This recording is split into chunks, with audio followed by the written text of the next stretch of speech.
Good evening. It is 5:01, and we are going to go ahead and start our city council meeting. Pastor Kelly Sears was going to open us up in the invocation, and I do not see her at this time. So we're going to go ahead and get started. And I was about to say Pastor David Bills, but Council President David Bills is going to open us in prayer and the pledge. And if you'd like to participate, please stand at this time. Let us bow. Lord, we just give thanks for the day that we've had and the day of evening that's before us. We pray, God, for wisdom. We pray that you would allow us to speak forthrightly, cordially, and that you will continue to lead this city. We pray, Lord, for wisdom, and we thank you for all the blessings. And we ask that we pray this in Jesus' name. Amen. Amen. I pledge allegiance to the flag of the United States of America and to the republic for which it stands, one nation under God, indivisible, with liberty and justice for all. Thank you. May be seated. Clerk will take roll. Skog. Yes. Chingula. Here. Bills. Here. Reynolds. Here. Rodriguez. Present. Griffin. Here. Oh, present. President. All right, we have a quorum, so we'll proceed. Are there any proposed amendments to the agenda, Council? Okay, if there are no proposed amendments to the agenda, I'd entertain a motion to adopt the agenda as published. So moved. Second. Okay, I think Griffin had the second. Everyone's had the first on that. All in favor? Aye. All right, motion's passed. We'll move on to the consent agenda. Entertain a motion to approve the consent agenda as published. So moved. Second. Clerk, who had the second on that? Councilmember Griffin. Griffin, okay, all right. All in favor, say aye. Aye. All right, the consent agenda is approved. At this time, we are moving to section 3 for an agency report. And do we have the Colorado Veterans Council present? I don't see them yet, sir. Okay. There was a presentation that was going to be provided by the Colorado Veterans Council, and don't see them. I don't know, was there a lot of parking? I know, odd question. Was the parking lot full? Is there another event going on? No? Okay. Sometimes there's usually competing events, and parking can be challenging. If council's okay, we'll just move to staff communications, and then we can come back to 3-1 once we see Caldwell present. So 4-1, John Spencer will bring us a public works staff update at this time. John?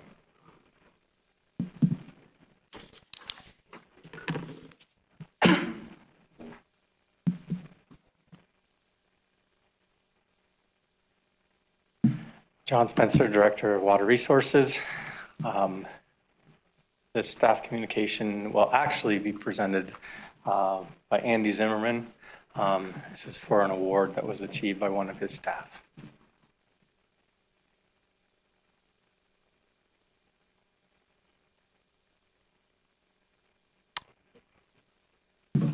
Good evening, Mayor and City Council. I'm Andy Zimmerman. I'm the Superintendent for the Water Renewal Treatment Facility. I'd like to congratulate Jordan Trevino on receiving the Operator of the Year for our lab at the Water Renewal Facility. On January 21st, she received from the Southwest Idaho Operator Section, which is a part of the PNCWA, which is the Pacific Northwest Clean Water Association. She started with NAMPA in January of 2020 as a Lab Tech 1. She moved her way all the way to recently as the lab supervisor. She oversees a team of 6, and over 40,000 lab samples run through her lab each year. These analyses are for operations for process control, our permit, and also our renewal permit. She has a Class 4 license through the state of Idaho, which is the highest award or highest level of certification licensure you can have for the state of Idaho.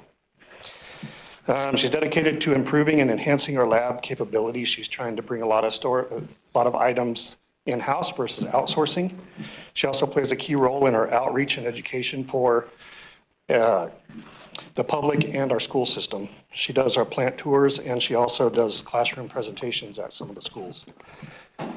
So I'd like to congratulate Jordan Trevino on receiving this Southwest Idaho Operator of the Year for our lab.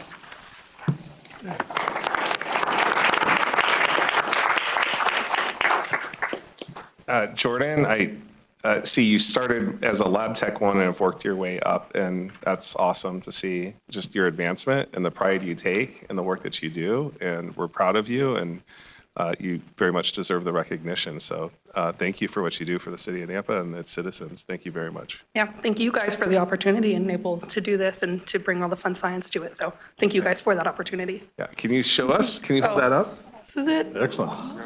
in all Very its cool. glory. Very cool. Is there a trophy room now at the water renewal A nice facility? filing cabinet. Nice filing cabinet. You're gonna have to start one, but yeah, On top of it. Yeah, it's on top of it. yeah. So I think we're gonna take a picture if that's okay. Amy's gonna take a picture. If you come up here and then we'll stand around you.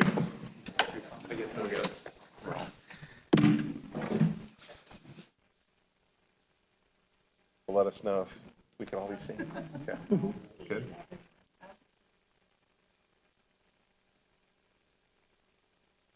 All right. Congrats, Jordan. Yep.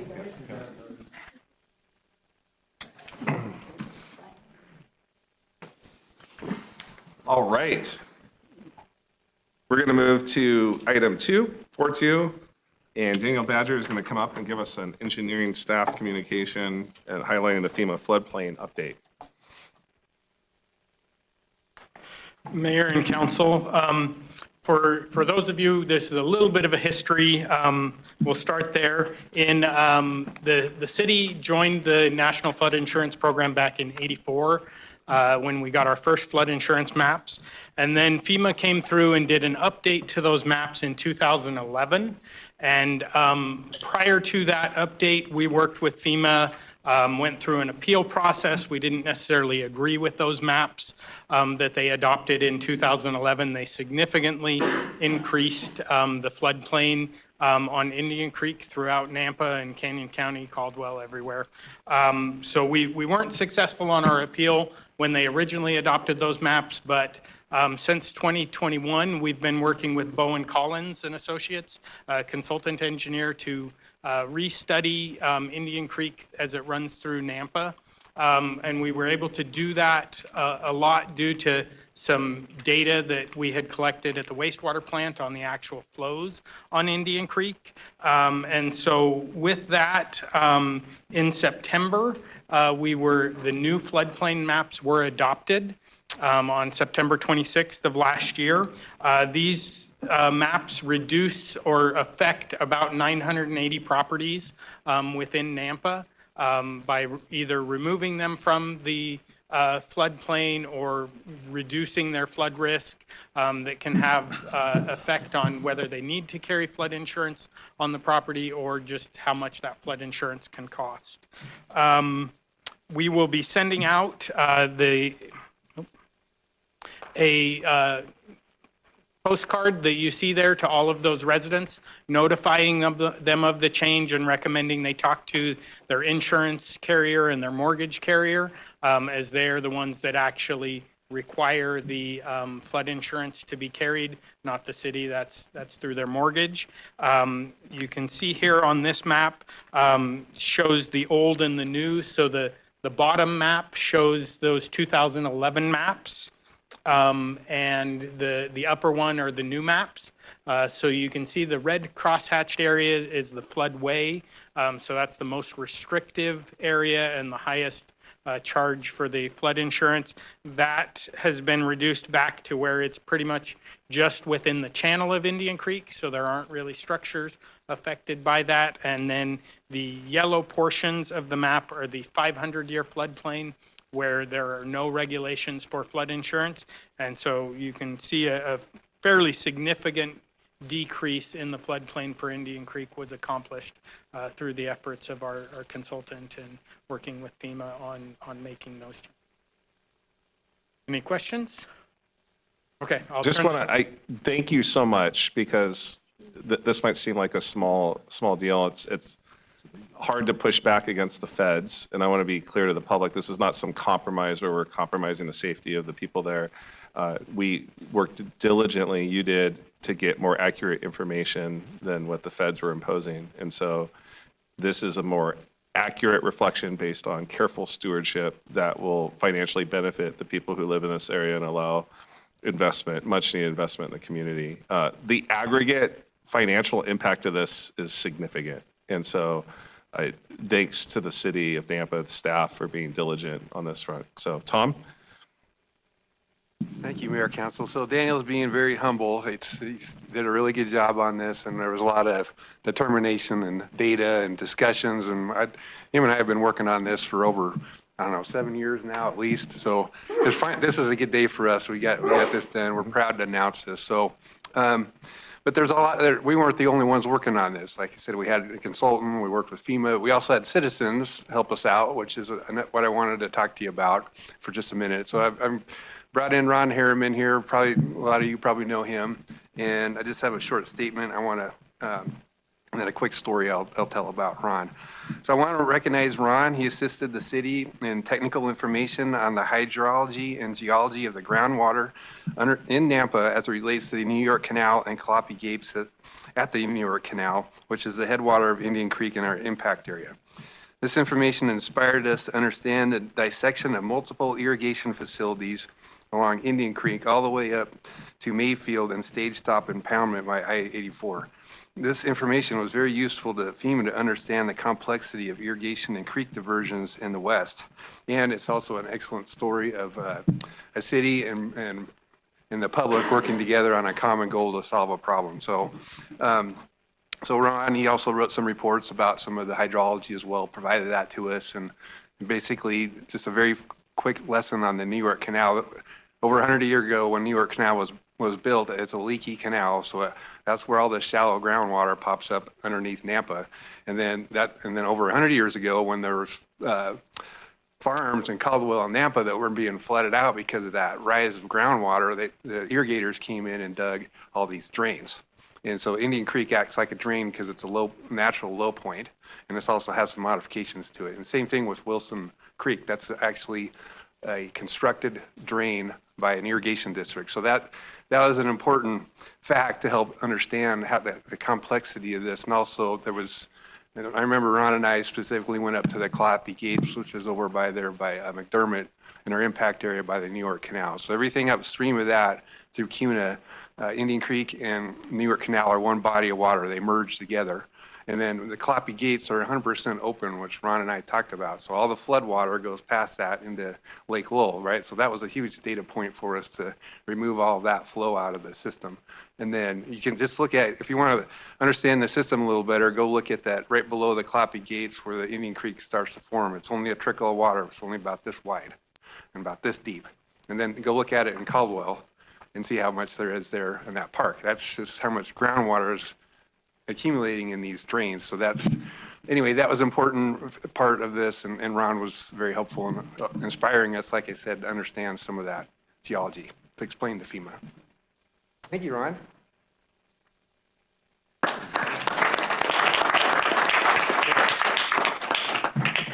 Any questions for me? Yes, Mayor. Yes, go ahead. Would you stand with Ron so I can take a picture of you? Yeah. We're at right here? Right there. sir. Okay. You're going to stand behind me.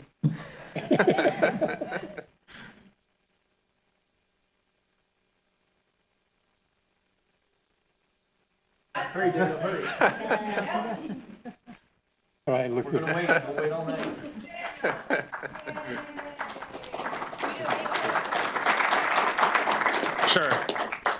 Sure, yes. Since you said we look good tonight, Amy. Okay. Yeah, I know, but I'm going to be. Oh, you're good. Good, Amy? Want them to scoot? All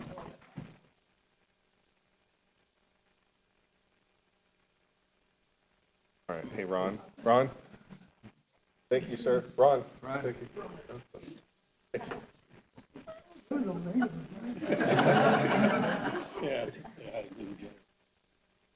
See you, Rod.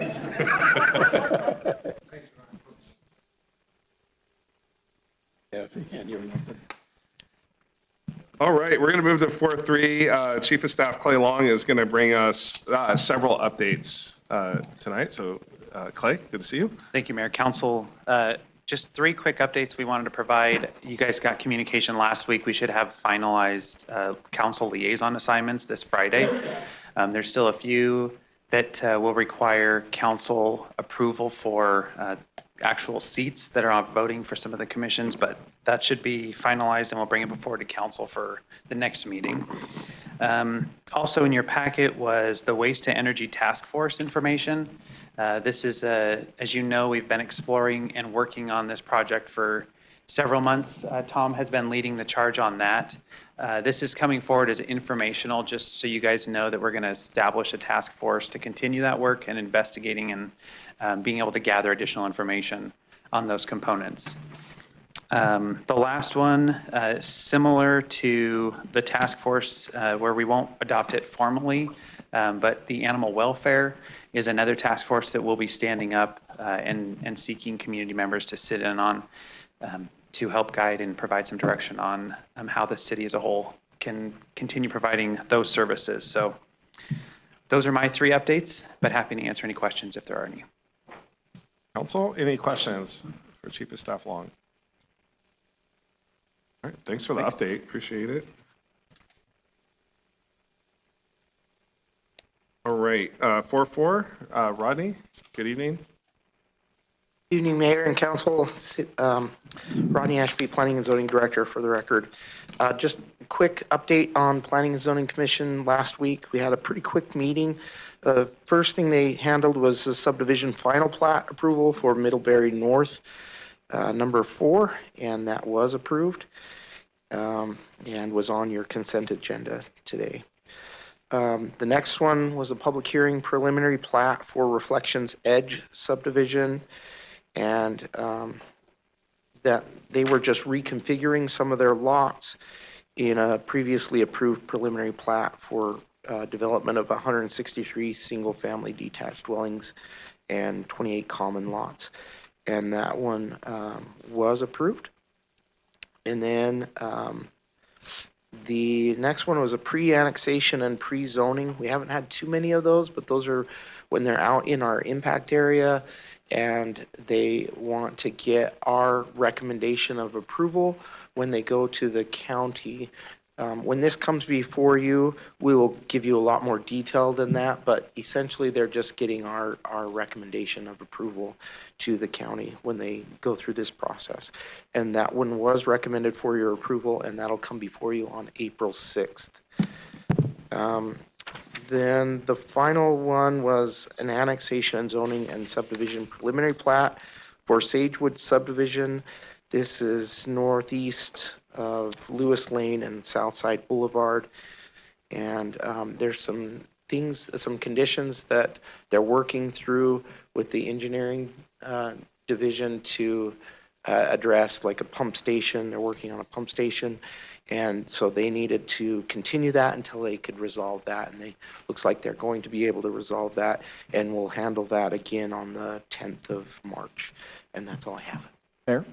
Yes, Councilman. I have questions, not regarding what you just presented, but for your knowledge base and the opportunity while we're here. While listening to hearings today at the Capitol, the discussion of ADU and EDU restrictions was brought up. A neighboring city had stated that they have 6,000 outstanding building permits that developers aren't building on. He claimed the market's stagnant. I was curious if the city of Nampa has a similar issue where this council or previous councils has approved the building of a development and they're not being developed, they're just sitting on that approval. If you're okay with this, Mayor, sorry about that. Mayor and council, if you're okay with this, we are going to be presenting our annual report, and I think that's at the next city council meeting. And we've done some analysis of all of those that have been approved versus not approved. or not built on. And I think that'll give you a much more detailed analysis of that than I could give you right now. Mayor, if I could, just a follow-up, and the only reason I asked today is because we have other applications coming forward that want more building permits. Is it something of concern for you that we might be approving something that doesn't get built out for 7 to 10 years? I don't, just my own personal opinion is development happens over such long periods of time that it's hard to say, well, what's happening right at this moment? We got to stop all growth, or are we going to really increase growth? Because it just takes such a long time to develop subdivisions. And we're still developing subdivisions that were approved 15 years ago. So I think that, it just happens so long. And so it's probably a question for our building department as well. Just, hey, what are those numbers of how many building permits? Are we looking like the building permits are staying steady from the previous years? But we will have some of that analysis. I just am careful not to base decisions for a specific land use decision like today based on an assumption about what the market is doing right now. I think the market responds and goes up and down over time. Aaron, just for a comment, if the building department could come prepared at the same time that you're presenting that, just having rough numbers, I want to talk about it more. For me, obviously, the train is rolling with us in it, and we're moving forward. I think we've all expressed heartache about the 15-year developments because what happened 15 years ago to today, we have different standards, different procedures, and those development agreements, in my opinion, are way behind the times on some of these developments. So I would say that for a future council, if we approve something that isn't being developed for 10 years or being sat on, I think it's not good for the city, not good for surrounding development to have that standard. So for a later conversation, I just didn't know if there was validity to that statement being made today. I don't want to say whether validity or not. You don't have to. Yeah. Thank you. So Mayor, clarification. I'm used to ADU being accessory dwelling unit. Are you using A as an approved dwelling units? So today, the discussion, there was 3 items up for topic. The state wants to say cities have no say whether somebody builds an ADU or EDU on their property any longer. And it was Would you define ADU? accessory dwelling unit. Accessory dwelling unit. Yes.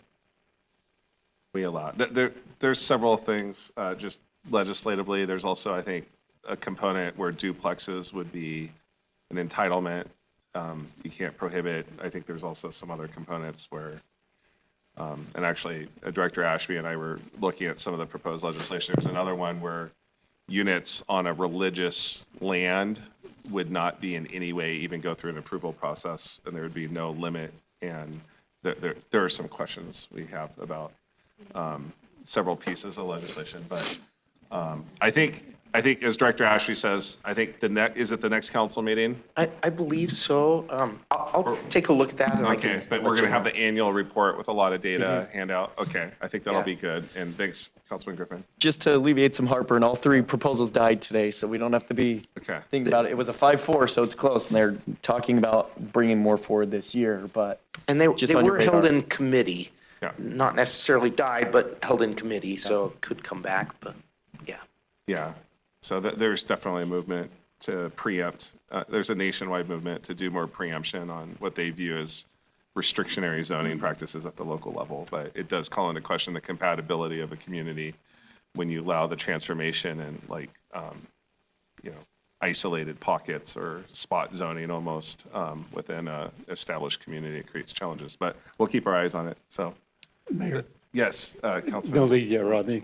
The problem that I see is that when we have these projects and proposals come before us, let's say 1,500 homes in a certain area, what we don't see in our packets is the ones we have approved 10 years ago or 4 years ago. And so now we just see the initial, what we're voting on. And so I wonder if it's good to see the whole picture rather than just the one project. Is that okay? I mean, I'm just asking the council to kind of help us out a little bit, because some of those is density, and it's making it grow faster than what we would like. I don't know, I'm just an idea. Go ahead, Director Ashby. Just quick response to that. We actually do try to highlight those subdivisions that have been approved. Sometimes they're not developed out, but we will show where they're approved on the map and just say, hey, to the northeast is this subdivision has been approved with this number of units or whatever. So if there's ones that we're missing, please let me know, and I will make sure that we do a better job of getting that in the packet. But for the most part, we're trying to highlight what's been approved in the area. Okay, just an idea, thank you. Thanks, Director Ash. Really, very quick, just do the DAs transfer with the change of ownership? What's the current Development policy? agreements are related to the property, so they Okay. stick with the It property. hasn't always been that way. It has always been that way. It has always been that Yeah. way. Okay. And as far as pending units that are undeveloped, I know one entity that keeps a close eye on this is the Valley View School District, because they have to be able to provide capacity. And the challenge for a school district like that is you have all these entitlements and people aren't building at a certain pace. And at any given moment, you can see mass building out of some of those permits. So that is a challenging dynamic. But thanks for the clarification on the DA. I think I had it reversed in my head. So, okay. All right. Thank you. No, you're good. Thanks, Director. All right. We're going to go to 3.1, which is an update on the Caldwell Veterans Council. And I see that Terry Harrell is here. Are you going to be giving the report, Terry? I can do it. I know that our new chairman, Randy, was going to do that. Is Randy here? Okay. Yeah, I think we skipped over and we're coming back to this time. So I think you're capable, Terry. And just in brief, I think there'll be some comments showing that Councilman Rodriguez is kind of working as a liaison to the Caldwell Veterans Council. There used to be a more formal relationship in the past between the city of Nampa and Caldwell. I could speak for my dad, who's a vet, has accessed the services of the Caldwell Veterans Council. And I know Caldwell is in the name, but they service the whole county. And just like the Nampa Family Justice Center, it's not just restricted to the city of Nampa. The Family Justice Center serves the whole community. So what I'm hoping for is some reciprocal relationship with the city of Caldwell to also hear from the Nampa Family Justice Center, for example, to be more familiar with what's going on with services that might be provided with a city in the name, but it's really services provided to both entities. So what I thought would be helpful for us is to just be familiar with what goes on at the Caldwell Veterans Council and what services they provide. So this is an agency report, and I think we're giving about 7 minutes or so with some Q&A. So Terry, why don't you introduce yourself for the record? And Okay. yes. I'm Terry Harrell, past chairman for the Caldwell Veterans Council. I'm just a director there now, just a director on a 13-member board that when it was first established had the mayor of Wilder, a state representative, a city liaison council member from Nampa, one from Caldwell, and then a chairman, and then representatives from each of the veteran organizations. And that since has grown to a 13-member board just because we wanted to branch out and get more representation from a broader community, because as the mayor had stated, we cover not just Caldwell, but the entire west end of the Treasure Valley to include Malheur County, clear out Jordan Valley, Baker. If you're a veteran and you need help, we're there to serve them. And a lot of help has come to Nampa to help veterans there. So if you're a veteran in need, Victor has done a superb job in linking us back up with organizations, civic organizations, service organizations, and veteran organizations here in Nampa so that we could start building that relationship again. Not that it was totally gone, but that the service organizations especially, well, including this body here, probably knew nothing about us.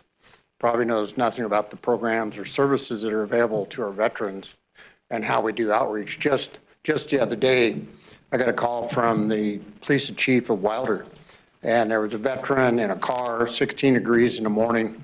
He was at the truck stop there on 95 where it goes through Wilder, and he was wrapped up in a blanket living in his car. And it had several health conditions that caused him to lose his employment, and he got evicted from a rental here in Nampa. And we were asked if there's anything we could do, and a couple of us jumped in the pickup. We went out there with jumper cables, got his vehicle started. He had to actually get in and scrape the ice off the inside of the windows in the vehicle, and because he didn't have enough gas to keep the vehicle running and stay warm. So we got his vehicle filled up with gas, took him to the Veterans Hall. We have a shower there with personal hygiene items, clothing, that kind of thing. Got him taken care of, fixed him a hot meal, and then while he was there talking with us, called the Boise Rescue Mission and got him an appointment with a room and the doctors, the people that they have, the medical staff, to do an evaluation, and got him set up for 30 days over there until he got things settled back in again. So a couple other examples. Early on, we had a veteran that passed away, two actually, in assisted living facilities over here in Nampa. And the policy back in 2018 when we did it was if there was no next of kin that claimed the individual, the coroner, county coroner would have them cremated, to be put on an urn, put on a shelf. And then after 6 months, the urn went to the landfill, which is, I can't believe we do that with anybody, except maybe the most cruel people out in the penitentiary. But our veterans deserve much better. And so we went through the process of talking to people that lived there, going through, and like most of them, they had no paperwork to identify that they were a veteran, even though the staff, everybody had heard the stories, knew he was a veteran. And it took us 8 months on the first one, calling Arlington Cemetery and working with the Idaho Veterans Cemetery over in Boise. But 8 months later, we got his DD 214 and was able to get him interned over at the cemetery in Boise. And the same one with the other one, only it took us about 3 months because we learned some of the ropes to go through. So just think of that, giving the proper respect and honoring that individual when there wasn't anybody else there that cared, or throw the urn in the landfill. Well, since then, the county has changed their policies. And if there's anybody that they can't find, then they call us and we'll jump in and work that. So we're able to do things extreme as that.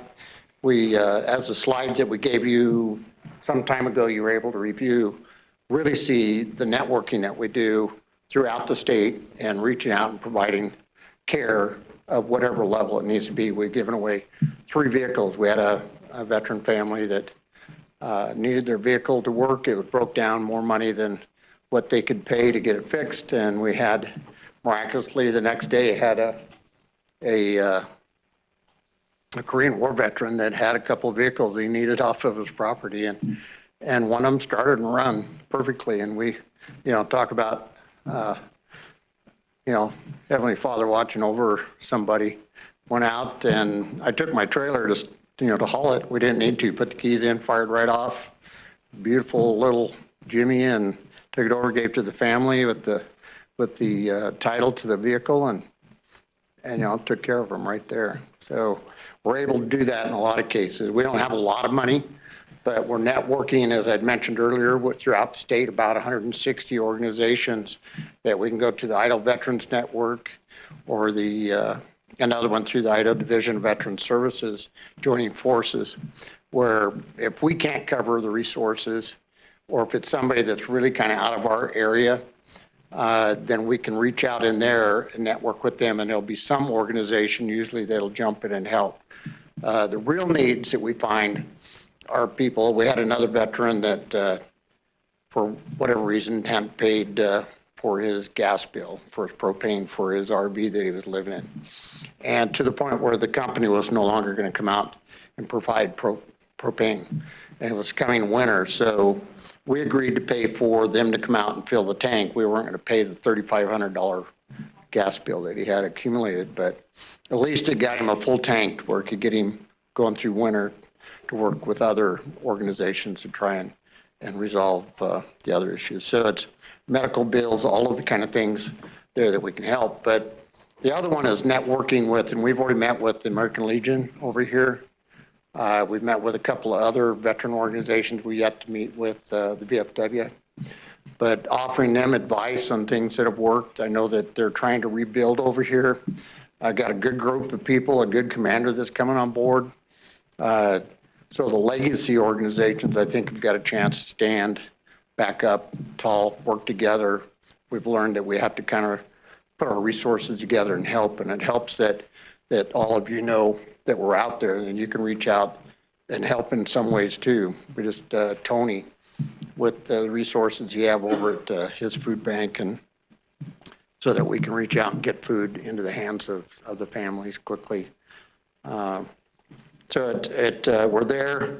We're called the Caldwell Veterans Memorial Hall or Caldwell Veterans Council, but that was, as the mayor said that that was because we're over there, and we're actually appointed as a board by the city of Caldwell and have authority to work with each of the department heads in the city, so that if it's a resource officer or engineering with a code enforcement issue or something else, we can go to them and veteran to veteran work with the family or the individual to resolve the issues before it gets elevated to the police chief or the mayor or somebody else.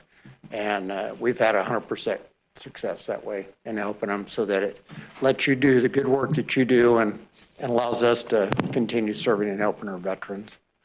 So, other questions? Thank you, Terry. And I know that the packet, the record shows a high-level summary of some of the stuff they did. And how about you introduce us to some folks and just tell us who's present? This is Joe Moore. He's our DAV representative. This is Jessica Hanna, excuse me. And she is our secretary on our board. And then we got Scotty down there. He's our Coast Guard rep and vice chairman. So I thank them for coming down. And there's a service dog, I think. Parker. Yeah. Parker's chilling. Yeah, and we do also have Lieutenant from your police department that is a liaison on our board, just like we do with Caldwell. And it's interesting, in Caldwell and Nampa do things differently as far as code enforcement. Nampa isn't affiliated with the police department, but Nampa has a very unique thing, and I congratulate you on that, is for mental health issues, you have a medical technician and an officer that is trained on how to deal with medical crisis issues, and Caldwell doesn't have that. And it was great to be able to get our representative from Caldwell together and talk, and I think the cities can grow together in helping, because, I mean, people are transient, you know that, they travel back and forth a lot, and especially those that are struggling with homelessness or mental crisis, they'll be wherever, they'll be bouncing around on a real regular basis. So I think the teamwork that we can do and partnering, sharing resources, and doing what our veterans deserve is the right thing. And I thank you, Mr. Mayor, for reaching out and giving us Victor. He's a hard charger, I tell you what. He got us running, talking to people. And yeah, working, Victor likes to get to work. Yeah. So I'm glad that relationship is taking, and I appreciate the coordination with our law enforcement agency, and knowing that our police department does have some mental health support. I don't know if council's even fully aware of that. That it definitely helps when there's calls that present challenging situations where there's mental health presented. So moving forward, we hope to learn more about opportunities to potentially partner if those opportunities arise, and just knowing that we can work closely together. I encourage council to check out Veterans Day. They have a beautiful Veterans Day ceremony there at the Caldwell Veterans Hall. And I don't know if you've been to our Memorial Day ceremony here at the cemetery. We take a lot of pride in the respect we have in our Memorial Day ceremony. You have. And so I think it's great, very complimentary of how our two communities honor our veterans. And so we'll see where it goes. Councilman Rodriguez, would you like to kind of briefly state kind of what your hopes are as we work? Yes, actually, let me introduce Terry Harrell. He's a colonel with the United States Army. He's last served in Iraq of a battalion of 800. Then he retired, right, sir? Yep. Right. And I also want to introduce Mr. Joe. He's a Canyon County retired deputy sheriff for what, 30 years or something like that? 15. And so all the police officers know him because he's right in your face when you go into the jail. But more than anything, if any veterans are here or active members of the military, would you please stand up? That's you too, Ron. Yeah, thank you. One of the reasons I said that was because there's about 16,000 veterans here in the Treasure Valley, of which most of them Canyon County. don't know, Canyon County, they don't know that not only is there benefits that from the armed forces that the veterans are not receiving, the Caldwell Veterans Council are helping them get their benefits. So if you are a veteran and you don't have any benefits coming, there's some that out there, and these gentlemen are trying to find who they are. One of the things that they do impact our community is because of the millions of dollars that they bring into Canyon County. And I think a lot folks don't say that because you all are pretty humble. And but one of the things that we need to understand is that comes with being a veteran, of which I'm not. What I've learned is brings a veteran are mental and physical disabilities, and the third one is financial. And this is where the Caldwell Veterans Council reaches out to you. And we're now working with Lieutenant Kimball regarding the mental health facility. Responding officers understand that when you have an issue with a veteran, that there's a different way to handle. And so we're trying to circumline that, if you will, and not necessarily hit on. That's what the veterans are used to, and we don't want to do that to them any longer. So I think if you understand that our veterans are very precious to us, then you'll step up and actually help. So Yeah, a couple of points if I can bring up that Victor brought up, and that is we work hand in hand with Judge Beaver and 3rd Judicial District with the Veterans Treatment Court and those kind of things. There's weird rules for veterans. If they're incarcerated, their medications, their pay, everything is stopped. So if they have a family, they've now put that veteran and his family in crisis until we resolve that issue. So if we know that, and by having the law enforcement agencies aware of that, working veteran to veteran, and they're working, training the officers in the department so that if we know we're going into a nonviolent situation with a veteran, we can treat it in such a way that we don't cause that crisis.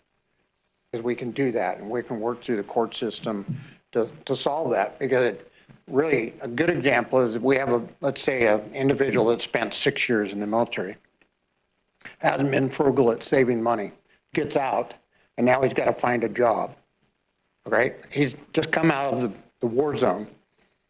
I remember when I came out of Iraq, one day I had my battle rattle on, my weapon, my pistol, my knife, everything. The next morning they come in and they took all that from me and put me in a glass-walled van, took me to the airport, put me on a jet, and flew me home in my uniform with none of my stuff. The next day, I'm back in the States, and you know what? I'm bare naked. I'm scared shitless. Because here for 19 months, I've been wearing that stuff. Seeing my buddies, everybody else, some get killed and maimed. And you take that mentality and you put them back on the civilian world and say, all right, you go find a job. You go find an apartment. That's why we have some veterans that are in crisis. Because we're causing it. And that's what really brought it about, the Caldwell Veterans Memorial Hall. Because when I came back, I commanded 100 or 832 soldiers, of which 82 were female. And I watched them get kicked to the curb. Said, "You're on your own now. Take care of yourself." And, that tore my heart out.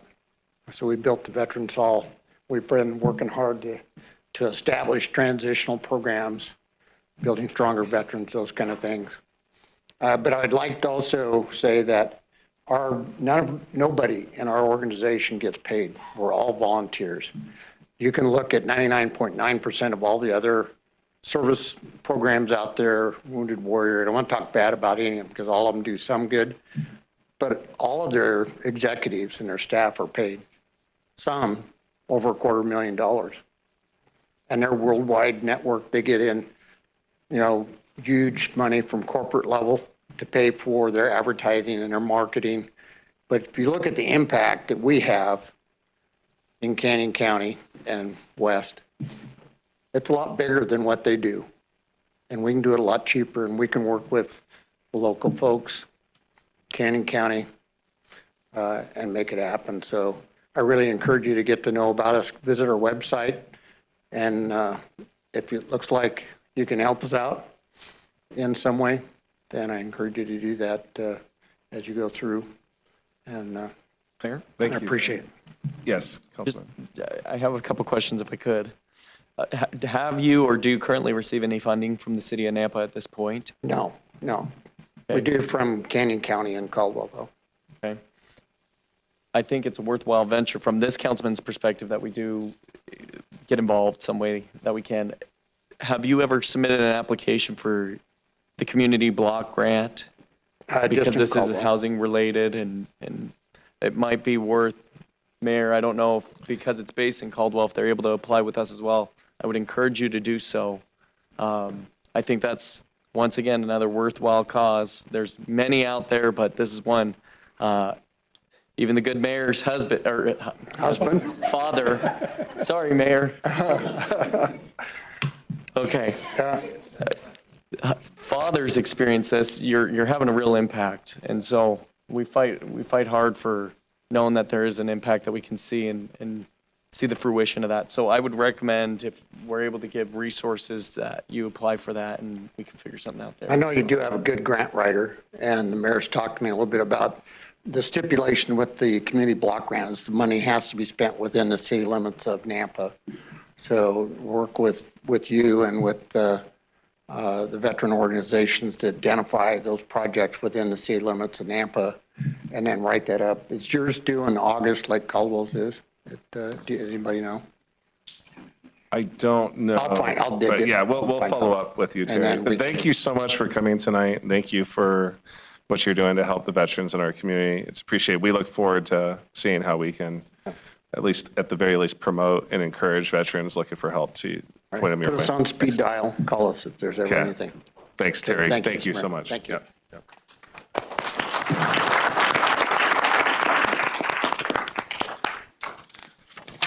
Right, council, that clears our agency and staff communication reports. We can go to new business. If council's okay with it, I don't know if there's any members who are here wishing to speak on a non-agenda item. And I'd like to maybe give members of the public that opportunity now, or else they're going to have to wait several hours. Is that okay, council, if I bump that now? Is there, clerk, anyone who signed up to speak on a non-agenda item? Mr. Mayor, there is not. Okay. Is there someone present who intended to speak on a non-agenda item? Mayor, hold on. I'm sorry, I just interrupt. If we could get a group photo with these gentlemen before they leave? Okay, okay. Okay. Yes, I right. don't know if Amy, yes. All right, so come up front, gentlemen, and we're going to take a picture with you. Right up here.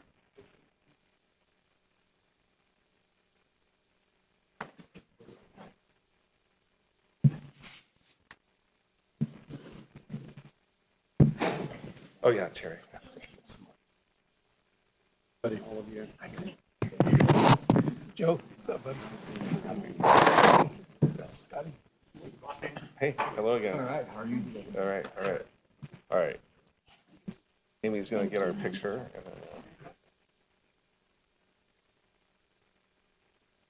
Behind me? Yeah. Okay, gotcha. All right, Thank you. Thank you. Thank you. All right, gentlemen. Thank you. All right, thanks. Thanks, Dave. Yes. All right, yes. All right. I'll be there. Thank you for being here. All right, since no one from the public is here to speak on a non-agenda item, I'm sure there's some who are here to speak on public hearing items, but that will come forward. See you guys. Thanks, Terry.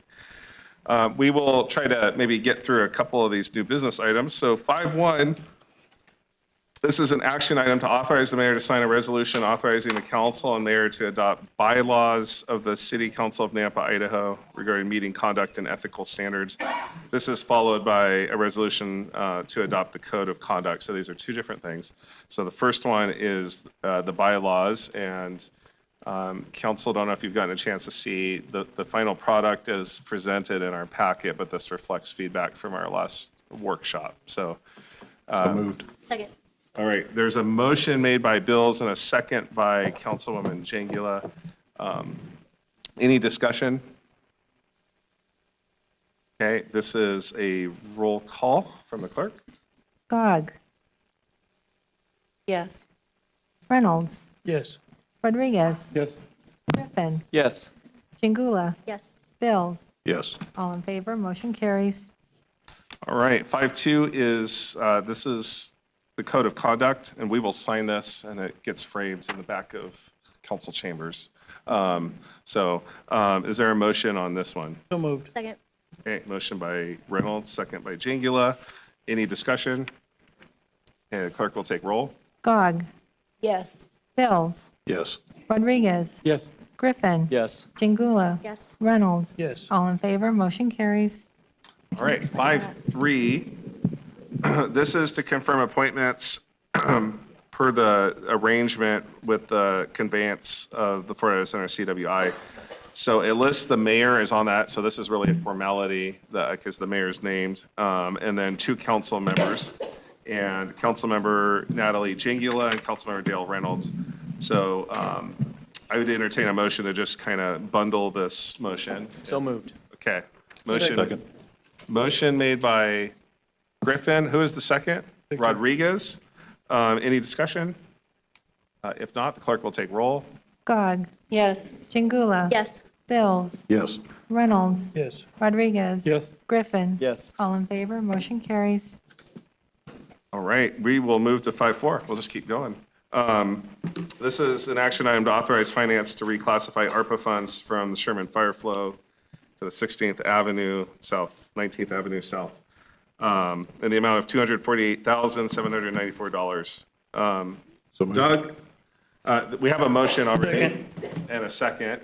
Motion from Bill, second from Reynolds. Any discussion? Yes, Councilman Griffin. Just to confirm from Doug where that amendment and the additional monies would be coming from, or is it just a complete reclassification and then we have to just state it was ARPA and now it's in this budget, not necessarily an amendment to what we're going to incur? Good evening. Chris? Yeah, good evening, Mayor and Council. Chris Boaz, Grants and Capital Manager. Councilman Griffin, just to clarify your question. So we're not adding funds to ARPA. What we're doing is we're taking funds that were originally obligated or under contract for one project, or in this case, 2 projects, and moving funds to a different project in order to make sure we capture all of our ARPA funding. Thank you. Yeah, no, great question, council member. These funds had to have been committed under the prior fiscal year. They have to be expended by the end of the calendar year, not fiscal year, correct, calendar year. And so we're winding down here and getting all the ARPA money expended. Correct. And yeah, we have just under $1.1 million left, and that'll be spent by the end of this calendar year. All right, so we had a motion second. Any other questions? If not, the clerk will take roll on this. Gog, Yes. Jingula. Yes. Rodriguez. Yes. Griffin. Yes. Reynolds. Yes. Bills. Yes. All in favor, motion carries. All right, Mr. Racine has 5.5. This is to establish a healthcare reserve in the amount of $500,000 to cover potential future healthcare claims.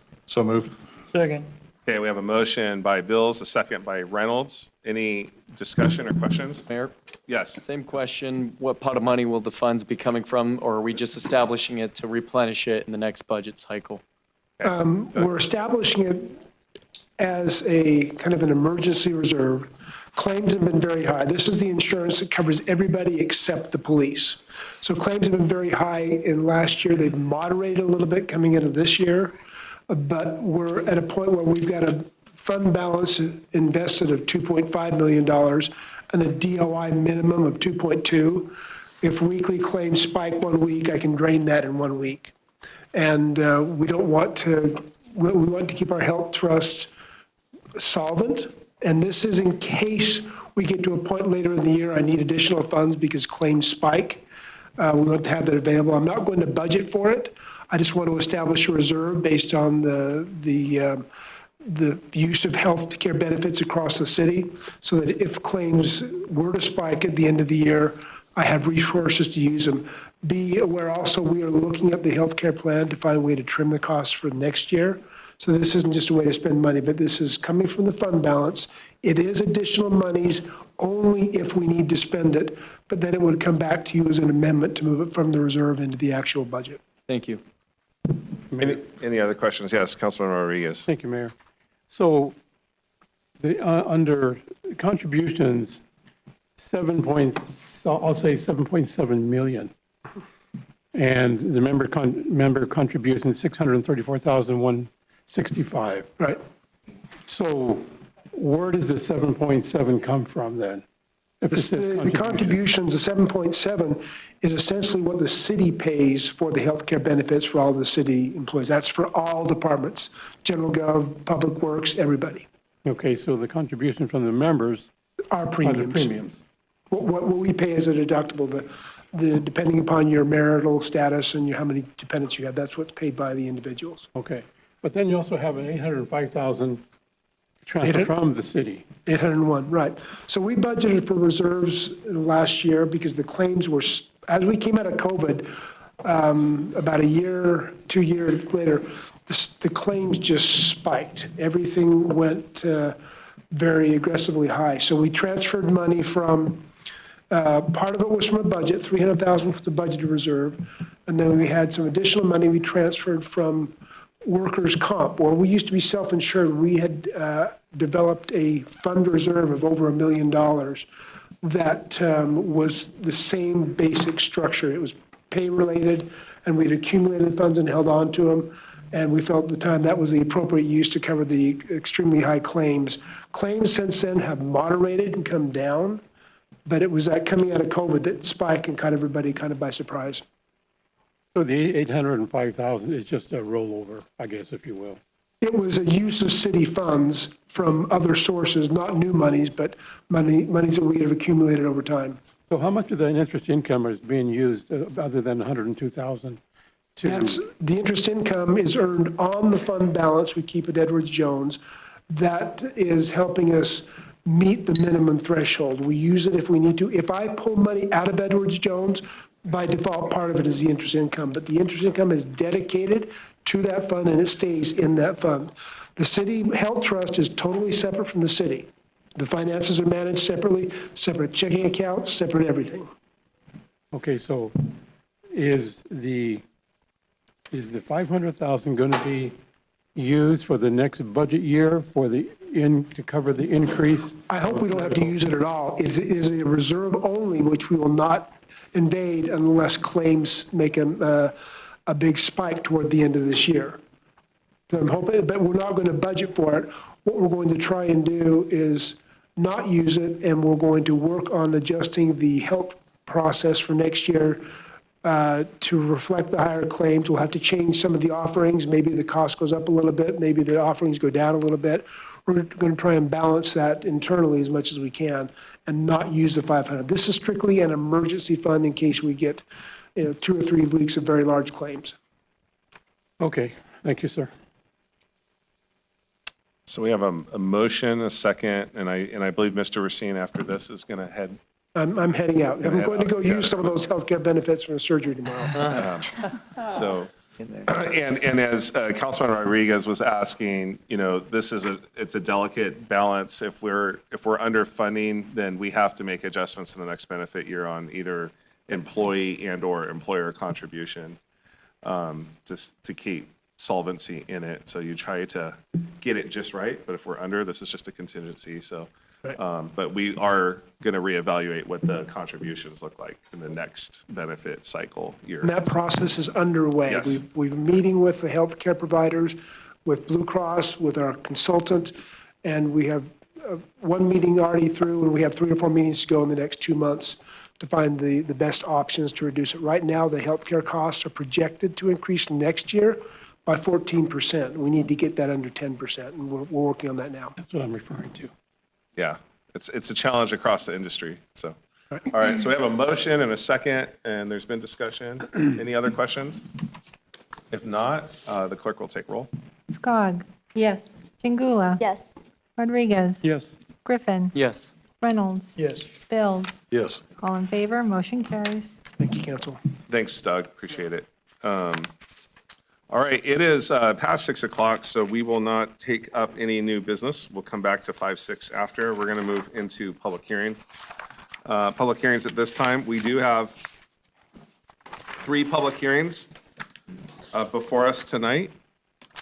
And the first one, 8-1, is annexation and zoning of right-of-way along Cherry Lane to light industrial and RS4, single-family residential for roadway adjacent to parcel next to East Ranch Subdivision 0 Middleton Road for Idaho Holdings LLC. Is the applicant present?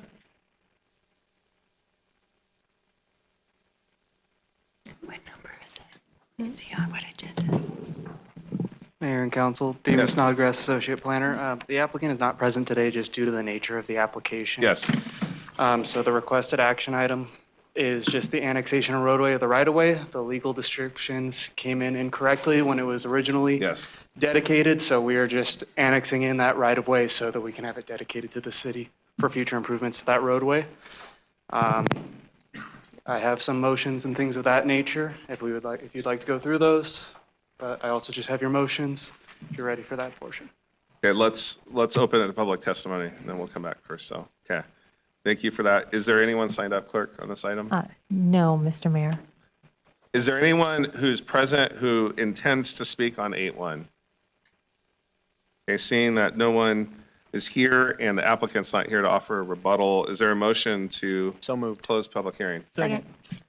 Okay, I think Jangula beat you, Reynolds, on the second.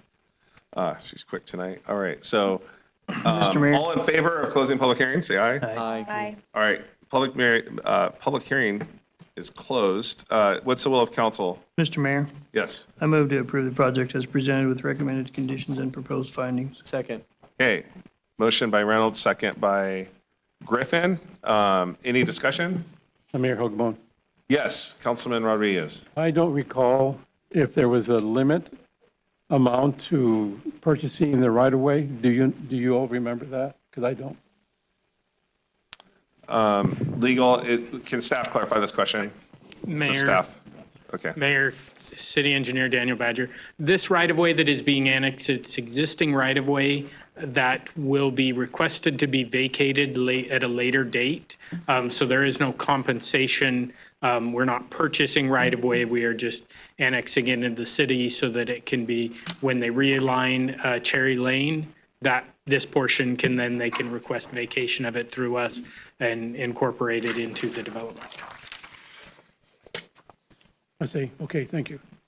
All right, thank you, Daniel. Okay, we have a motion second. Any other questions?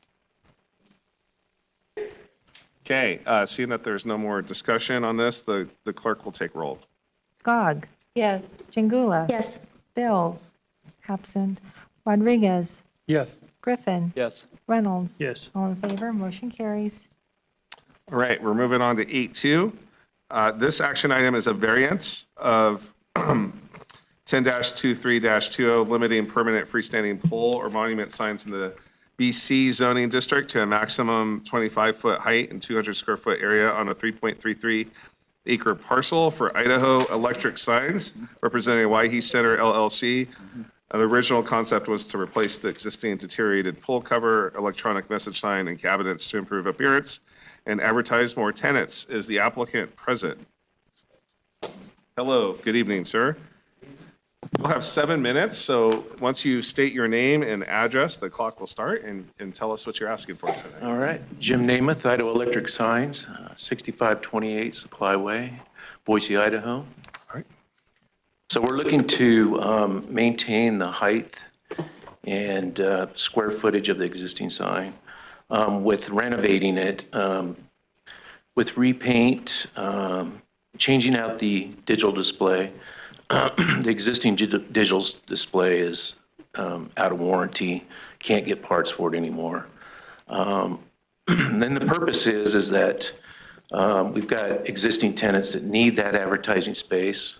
It's a major thoroughfare. We're looking to beautify that street, 12th Avenue there. So I think we'll maintain that with the design. And we originally built it in 1999, so it definitely needs some repair work. So it's been hit a few times, and so that's what we're looking to do. Thank you. Any questions for the applicant? Mayor? Not necessarily for the applicant, but for staff, and maybe you can speak to it if you do know. If this is already, is there no grandfather clause if they've already established a sign and just maintaining the same square footage and height? We'll address that in Yeah, the staff report. Yeah, okay. Any question? I'm hungry now because I'm looking at the pizza, the wings. I haven't had dinner yet. There you It go. looks really good. Deep dish pizza sounds amazing. Yeah, these digital displays really advertise. There's going to be a Sarah's Bagel. Vivid, yes. in there There's too. a We got all the robot you food have at these the sold. same- All right, thank you. Are there any questions for the applicant at this They get time? one He will free. come back up for a final rebuttal. Mayor, can I comment? Yes. I just want you to know, it's probably one of my daughters, I think, hit that sign. Yeah. Now you know who's responsible for There we go, yeah. All right, thank you. All right, thank you.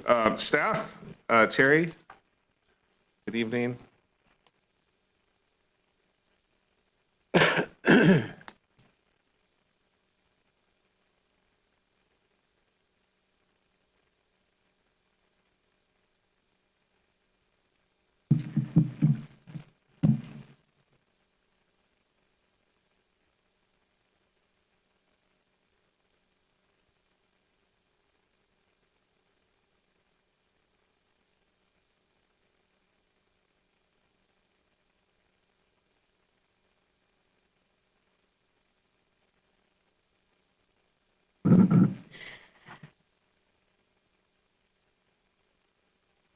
Thank you, Mayor and council members. My name is Terry Friend, Associate Planner for the City of Nampa's Planning and Zoning Department. The application we're talking about today is a variance from Nampa City Code 102320, which is the regulation within the current sign code that limits freestanding signs in the BC or Community Business Zoning District to a maximum of 25 foot high. Idaho Electric Signs, on behalf of the property owner, is requesting this variance to be allowed to refurbish the 35-foot-high Owyhee Center freestanding sign without having to reduce the height of the sign to meet the 25-foot maximum. Just to give you a little feel for it, we're in a commercial corridor here. To the north, south, and east are all BC community business zoned properties. It did not change the screen. Hang on a second.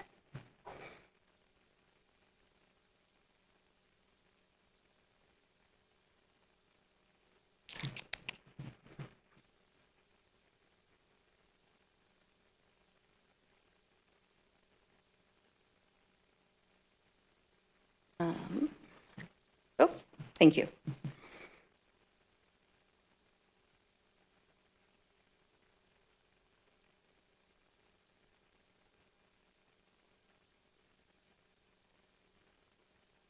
There it is.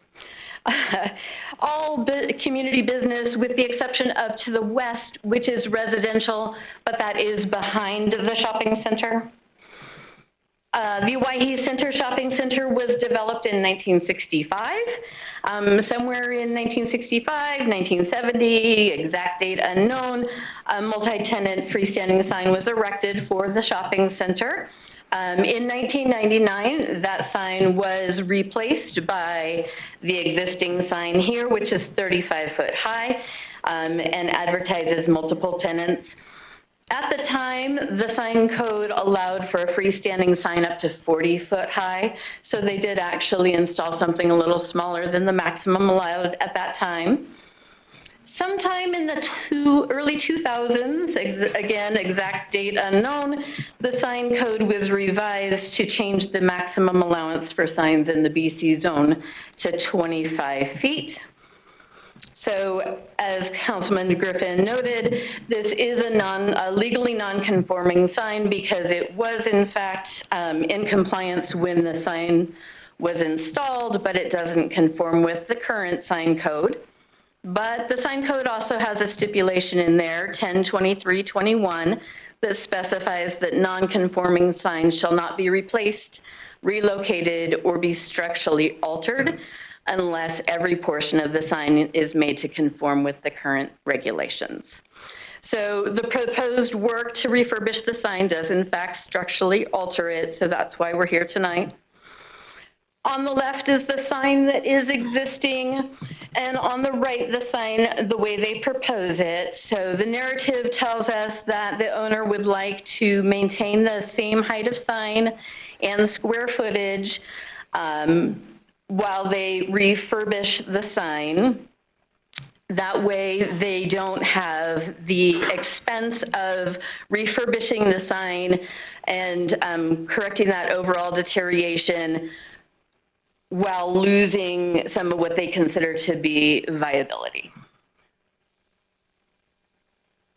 Here are the variance criteria. You've seen these before. It allows you to grant a variance to modify quantifiable or measurable requirements imposed by the zoning code. A variance is not to be considered a right or a privilege, but may be granted to an applicant upon showing of undue hardship because of special characteristics applicable to the site, which would deprive it of the privileges commonly enjoyed by other properties in the same zone or vicinity. Variances are not intended to allow something that others would not have the permitted right to do.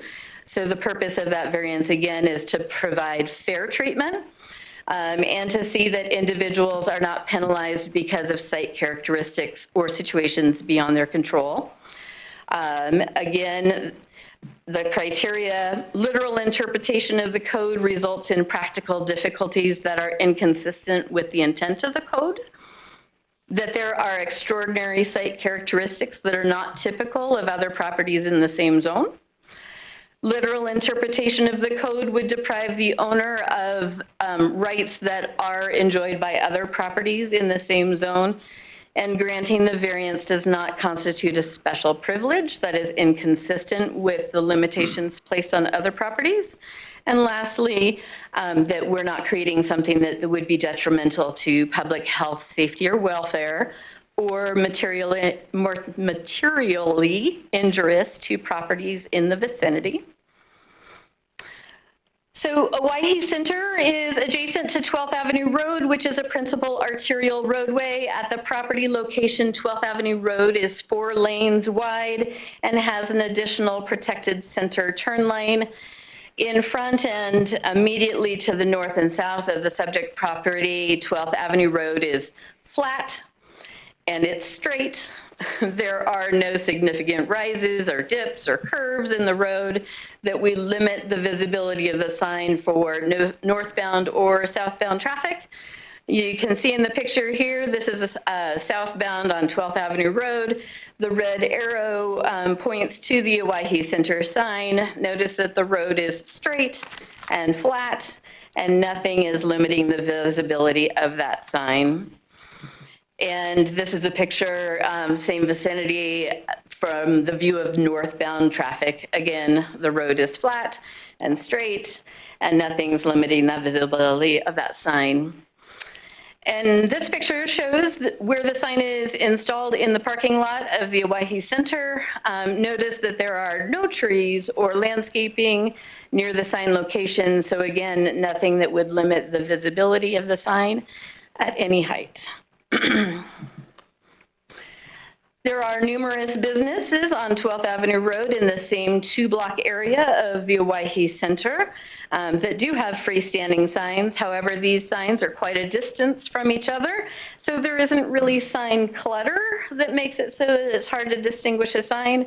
The nearest commercial sign on the same side of the street is Bi-Mart, which is approximately 350 feet to the north, and Chicago Connection, which is approximately 265 feet to the south.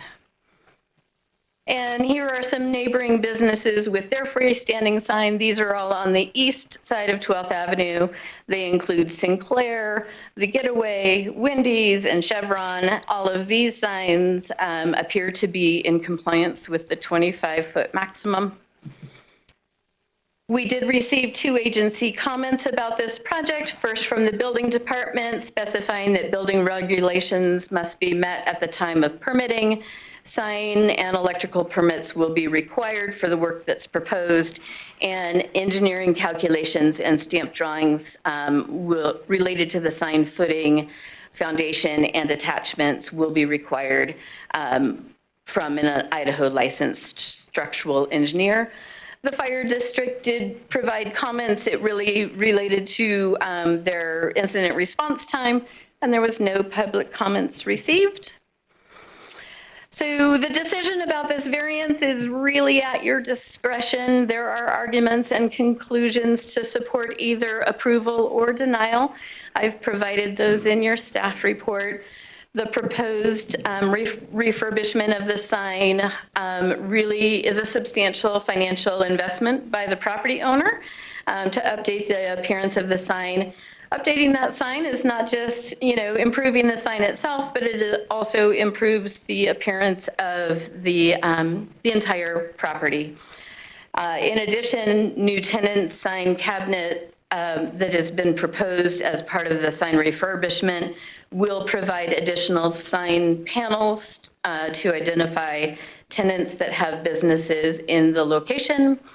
And it's important to consider that if you do approve this variance, the sign is going to be refurbished and it will continue to be 10 foot taller than allowed to other businesses that could be in place. And that sign could be in place for another 20 or 30 years or maybe even longer. However, if you decide not to grant the variance, the property owner may not choose to invest in the sign, leaving it as is. That means it continues to age, it continues to deteriorate. We didn't really fix anything. And the sign doesn't have additional spaces for future tenants. The existing electronic message center sign may also become non-functional because of the age of its electronic components. We do have a number of recommended conditions of approval. Those have been included in your staff report. And here are potential motions. I'd be happy to stand for any questions. All right, thank you. Any questions from council? Mayor? Yes. Terry, do you have any idea how tall that billboard is that's on the opposite side of the road by Getaway Grill? I do not. Billboards are generally, they're no longer allowed in the city. So we don't do new ones, but existing ones are allowed to be structurally there. And so I don't even know the age of the sign to look it up. Do you know if it's taller? It looks taller. The angles, I'm just curious. I would suspect it is. Okay. They're also allowed to have substantially larger square footage. Let me get back to that picture real quick that showed that.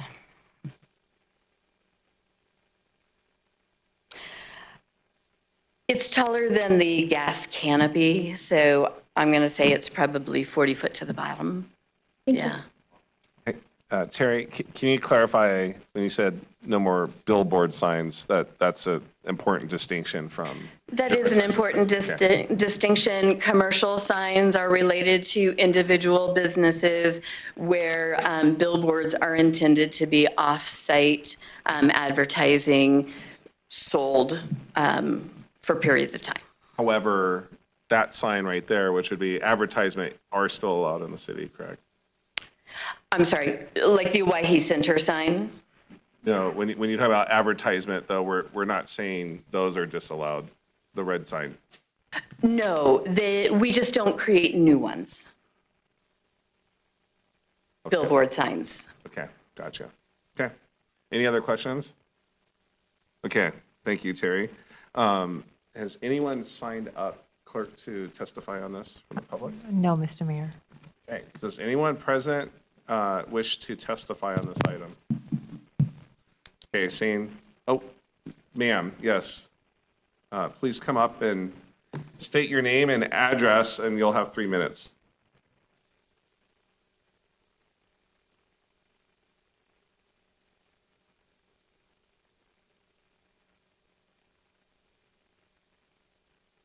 My name is Helen Arjayan, and I'm from I'm sorry, can you pronounce that again? Helen Arjayan, spelled Aghjayan. Okay. And I'm the trustee of the building. I'm here from Vegas. And we bought the property, or the trust bought the property a year ago. And all we're trying to do is improve the area. And we're thinking even for the future to improve the site of the shopping center because it has aged. The previous owners did not take care of it. We just changed the lights in the parking lot if you're driving by. So we cannot do it overnight. It takes time. So we please ask you to give us that variance so we can have the tenants' names up.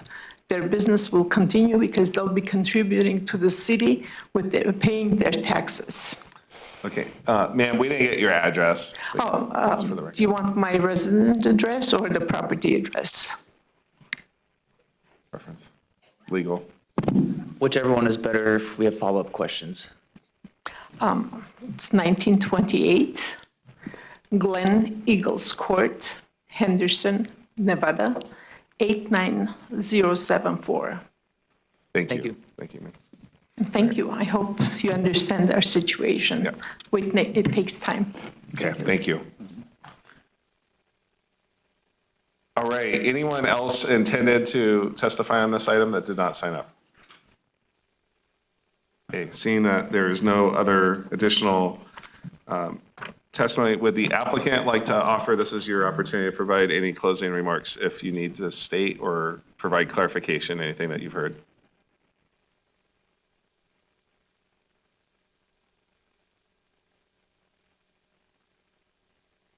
I just do want to reiterate that this is a multi-tenant place, and the signs that we had seen on the other locations are single tenant.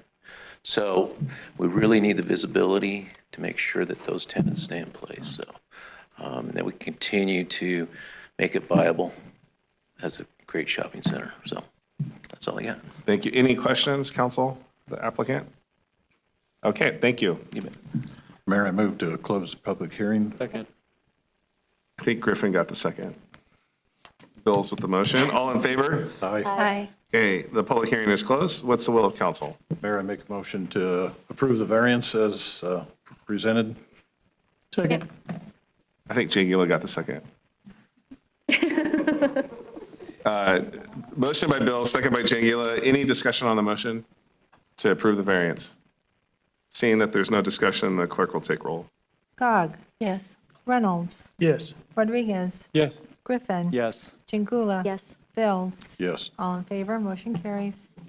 Okay, thank you. I'm thinking about the pizza still, sorry. Sounds really good right now. Okay. 8.3 is next, council. There are quite a few people who are here to testify on this, and so I would recommend if we want to take a brief break, we would do so now before we jump into this, because it's going to be a long one. All right, so we're going to be at recess for about 5 minutes, and we'll reconvene a little past, and then we'll resume. All right, thank you.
I'm not wasting any time. All right, we're going to Councilman Rodriguez, Councilman Griffin. We're gonna resume here in about 30 seconds. So, President, we got 5 out of 6.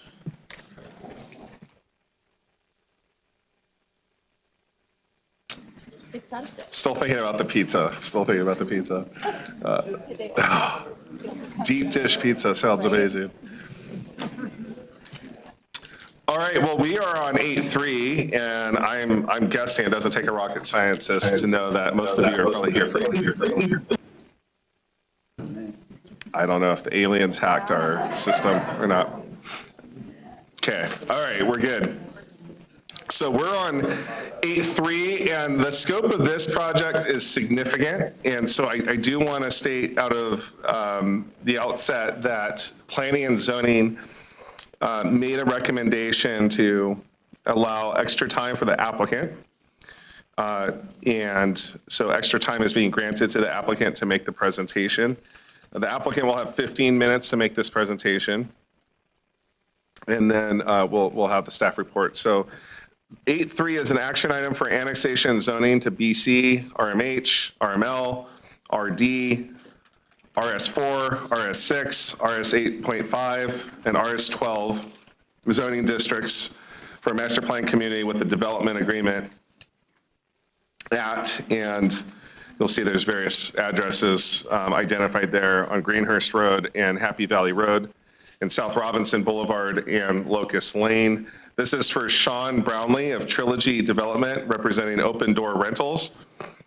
The original concept is a mixed-use development with detached and attached single-family residential, multifamily residential, neighborhood retail, services, and office space on approximately 276 acres to be platted in the future. Madam Clerk, are we okay? Okay. Technically, we're all good to go. All right. Is the applicant present? All right. So once you come up, you give us your name and identify yourself for the record. We're going to allow 15 minutes for applicant presentation on this. So good evening. Good evening. Thank you, Mayor and Council. My name is Bonnie Layton. I'm at 5561 East Hoot Owl Drive in Boise, Idaho, 83716. And I'm here tonight on behalf of the development team and the property owner to request your approval of annexation and zoning for our project known as Orchard Acres. This is a master plan community in the city of Nampa. And with that, might have to do this. Uh-oh. Shoot. Froze up. We'll hold the time. Did you already pause it? Thank you. Okay. Sorry about that. See if it goes to the next one. Still not working? Rodney, how about your analog manual? Not? There we go. Are we good? Right. Thank you. Right, So as I mentioned, this is a master plan community, and the goal for the city has always been with master plan communities, there's a minimum number of acres, which is 40. Obviously, we exceed that. And we've really developed this project around the smart growth design principles as outlined in our application. So with this project, what we've looked at is providing some neighborhood retail and services, office space, a variety of housing types, open spaces and trails to provide walkability, connectivity, and a sense of community in this area. So quickly, the overview here, as you will see, we are located east of Happy Valley Road and south of Greenhurst. Locust Lane is generally in the southern location of our project, and then we're bordered on the east by Robinson Road. This slide shows that there are a number of schools within the area, and also a large city park that was developed in 2006. As the crow flies, it's about a half-mile away. It provides some fantastic amenities, not only to the existing residents in the area, but we foresee that it will also be used by our residents along with the open spaces that we are providing. Generally speaking, and we have some more detail on the transportation plan, as you are aware, that was a major concern in our planning and zoning hearing. And so this slide just shows, generally speaking, where we are. There's a lot of access in the area, some principal arterials, a number of completed roundabouts, and then also in the blue circle, there's our project anticipates an overpass, and so we are currently in design on that. Frontage improvements along Greenhurst would be almost 3,200 lineal feet of frontage improvements with this project, almost 2,000 lineal feet along Robinson Road, another 655 along Locust on the north side, and 555 lineal feet on the south side, and 510 lineal feet along Happy Valley. So again, this project is also aiming to, as part of code requirements, but also would go a long way to help improve traffic conditions and right-of-way conditions in this area. So we are community mixed use, residential mixed use, and low density residential. This is a future land use map. Here's how our project sort of fits into that at a greater scale. I've superimposed the zoning plan, our plan with some zoning in the immediate area for your reference. I know that the area of impact line was recently updated. This property still remains within the city's area of impact. So in this master plan community, we plan to develop in 4 different neighborhoods. Each will have a number of phases with those neighborhoods. So this is a project that will be a 15 to 20-year build out, and I think that's important to reiterate, just because this isn't going to happen overnight, and there are various improvements that are associated with that. Let's see, here are the zoning districts that we are proposing, and an idea of where the densities will be. We're trying to transition from commercial and higher density in the north to lower density in the south. The phasing and development plan, as I mentioned, we've got a pretty lengthy timeline on this just to start construction. Horizontal, we would anticipate, if we were approved tonight, would be Q1 of 2027. We would start with the Cedar Mill neighborhood, and horizontal construction would not be complete until 2032. The overall project, we're anticipating at least 2042. This is a phasing plan that I can spend more time on, but I'd like to, I can revisit this should you have more questions. But we're really looking at first certificates of occupancy to be not until 2029. So residents wouldn't be living out here until then. So traffic plan and considerations, I'm going to yield my time, if permitted, over to our traffic engineers. I think they can speak more eloquently as to the traffic impact study that they created. So with that, that was one of the issues that we had at planning and zoning. Although it's not required to be submitted at this step, we had a draft that hadn't been finalized with city staff, and that has since been finalized and accepted by staff. So with that, I'll turn it over. Thank you. Sonia Delighten with Kittleson and Associates. And as Bonnie mentioned, we were the transportation engineers and consultants who prepared a traffic impact study for this project. Even though your annexation application doesn't require a traffic impact study at this time, the applicant knew it was an important issue and wanted to get ahead of questions that came up related to transportation. So we did do a traffic impact study working with your city engineering department, and then looking in detail for the first plat, the Cedar Mill plat. We also heard the feedback from the planning and zoning meeting about the neighborhood concern related to traffic issues. Our traffic study studied 15 different intersections within this area. And, you know, we agree there are some existing deficiencies out there today as you compare traffic operations to the city's operational standards. As you look further into the future, we studied all the way out to 2045, the year 2045. And as you look further out in that area, more traffic deficiencies become present. This slide shows specifically, as you look towards the future, that 2045 horizon year, what mitigations are specifically triggered by this development. So we know there's future needs that will be dictated by other growth and development in the area, things that are already approved and planned by the city. And then this shows on top of that what is specifically required for this development.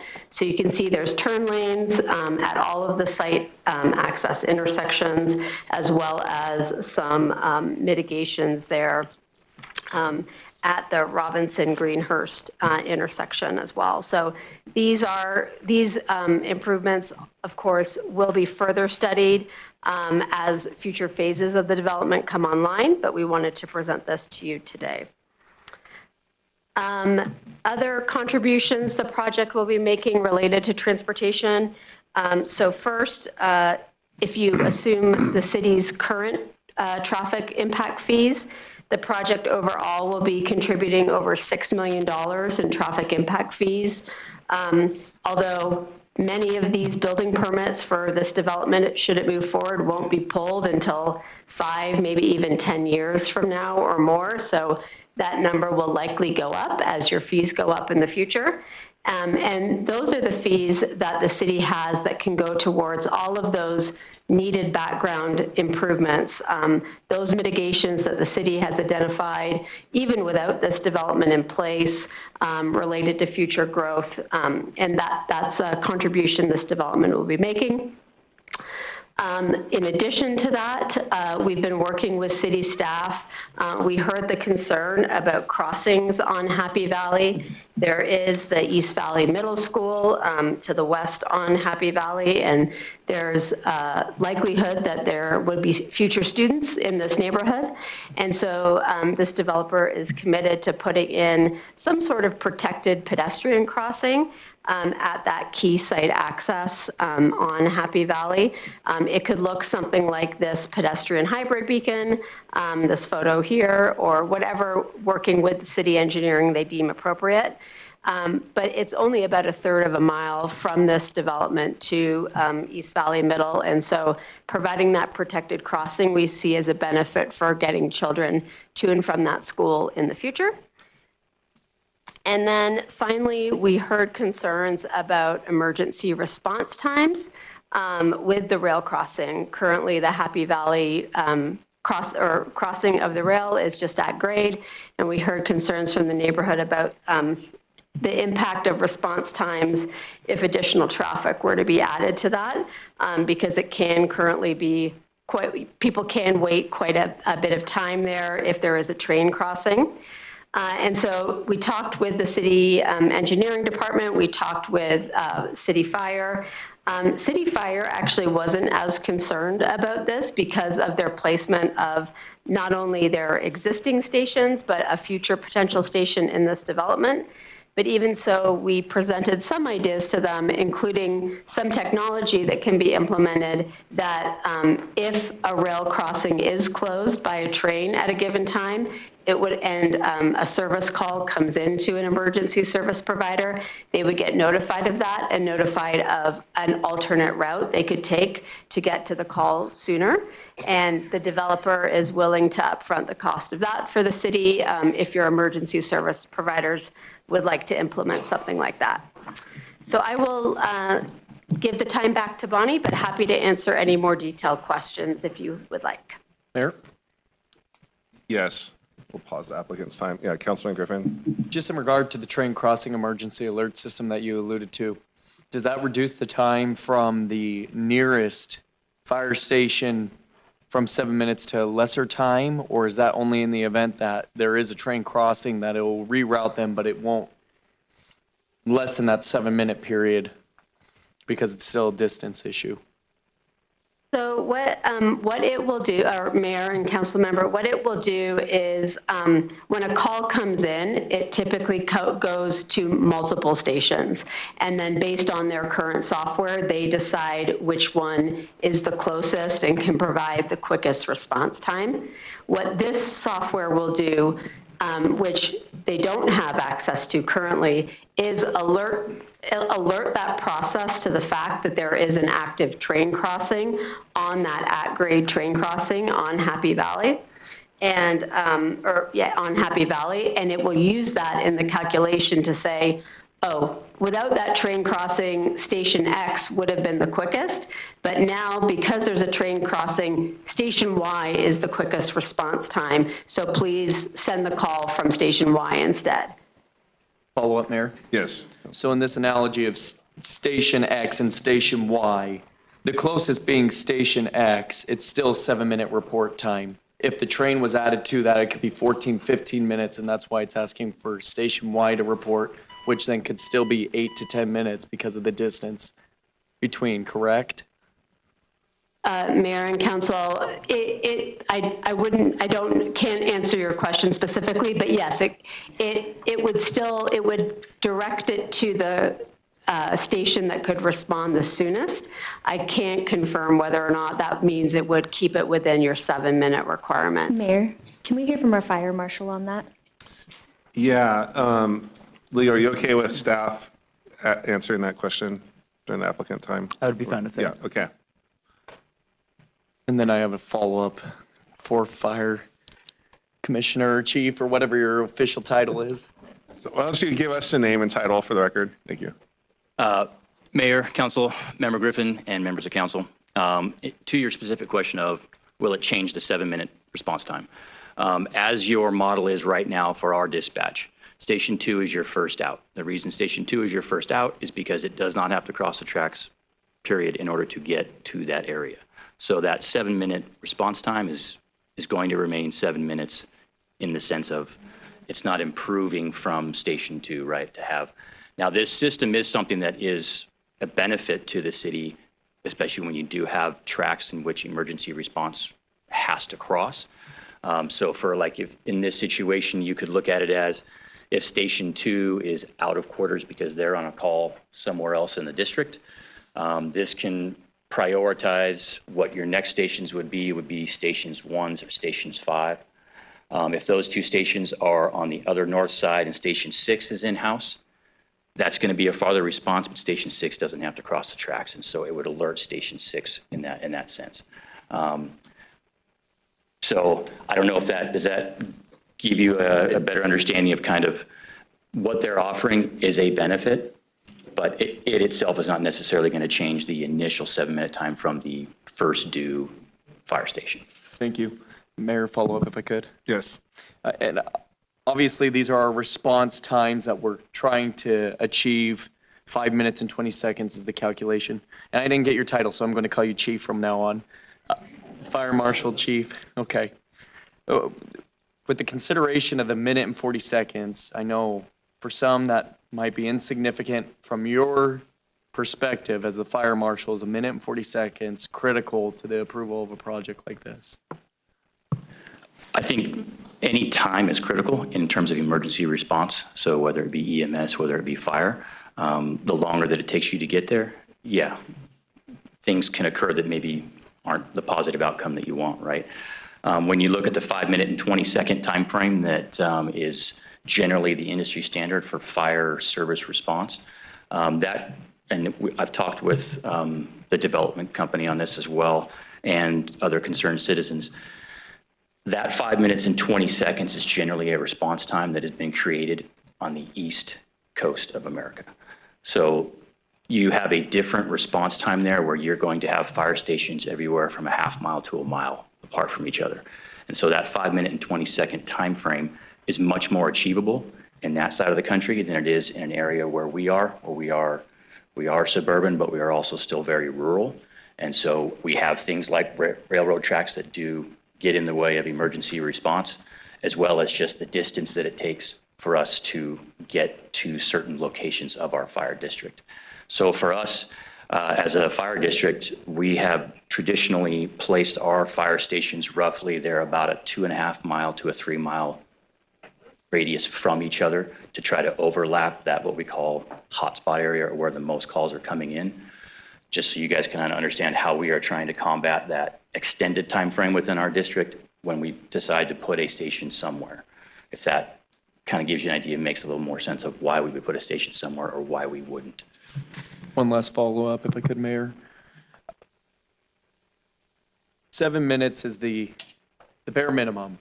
In perfect conditions, it's 7 minutes. But if anything else adds to that, traffic, train, et cetera, and I know that we're trying to alleviate that situation with these additional contributions, 7 minutes is going to be the best case scenario that we can imagine at this point right now, correct? Yeah, as your current fire stations sit and as your response model stands right now from dispatch, 7 minutes is your window from station 2. It has been discussed with the development company, the future of how they plan on developing this area.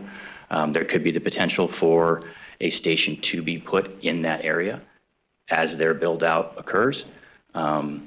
We have software that we work with, which we discussed and talked with them about where we would put a station and why.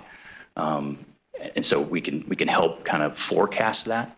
But as it stands right now, Station 2 is 3.3 miles away, roughly 7 minutes. Station 5 is 3.5 miles away, give or take, roughly 7.5 minutes. And that's that. So when I give you that 7.5 minute window, it's to the address, which is 5705 Greenhurst, I believe, which is kind of right in the middle of where that development would be. So I was trying to say, yeah, you might be there in 6 minutes and 45 seconds if you're at the top corner. It might be 7.5 minutes if you're at the bottom corner. Thank you. All right. Council, I'm going to propose the applicant finish the presentation, and then we'll still have our staff report, and then maybe reserve some of the questions. Some questions might be addressed in the staff report potentially. And then, of course, the applicant will come up on the back end after public testimony, and we can maybe ask some questions, so take notes. So you have a little shy than 4 minutes left.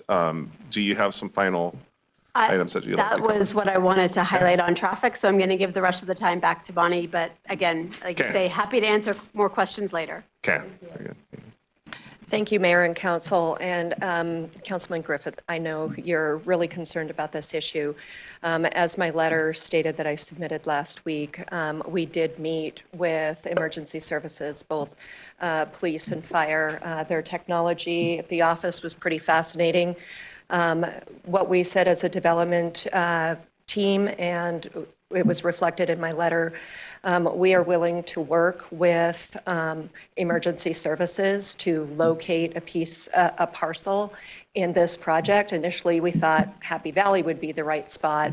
Turns out they would actually, at least the fire district, would like to see a facility located somewhere at the intersection or near Robinson and Locust Lane. And so we are willing to work with them to come to an agreement to provide a space for that facility. That obviously will improve the response times that are already an issue in the area that we had heard at the Planning and Zoning Commission.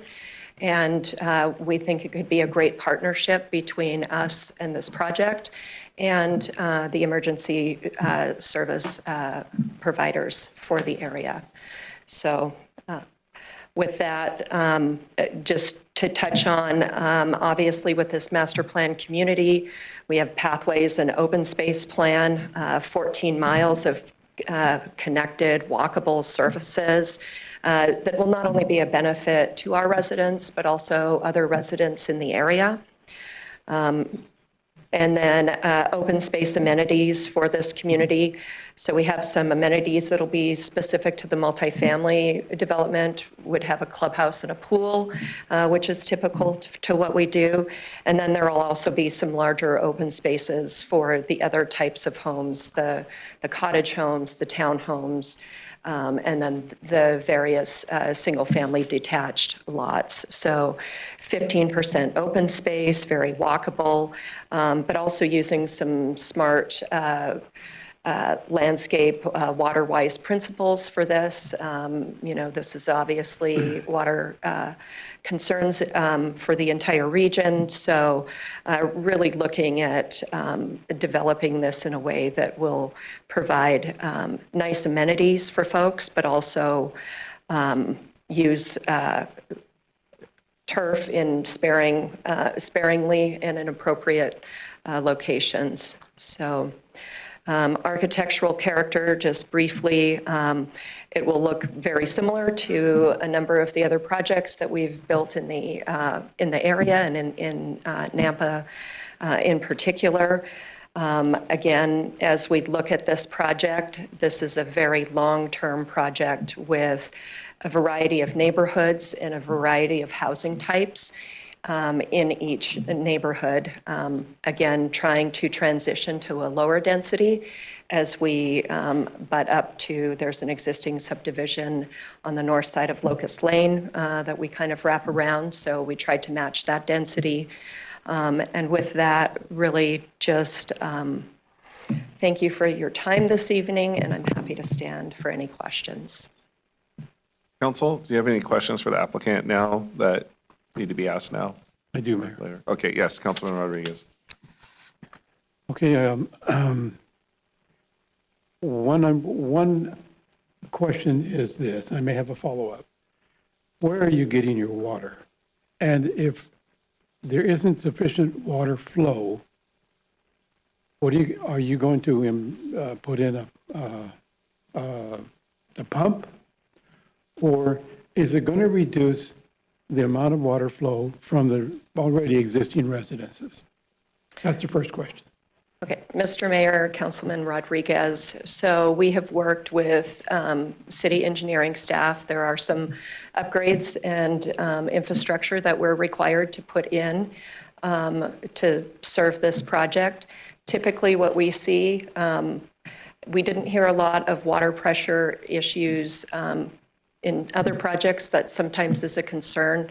Oftentimes when our projects come in, they help to provide a loop for water pressure, but it's detailed in the city engineering report, and we are in agreement with the requirements that city staff had outlined in their memo.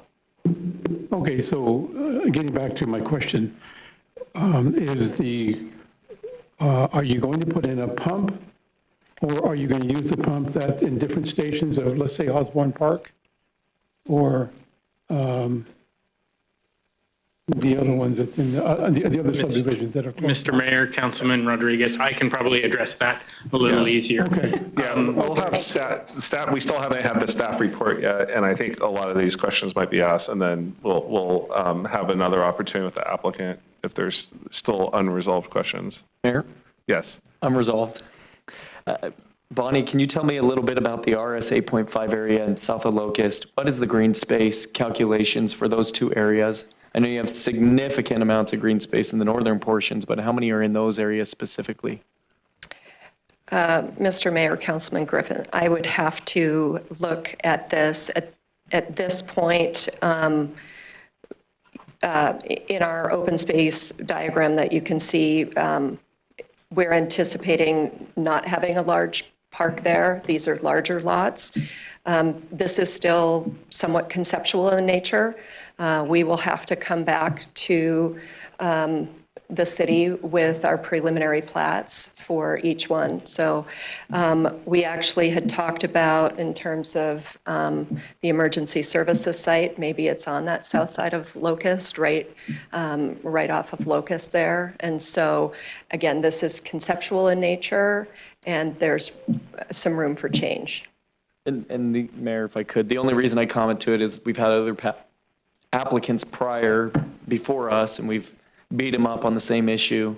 We understand that it's higher or lower density, so maybe not necessarily the need, but we don't want the ugly stepsister to get nothing. So I think there's give and take there, and maybe we might want to consider more green space or a park rather than having to travel up many, many acres to get to the closest one for those that might not have it there. Fair enough. Mayor? Go ahead, Natalie. Thanks. Bonnie, I heard 4 years that you had given in regard to the timeline, 2027, 2032, 2042, and 2029. Can you reconfirm what those years were? Mr. Mayor, Councilman Yangula, I'd be happy to. I know I skipped over it pretty quickly just to make sure that we spent enough time on traffic. So as I mentioned, each neighborhood will be built in multiple phases. We're going to start in the northwest corner in the cider mill area of this project. We anticipate if we were to receive approval tonight, we would still, we would start with the cider mill preliminary plat, construction documents to be submitted, reviewed by city staff and any other agencies. Hopefully, we would have those documents approved by the end of this year. That would mean that we would anticipate horizontal construction, so putting in the water and sewer and streets, sidewalks, that would start in Q1 of 2027, maybe Q2, depending on the weather, I suppose. And then we would finish for cider mill, it would take us several years to finish out just the horizontal construction. We would work south through the site to 2042, 2045, I think, just we would work our way through the project. That's just the horizontal construction. To give you a little bit better idea of what we are thinking for this first cider mill phase. So we would start horizontal construction in the beginning of 2027. The site would be ready for vertical construction in Q2 or Q3 of 2028. So there's a lot of infrastructure and improvements that we have to do. So we would not have a stick in the air. We don't anticipate having one house board in the air until 2028. And then with the build time, certificate of occupancy, our first occupied home in this cider mill portion of the project wouldn't be until Q1 of 2029. So where we stand today, that's at least 3 years out, or almost 3 years out. Phase 2 of horizontal construction, which on this map you can see is kind of the pink down in the bottom, the southeast corner of this initial neighborhood. So we would start horizontal construction on that in 2029. And I would anticipate it would follow somewhat of the same timeline. It's a little bit smaller, so it may not take as long for the horizontal construction. But we wouldn't, again, we're starting that 3 years from now. Phase 3 is estimated to start in Q1 of 2030, so that's the piece right in the middle, the bright green. Phase 4 would start in 2031, and part of that is there's just, in this chart, you can see that there's different number of homes, so it'll take us longer to build out phase 1. There's a lot of construction, there's some connectivity that we're required to provide. So as we work through that, then we'll bring the next, as we work through building out those homes, then we bring on the next one. So phase 3 is some townhomes, and then phase 4, again, estimated to start horizontal construction in 2031. And phase 5 estimated start of horizontal construction in 2032. And in that slide, kind of hard to see, but we've got some commercial acreages, obviously off of Happy Valley Road. So those would be commercial pads that would be available. They would probably take a while to build out. Phase 5, which is kind of adjacent to that off of Happy Valley, thank you. Those are our apartments. Those would be our last phase of this project. And we've got in phase 2, We've got a number of, thank you, some townhomes and some smaller lots.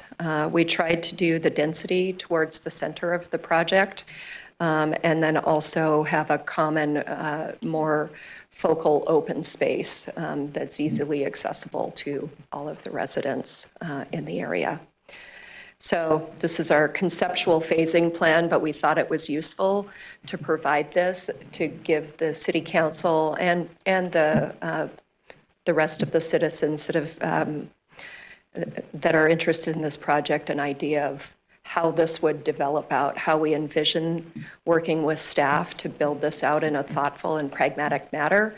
In the traffic impact study that you have in your packet, there are definitely various requirements. So many number of units trigger certain improvements along the way as it relates to traffic. And so we're really working through that. We would have to come back to the city, as I mentioned, for preliminary plats for the other neighborhoods. And they would have phasing plans very similar to this. So. Thank you, Bonnie. Yeah. Mayor. Yes, I think Councilman Rodriguez had a follow-up. Thank you. And then we'll come to you, Councilwoman Scott.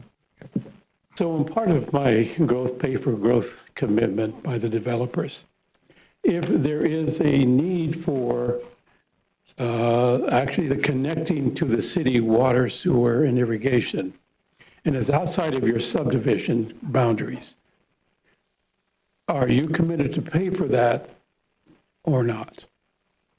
Mr. Mayor, Councilman Rodriguez, I'm not sure I understand the question if it relates to a third party needing to connect. That's not typical. I know that there is infrastructure, and Daniel can speak to this much more clear. There are requirements oftentimes in these projects where we are bringing water and wastewater lines, sometimes they're right at the site, sometimes they aren't, and we have to bring them to. So obviously, that's part of a typical condition of approval. Yeah, that's what I'm referring, and you answered it just fine, thank you. Yes. I just wanted to make that clear, that Yes. that if you do need to go, let's just say 100 feet to connect to the city sewer, that you're going to pay for it, and the city of Napa won't, that's all. Yes, that is correct, sir. And then also, as I mentioned, and I kind of didn't cover it, I covered it kind of quickly. So at the intersection of Robinson and Greenhurst, what we're doing there, we've got a conceptual plan. Again, we're working with the city. This is kind of an extraordinary requirement that we typically don't see. But currently, we've allotted 5.23 acres of our site to accommodate the future overpass that would go at Robinson and Greenhurst across the tracks. So again, really trying to work with the city to help improve the conditions in the area. So. Thank you for answering that. Yep. Okay, Councilwoman Scott. Hi, thank you. I have a question, and maybe I'm looking at a map that says Orchard Acres, so I don't know if it's the same one that you have there, but it looks similar. You said you were going to begin with Cider Mill, and on my map, it says that is the multifamily housing development. Is that correct? Mr. Mayor, Councilman Skog, so we do have some multifamily in the cider mill. So is this the map you're looking at? Yes. Okay, so this has a variety. So where you see it says Phase 1, that's along Happy Valley, that's our commercial area. So just on the east side of Happy Valley would be commercial. We would, as part of requirements for fire and access, Phase 1 is pretty long and strung out because we have to provide distances for connectivity for emergency service responses. So we have a variety of home types in there. Then we transition down to phase 2, which is in the southeast corner. Phase 3 is in the center. Phase 4 is the southwest corner. And then phase 5 does have the multifamily. Those would be 3-story apartments that we're proposing. That would be brought on well towards the end of this phasing. Okay, follow up, please.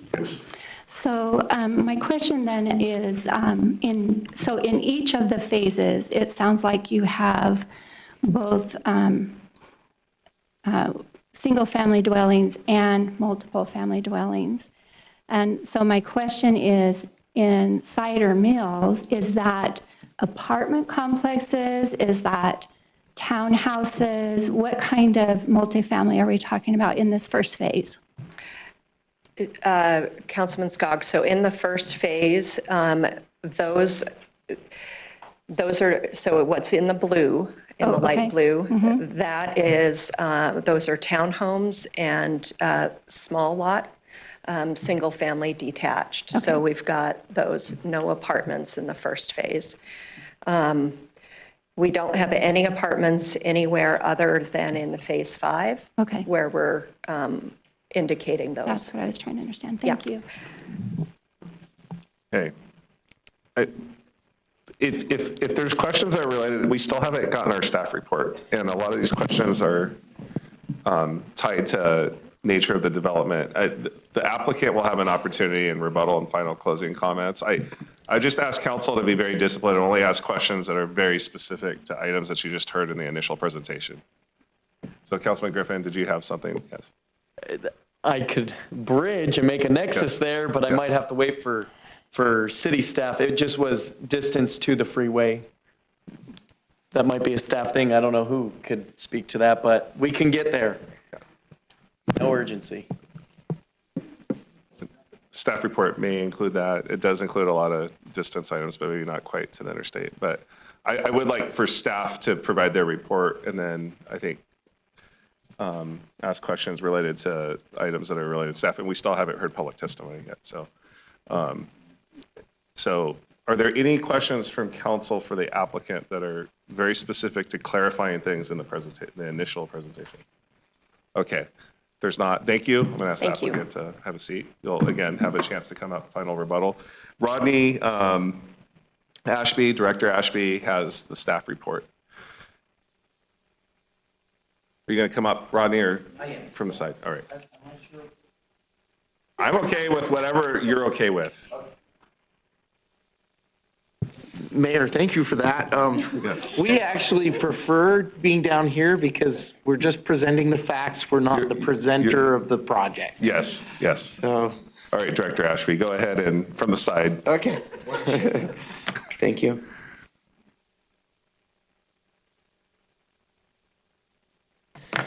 Okay. Thank you, Mayor and Council. Rodney Ashby, Planning and Zoning Director, for the record. As you've heard, this is both an annexation and zoning as well as a master plan community with a development agreement that locks that in place. Original concept, of course, you've seen this, but mixed use development, some commercial, some multifamily, and mostly single family residential. I just want to provide a quick clarification about single family versus multifamily. The City of Nampa's Planning and Zoning Department, as well as the zoning code, treats multifamily as multiple units on one lot. So when you have a townhouse, you have multiple units in the same building, but they're all on separate lots.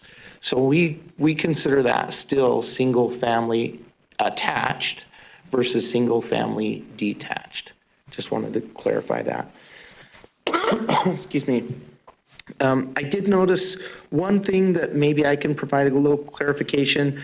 The map that showed Columbia High School was actually it showed it about a mile to the south of where it actually is. So Columbia High School is north of Amity and in between Amity and Victory Road. Okay, so I'm going to try my best to hit the points that haven't been addressed yet. I have a lot of information on these slides here, so if you need me to slow down, please let me know. So December 9th, 2025, the Planning and Zoning Commission voted to deny this, or recommend denial of this project due to existing traffic concerns caused by the Greenhurst Happy Valley roundabout proximity to the main rail line. And what they heard from the public is that during those when the rail is being used by a train, it backs up traffic significantly, clogging that intersection, the roundabout, and no one can move through that intersection. The second one was project increase to traffic concerns in number 1. So this is adding to the existing problem that is already there. Number 3 was the fire district response times of 7 minutes beyond the 5-minute, 20-second goal, as we've already discussed. And then number 4 is traffic increases in train crossings lead to longer emergency response times.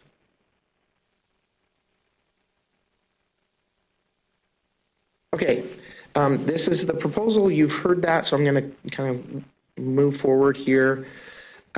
You've heard their response to this. They met with the staff, they met with the school district, the fire district, the police department, and tried to address those needs that were expressed in the meeting. They finalized the traffic impact study, and the city approved those improvements that had to be done. They are willing to work with staff to ensure a right-of-way is secured for a future Robinson Road rail overpass, and then they are willing to dedicate space for future fire station to serve Southeast Nampa as part of this master plan community. That would not just be for this project, but for the area in general. You've seen these. I'm going to skip through these. The comprehensive plan, you've seen this as well. Hard to see this a little bit, but this is community mixed use up in this corner here. This is residential mixed use, and this is low density residential. Current land use, farmland, it has been farmed for over 50 years. And then the surrounding land uses to the east is large lot, single family residential. To the north is large lot, single family residential, and Nampa Meridian Irrigation District office and maintenance yard, Union Pacific Rail main line. To the west is large lot, single family residential, agricultural farmland, Terrace Falls Estates subdivision. That's a RS 8.5 subdivision. And then, of course, Terrace Falls to the south as well as some large lot, single family residential and agricultural farmland. Utilities, the city maintains these utilities in the area. You can see those there. And engineering provided some comments that address some of the concerns about getting utilities to this location. So we'll hit that in just a little bit here. So here's the project proposal. The area shown as kind of that orangish is the BC zoning, and you can see down there, I don't have my glasses on, so I can't see those as well as you can probably. But RS12, I want to make a quick note about this. I heard some concerns about open space for those large lot portions of this development.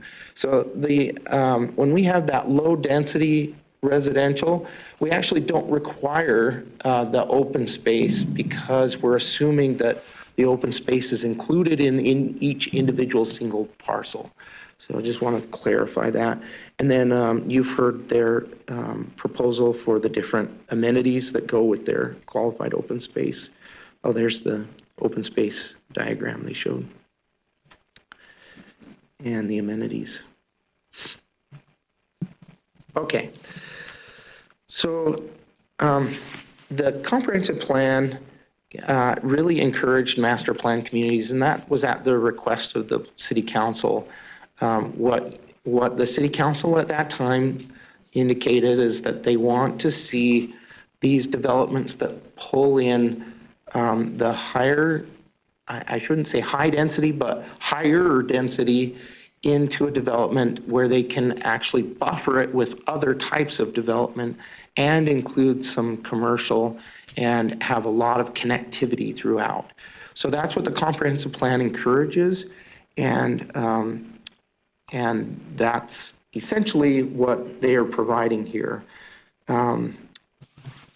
Let's see, I don't think I need to go through each of these, but the MPC gives you a little bit more flexibility. They're not necessarily using that flexibility, but the master plan community does allow for an increase in densities and an increase in land uses, although they are following the comp plan exactly.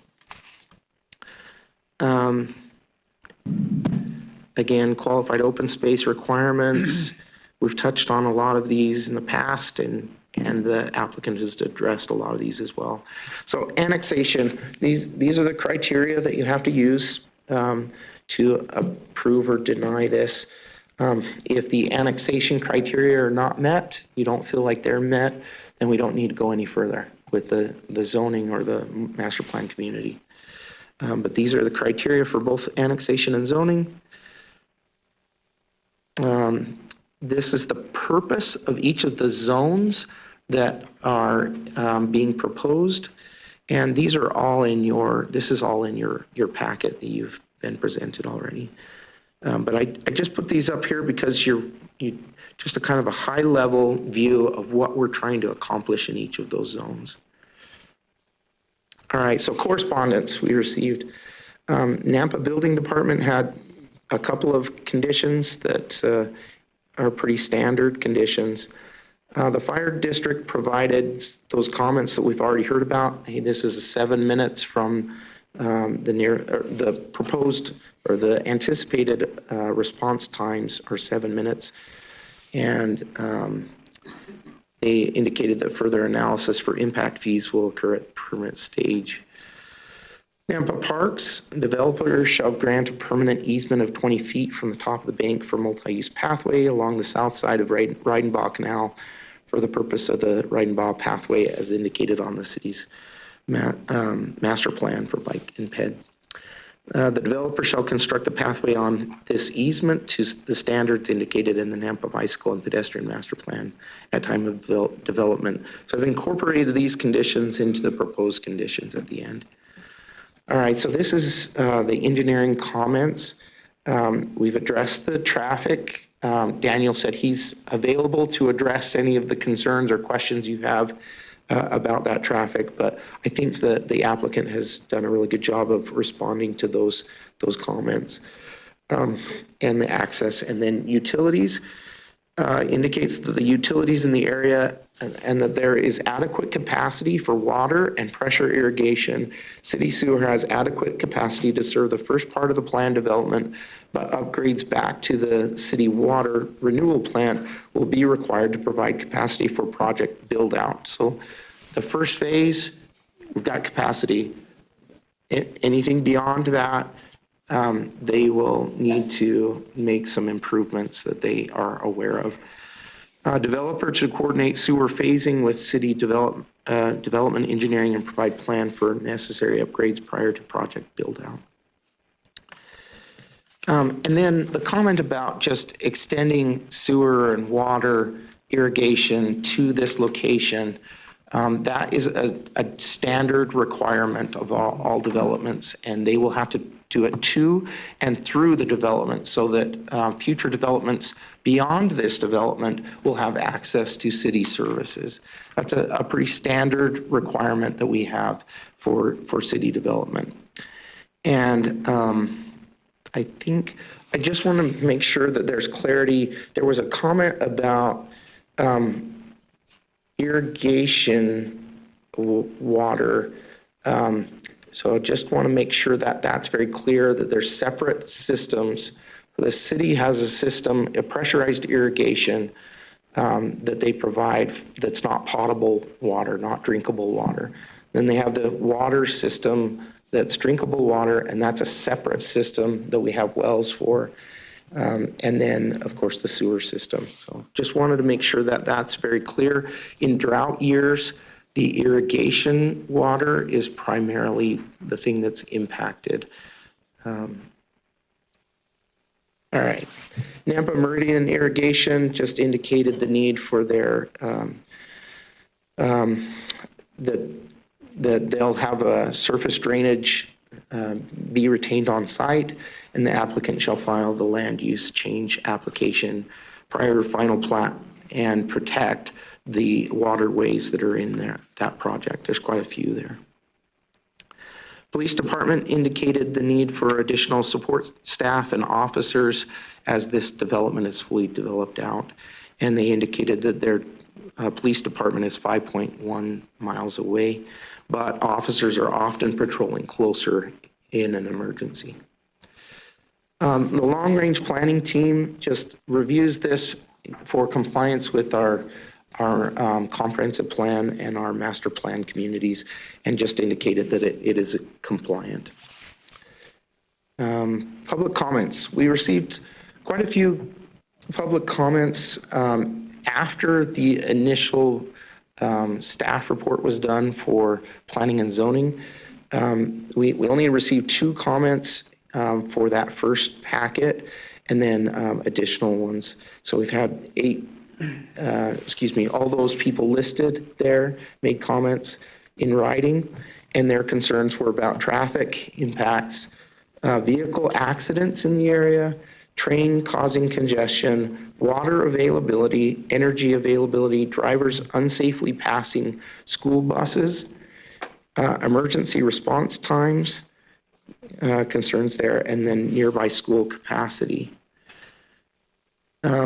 We received supporting comments from two respondents, Henriksons and Greg Bullock, arguing that, one, the city approved development around this property that made it so the property could no longer be farmed, and they can't use the appropriate pesticides now for the crops on that property because they're too close to residential subdivisions, specifically the Terrace Falls subdivision. The property owner has lived here for many years and contributed to the community and volunteered. Their only option the farmers feel they now have is to develop the land. They don't feel like they can use that land anymore. They did not want to develop it, but feel like they're backed into a corner. Number 4 is organized opposition to development primarily comes from people who have moved here for the benefits Nampa offers, but don't want anyone else to have those same benefits now that they are here. Number 5 is developer provides a quality product and is local. And then number 6, it's the right thing to do to support the farmers who have owned the land prior to those in subdivisions opposing the use of that land. So here are the proposed conditions. I've included all the comments that we received from the agencies for those conditions if you choose to approve it. Here are the proposed findings for annexation. You have these in your packet. Don't necessarily need to cover them. These are the proposed zoning findings for approval. And then the second one, the third one. And then I added this one based on the comments we received from the planning, or the recommendation we received from Planning and Zoning Commission. So the first one, not a big change. The second one, not a big change. The third one is the change, and here's the conclusion. The conclusion is the proposed amendments would not be in the interest of the public and reasonably necessary because although the proposed project is in line with the city's comprehensive plan, which outlines the public interest for future development and provides a diversity of housing options and commercial services that are needed for a community to function, the project would increase traffic significantly in the area and would cause significant problems due to the proximity of the Happy Valley and Greenhurst roundabout to the railroad main line, creating significant traffic congestion when a train is crossing Happy Valley and creating a safety concern for providing emergency services to this location during these congested times. If you've ever seen a run-on sentence, that's one of them. Weighing these facts, though it is in the public interest to provide housing and to value property rights of landowners, it is of greater public interest to ensure a safe and accessible community. Therefore, the proposed project is not in the public interest. So that's if you were to decide to deny it. It's a suggested conclusion. And then, of course, the other one that if you were to approve it is that the proposed amendment is or would be in the interest of the public and reasonably necessary because the proposed project is in line with the city's comprehensive plan, which outlines the public interest for future development and provides a diversity of housing options and commercial services that are needed for a community to function. So with that, I have a couple of different motions, this one for approval and this one for denial. And then if you wanted to add anything, if you were to deny this, you'd need to just identify the facts that support that denial. And I would stand for questions. Councilman Griffin. Thank you, Mayor. I kept Not notes. my reader. I kept notes. I was told to do a task, so I did it. Thank you for doing that. I'll start with 4, and then I'll do my other 4 after somebody else goes. The distance from this property to the freeway for those that are working in Boise or need the commute. Mayor and council, it's 3.5 miles. Thank you. And those would all be driving on city roads to get to that point, or county roads, or who will be maintaining those roads? Mayor, Councilman Griffin, there's multiple ways to get. There is obviously up Happy Valley to get to the freeway with the addition of the 10-mile interchange. I actually was in this area taking my dad to the doctor this morning during rush hour. We went over to 10 Mile and went up 10 miles, so there are alternate routes, but those would be generally the two that would serve this area at this time. Thank you. Real quick, can you pull up page 217, which is just the map, and leave that up? My gosh, the mayor knows it by heart. I have my own maps, but on this presentation, is that what you're I talking think about? 217 are a packet, so it's just. The one where it shows the that future is? land use map? Oh, that's right. Your presentation is different than our packet. Okay, never mind. Just a map. Thank you. Okay. That works. A map of the project that. Oh, okay. That one? All right, and then we'll resume. It's a visual reference with the questions being asked. Okay. Thank you. Yeah. Go back further. Further? Yeah. Plan that's got That one? existing to the west. Mayor, that would be the correlating map in the presentation to Okay. what's on page Okay, 217. thank you. All right, Councilman Griffin. resume. Thank you. Yep. The expected number of units in totality and by each phase. Okay, the phase one, I'm not sure about, but the total is just on your description of the property. Let's see if I can get that. Must have missed that. Whoops. I saw it give the zonings, but I didn't see it. I saw a total number of acres, but not units.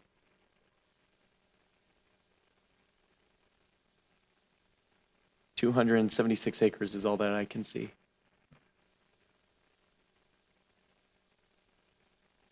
I just want to make sure that, and I understand the helpful intent from the crowd, but please refrain from comments until there's public testimony.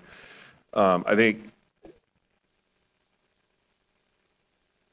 is there a point in the presentation where the units are referenced? Because I don't want to go off hearsay. Mayor and council, it looks like I missed that one. It's 1413. Okay. And that's where the police is getting the 3,900 estimate based on the multiplication of, or are they going 2 point something per home, I think, on the ratio? Okay. All right. Councilman Griffin, any more questions? Yes, Yes. thank you. I know we can't consider it necessarily here, but I know the school district had the opportunity to comment if they would like, but have they stated anything having potentially 1,400 homes filtering into Columbia High and the neighboring elementaries. Mayor and council, so Nampa School District has a policy that they don't make comments about these projects. So I can't really speak to That's that. fine, thank you. Should I stop there and let somebody else go? I'll stop there. You can always circle back after public testimony, too. We still have to hear from the public. And then the applicant rebuttal, but any other questions? I'm not trying to discourage, I want to make sure that we don't start deliberating towards a decision before we've even heard public testimony and have rebuttal. So a couple of comments, Mayor, in looking through the packet, I think it's necessary to clarify. The Happy Valley and Greenhurst roundabout was installed by the Highway District, not the city of Nampa. So please have that clarity. Secondly. Mr. Mayor, I would correct, the city of Nampa did install both Amity and Happy Valley and Greenhurst and Happy Valley. Okay, I was told differently that the Highway District controlled that, and I couldn't remember. No, the city installed both of those. Okay, so it is city roundabout. Correct. Okay. Whether this project is approved, whether it's built out over the next 10 to 20 years, the current situation of the railroad crossing is going to continue to affect. I've personally experienced, can't get through the intersection, wasn't going north. There's a problem.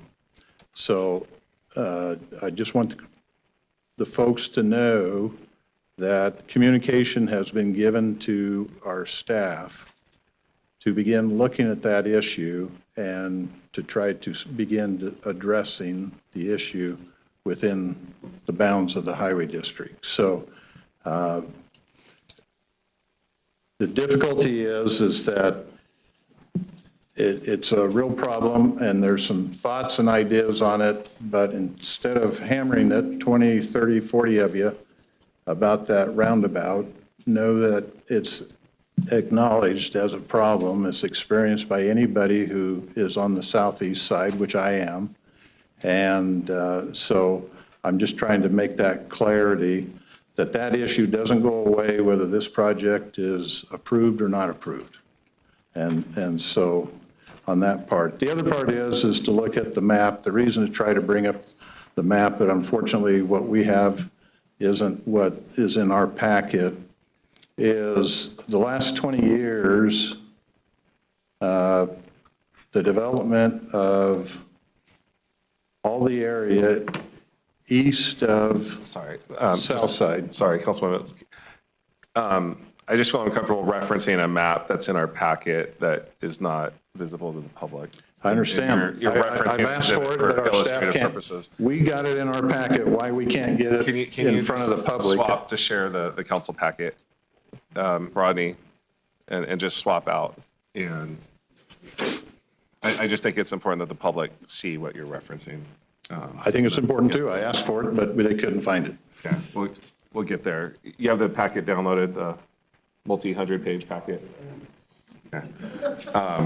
Oh, it was only 325 Yeah, pages it's this not time. bad this but, week.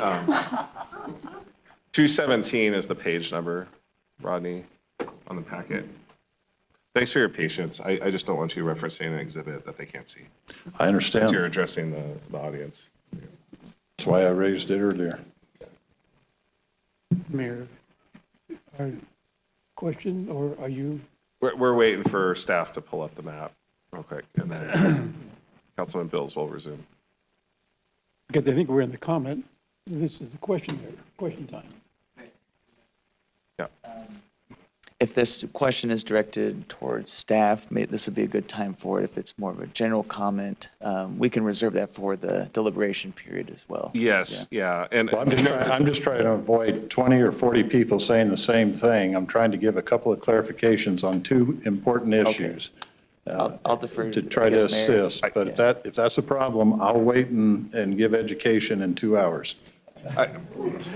That's pretty quick. I don't want to preemptively address the crowd before they've even had a chance to speak yet. So about what they maybe should or shouldn't say. And I know your intent is to try to expedite. It's public education, testimony, it's not to sway But other. it's just- I want to afford the public the right to Okay, speak. and then well, just move on. Okay.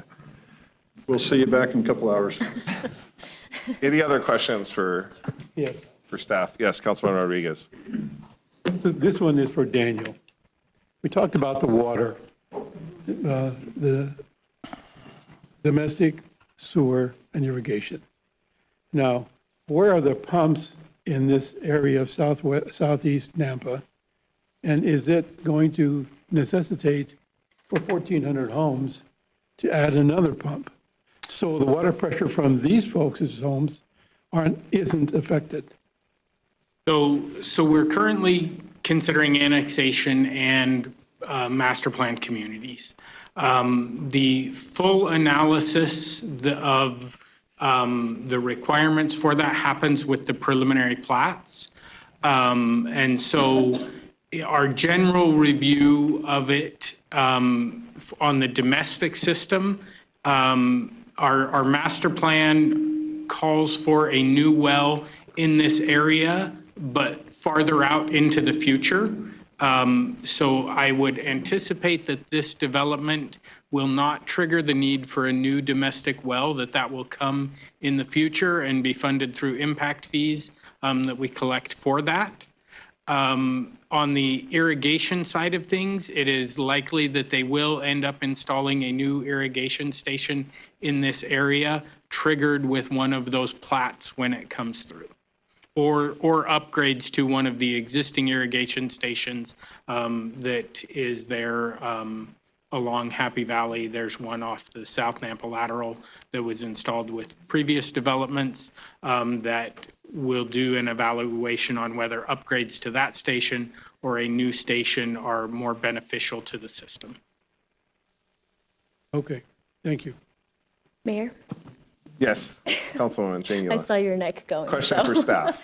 Question for staff. Yes. It might be for Rodney or legal, I'm not sure, but this goes back to that point that Councilman Griffin was talking about earlier, where something will annex and zone into the city, and then they sit on it for 15 years, and then it doesn't come back. I'm not saying that's what's happening here, but the nature of this project is a 20-year project.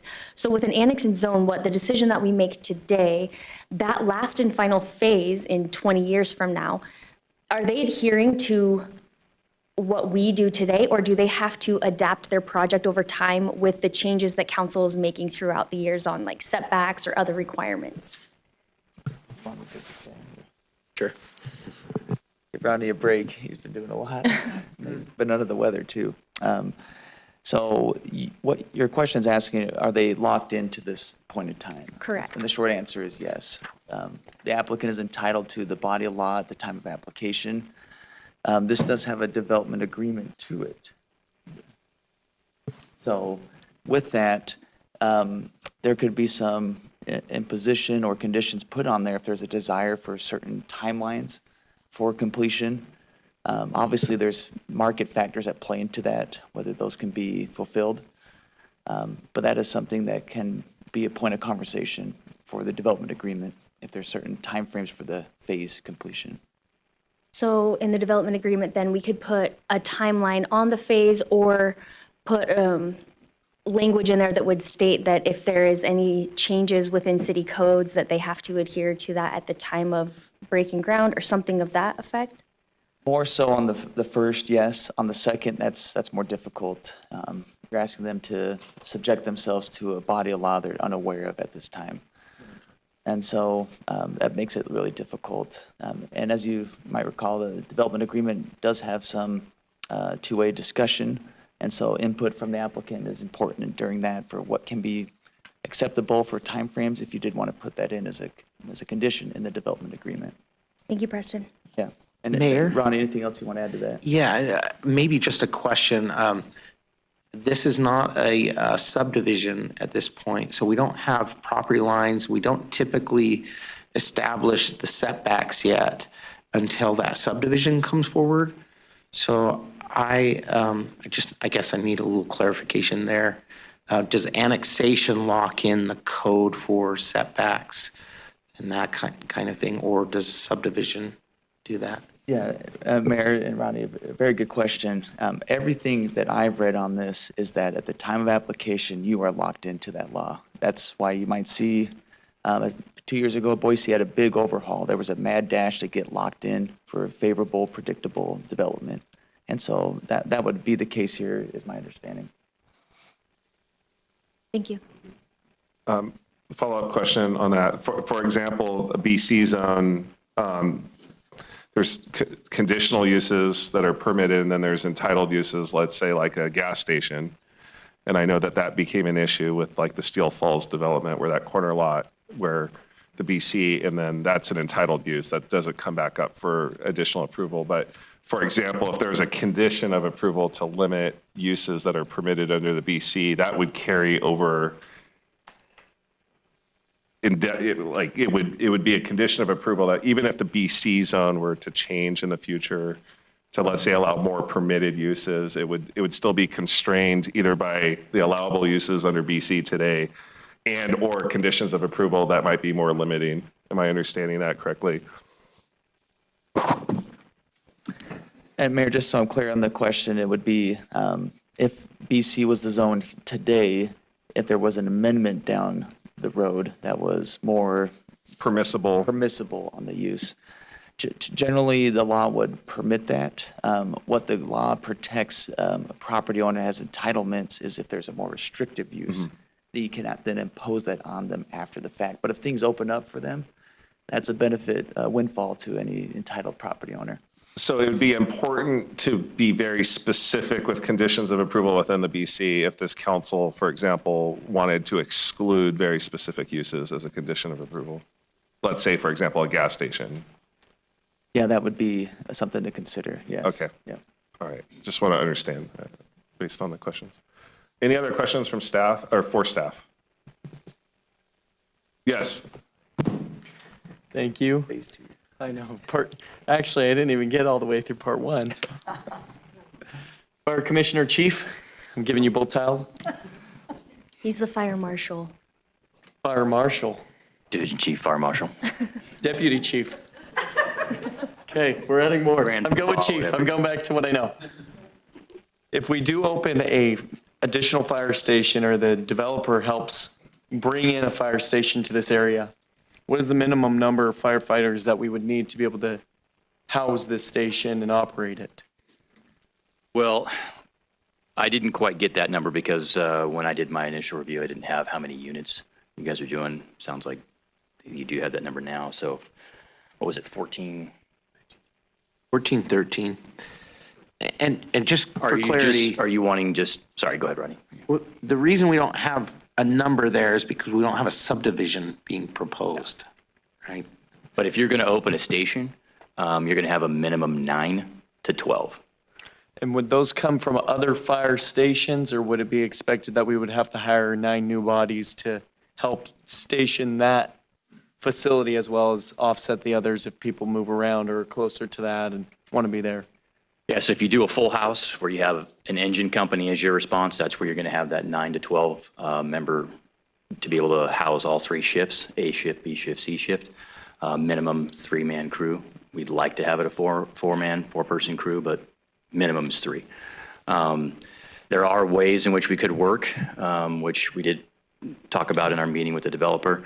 There's other ways in which you could staff that. For instance, if you open a station that's kind of just running what would be considered a QRU, a quick response unit, or a squad, that squad is a minimum of 2 people. That's going to be probably, because we are an advanced ALS, so you'll have a paramedic as well as an EMT on that. They would also have the ability to respond with a fire response as well, so they could be called to a fire at the same time. So that's a smaller way of staffing it, so you could go, a 6 to 8 on that. But those would have to be all new hires, so those would have to be planned for and funded. And how many, Mayor, how many firefighters would this project specifically trigger the need for? I know we would need 9 to house that fire station. There's needs all over the city. It wouldn't all just be because of this development, but thinking specifically for this development, how many new hires are they causing? And would that be enough to have to trigger that new fire station to be implemented?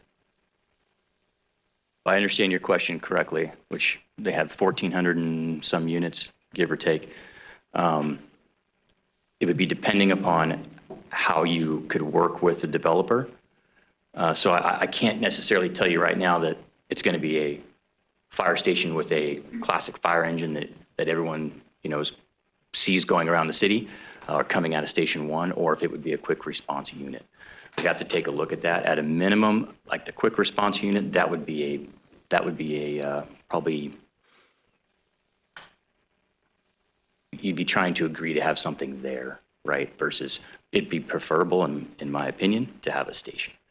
So you can have a station because as you build out for the future, you have the opportunity to cover that side of the city, as well as any mutual aid agreements that you would have with Meridian, CUNA, and those areas. So a fire station is the optimum choice, if that's what you're asking. Yes, thank you. Mayor, if I could continue? Yes. The Terrace Falls, and I wrote it down, but now I can't read my handwriting. The other subdivision, is that a city or a county subdivision? Those are both city. Thank you. There was mention in the report from the farmer that he was no longer able to continue farming because the pesticides he was using was not conducive to the area. Did the city stop them from using a certain pesticide, or did they choose that on their own accord? No, Mayor and council, the argument that they're making, the farmer is making, is that no, the city is not requiring them to not use that, but there are federal or state requirements. I can't remember. It's not on our level of authority, but they're being restricted on where they can apply those specific types of pesticides. And it doesn't fall on our liability. The Right to Farm Act is in place, but they can't use that product so close to residential. So they're saying because of that, they can no longer use the property for farming. Mayor, if I have a huge problem with that we're bringing in properties, but it's not directed at you, it's a statewide issue, so I'll just take it up with the legislature. Changes made to this project proposal from the P&Z hearing to now, is this the exact same proposal that they heard at P&Z, or have there been amendments made to that to be able to address some of the concerns P&Z had stated? Mayor and council, the only change that they've recommended is that additional fire station, and then, or the willingness to work with the fire department to get some land for that. And then I think the additional crossing was another new one, as well as the addressing the software for emergency response. That's all I have, Mayor. And the applicant can address that in closing rebuttal. But for the fire marshal, is the preferred minimum lot size for a fire station about 5 acres right now? 4 to 5 acres. 4 to 5, okay. So, Mayor, if I may, I know that they've worked with, in our neighboring city, and this is kind of what we had discussed, was where they donated 2 acres, and then the city bought 2 acres, something similar to that. So the most recent station, which is over by Owyhee High School in Meridian, they have the similar situation that you might be looking at here, and where we would work with them to develop a fire station in that area. Okay. I would be curious from the applicant at the rebuttal time if the willingness to accommodate to a 5-acre lot is displacing the BC or one of the other zoning designations within the master plan community. Mayor, if I may, also in that conversation, if you see to the bottom of the development where that little section of land butts down south of Locust, that's really kind of where our software tells us if we were going to end up putting a station, that would be the most advantageous spot to put a station, because it allows us to control traffic both ways off of the new roundabout that's there, and then with the eventual overpass that may happen on Robinson. Okay, gotcha. Thank you. Mayor? Or did Rodney, okay, further clarification. I just needed to respond to your comment there about whether it will replace some of the land use. I just want to make sure that it's clear, a fire station can be placed in any zone? Yes, So yeah, that- yeah. So it's, however, the acreage is designated. So I am curious if there was the contemplation of a fire station, which is not included in the breakdown. That's correct. What it would be displacing. So Yeah. knowing that it's an allowable use along, many lines. So it was more curiosity. So Mayor? yes. Really quickly to Councilman Griffin's statement there, it is actually Idaho law. It's Idaho Law Code Title 22, Chapter 34, Thank you. if you want to go lobby. I do. He wants to go lobby. Okay. That makes me. I think Councilman Bills had a question, so we're going to have Councilman Bills. So Elijah, question is, in light of that, everything built between Southside and Happy Valley took place in the last 22 years, has been serviced by Station 2. As initial response out, yes, to Station 2. And so the software that we have, Councilman, it's called Dark Horse. And what it does is it allows us to take all of that response data and then put it into the maps and overlay it and show where the calls are happening versus where the calls are not happening and where the growth is happening as well in the city. And so, for instance, this section of land is not as we would consider hot, like a hot area that we would be immediately saying a station is immediately needed right there today. Those are in different locations in the city right now. So do we have a problem with our current setup? Because most of these folks are probably living in that area. Councilman, can you clarify, you're saying we have a problem? Well, the questions asked earlier about fire station, I'm trying to clarify, this applicant is offering to potentially provide site for a future fire station, which seems like that'd be a great benefit to the existing developments that are already there. It would be a good benefit. I don't disagree with you there. If that's where they're going to go down the road, I think in just the brief conversations that we had, it was as the development builds out, and I think that section of your development was towards the 10 to 15 year timeframe. Okay, so with something we'd have to take a look at if that's where you guys want to go. How many times has your fire truck been blocked by the railroad track crossing and the train going through? That's a good question. I couldn't give you a specific number of that, Councilman, because I don't have that data tracked. In my own personal experience, having driven fire engines through there, I have not personally been blocked, but it's not that I'm not saying that it hasn't happened. So I'm not diminishing the potential that it could happen. So having an overpass, yes, that's the optimum versus not. So, but I haven't personally had it while I was driving fire engines or riding on a fire engine. Okay, thank you. Are we good to go to public testimony or no? Or there's Still questions? okay, questions for staff that need to be asked now or can be asked after public testimony? Now, because it will be part of the applicant's rebuttal if they're willing to have that development agreement attached. What would the cost be to build a new fire station on 5 acres if you considered the land and the build out? Ballpark. I know this is an impossible question, but ballpark. Yeah. I could go off of Fire Station 6 and say 16 million, but I don't want to do that. Yes, Fire Station 6 would probably be your closest one right now. So I couldn't give you a future 5 years from now, 10 years from now, what those costs will be. I just couldn't do that. Thank you. All right. I believe we have some people signed up. You've all been so patient. So we're going to move to public testimony at this time, and we have some who are signed up. If you have not signed up, you will be afforded an opportunity to speak.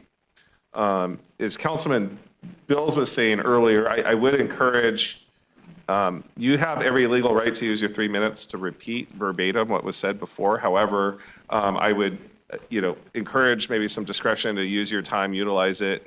If something's been said, you can expedite and say, I agree with this and that. But however, please do not feel pressured to not use your 3 minutes as you deem fit, but you can kind of piggyback off what's been said. Okay, so clerk, who's the first one signed up? Mr. Mayor, our first speaker is Noreen Nunes, and on deck is Brett Turner and Mary Jo Antle. All right, so you can line up all 3, and of course, you'll go in the order in which the clerk listed. And once you give your name and your address, the 3 minutes will start. The clerk will say time once the 3 minutes hits. I will allow you to finish your sentence, but not to finish a paragraph, nor a run-on sentence as was exhibited earlier by Director Ashby. Noreen, you're up. Good evening. Thank you. My name is Noreen Nunes, N-U-N-E-S, and I live at 5547 East Victoria Falls Drive in Nampa. And I'll just come right out and say this is not a good idea. I realize there will be some single-family homes, but most will be multifamily. The single-family homes will bring in tax revenue, which Nampa needs desperately, but the multifamily units will do nothing but inundate us with more people, using more water, which is something we don't always have an abundance of, as was Mountain Home's previous issue. Water is extremely necessary, especially for farmers whose sustainability very much depends on it. We must be careful about water usage. I don't want to see what happened in California in the 70s happen again here. This will also cause more traffic on Locust, Happy Valley, Robinson, and Greenhurst roads, all which already have heavy traffic. Making a left-hand turn on Locust for us, for example, in the morning and late afternoon hours from people driving to and from work is already dangerous and will be more of an irritating hazard. It already is, especially on Happy Valley. And then there's the railroad tracks on Happy Valley, and we've discussed that. Then to get to the area for that reason, if there's an accident, that's going to cause more, could cause more, an emergency from a home would hold up the emergency personnel, as we stated. The Orchard Acres subdivision just looks like an enormous amount of residences. My husband and I don't like how close they would be to us.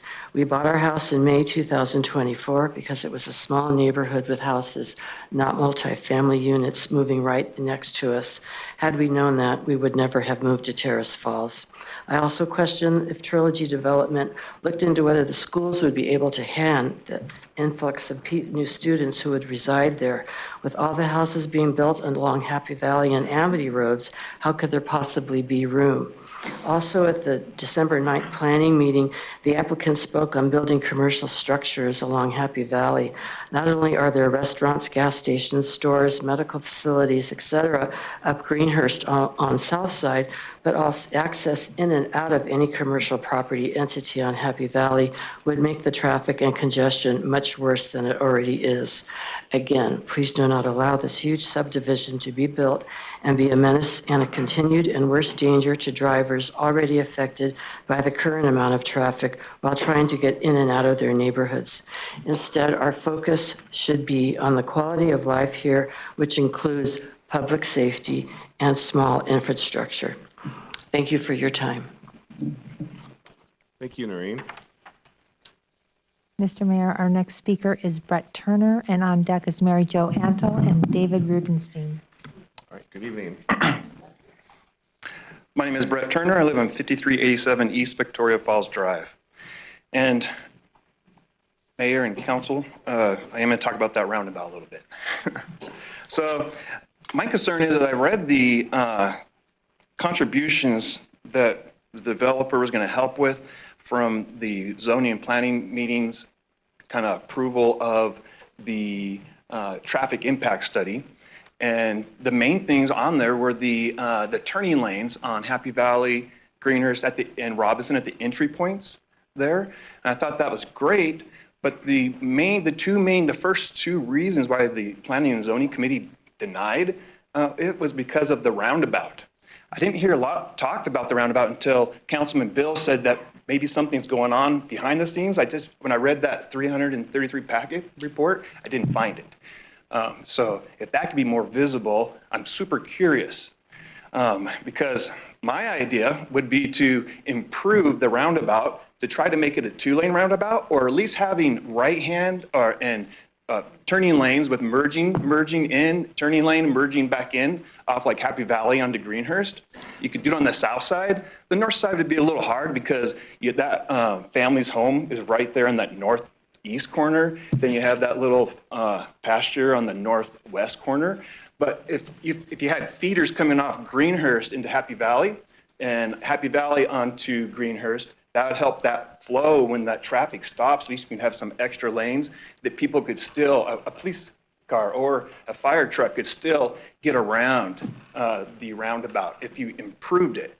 So my question is, do you have any plans of upgrading the roundabout at Happy Valley and Greenhurst? And I had another question too, was did the developer not purchase or plan to develop the land on the southeast corner of that roundabout at Happy Valley and Greenhurst to avoid having to deal with any issues with the roundabout? I think about that sometimes, but I'm not sure. And there's the other intersection at Robinson. And I'm not sure, my other question is, would that overpass just go over the train tracks, or would it also go over Greenhurst? Would it be on-ramps and off-ramps on that? So those are my questions. And my final statement is, I didn't see a timer going, so did I pass it? 40 seconds. Okay. I'm not against large-scale property development. In fact, it's probably better than slowly piecemealing separate developments in the same area over the years. But this property development and any other future property development just needs to have a better road system in that area to handle it. And I think it would be great. I think it would work out if that roundabout was updated. That's it. All right, thank you. Mayor, can we ask Crystal to answer the gentleman's question? Yes. So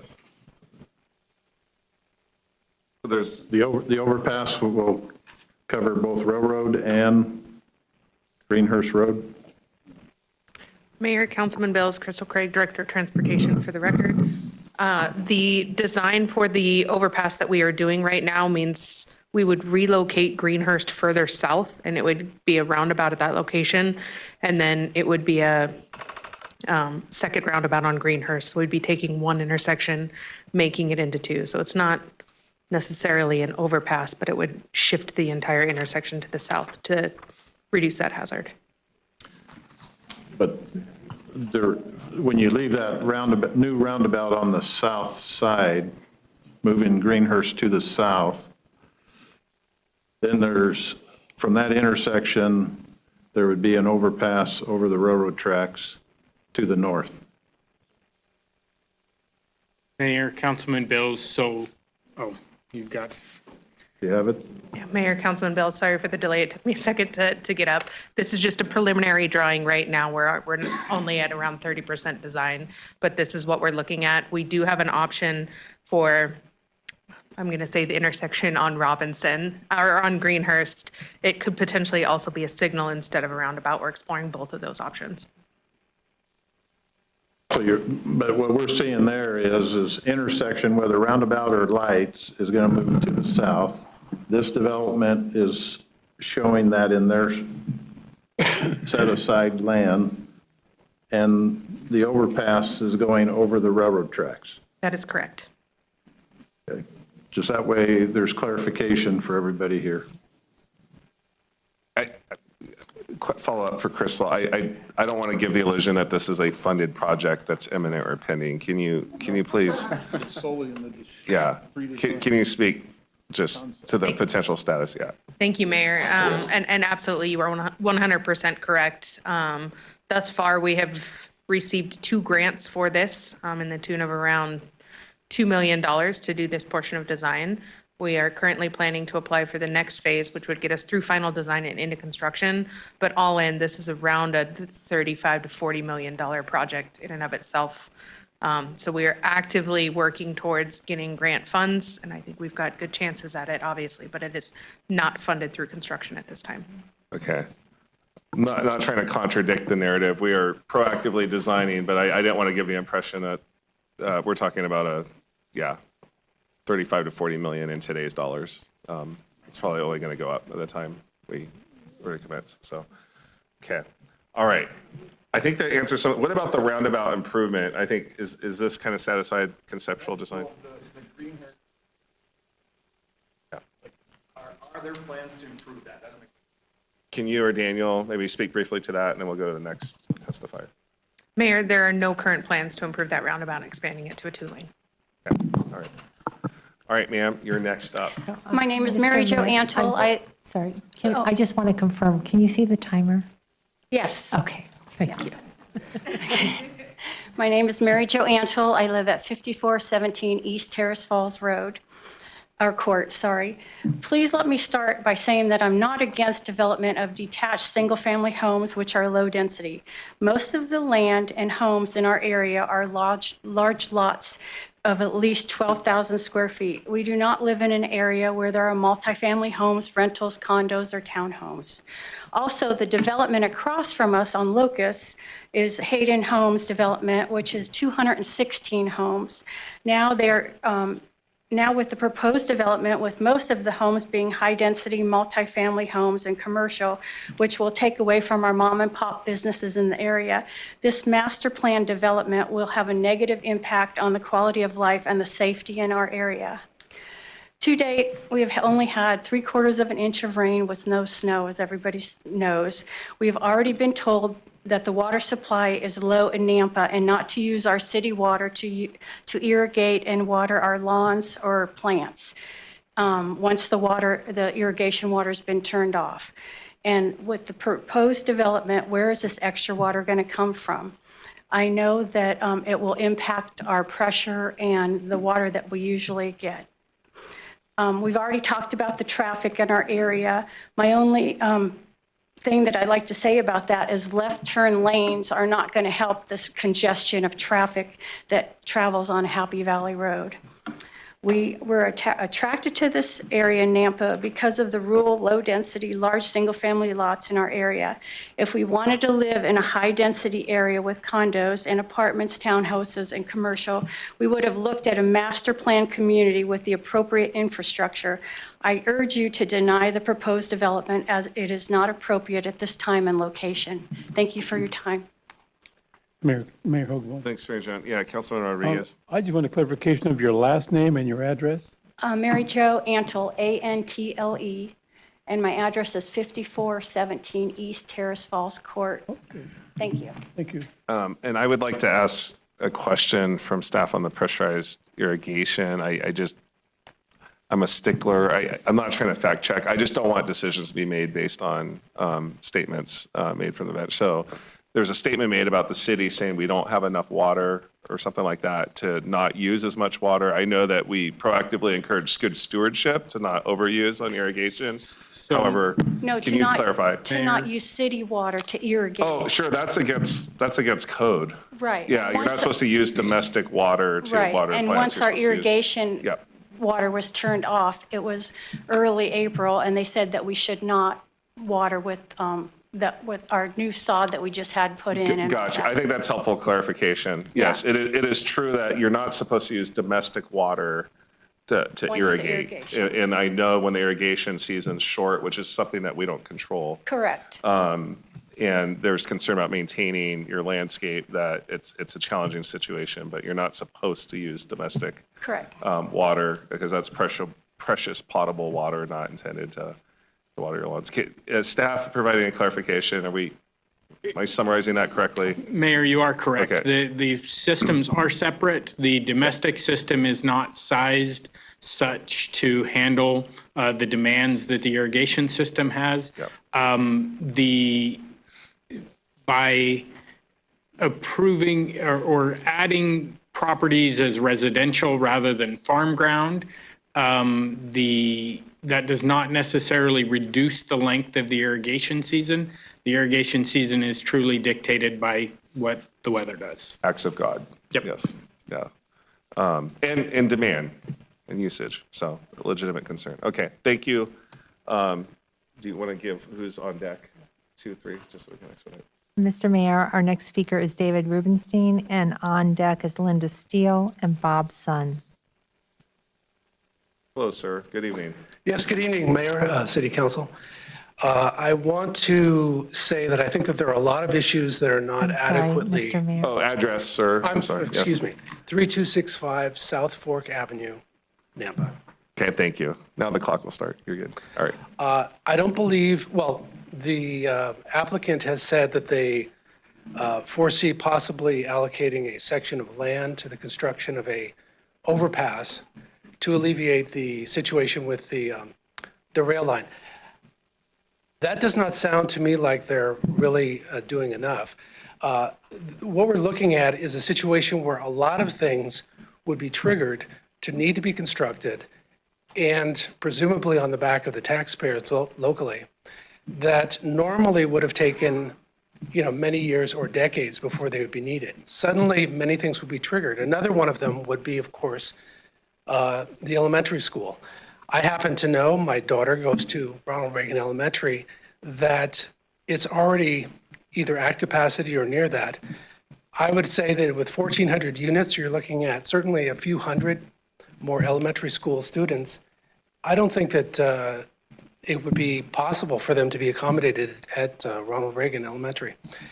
I guess what I would like to say, in the interest of keeping it brief, is that this development as proposed is not appropriate for an area that has almost entirely single-family, detached residential. It's a quiet, peaceful lifestyle that many of us spent our lives planning for and trying to achieve.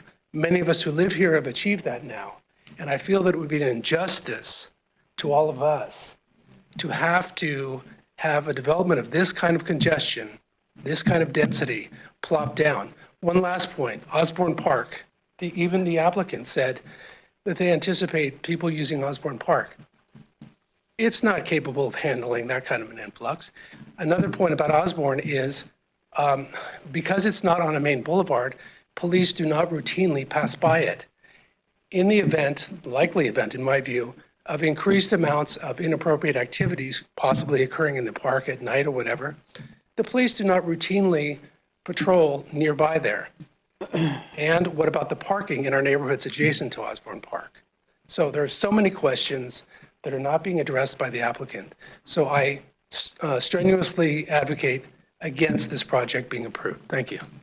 Okay, thank you, Mr. Rubenstein. Mr. Mayor, our next speaker is Linda Steele, and on deck is Bob Sun and Pat Langdon. Before we start my time, let me give my name and address first. Linda Steele, 1219 South Spring Valley Drive in Tampa. Just so you're aware, just so council's aware, and Mr. Mayor, this is not my speech. I did not write it. It's a neighbor and a citizen who lives in that area, but it's a 6-minute speech. So we spoke to city clerk's office and they said split it up 3 and 3. First thing I want to tell you, I totally destroyed my speech based on trying to be respectful here. But I would like you to know that you will be getting a petition that's got over 125 signatures on it against the proposed plan. I'm asking you, I urge you please to deny this proposed project. I'm sorry. Let me state that creating this project could create further damage to an area that's already overburdened with traffic congestion, incomplete infrastructure, and more importantly, dangerously decreasing response time for all emergency services. Can we put that first document up on the screen? I want you to see Fire Station 2 and the number of calls that they get versus the other.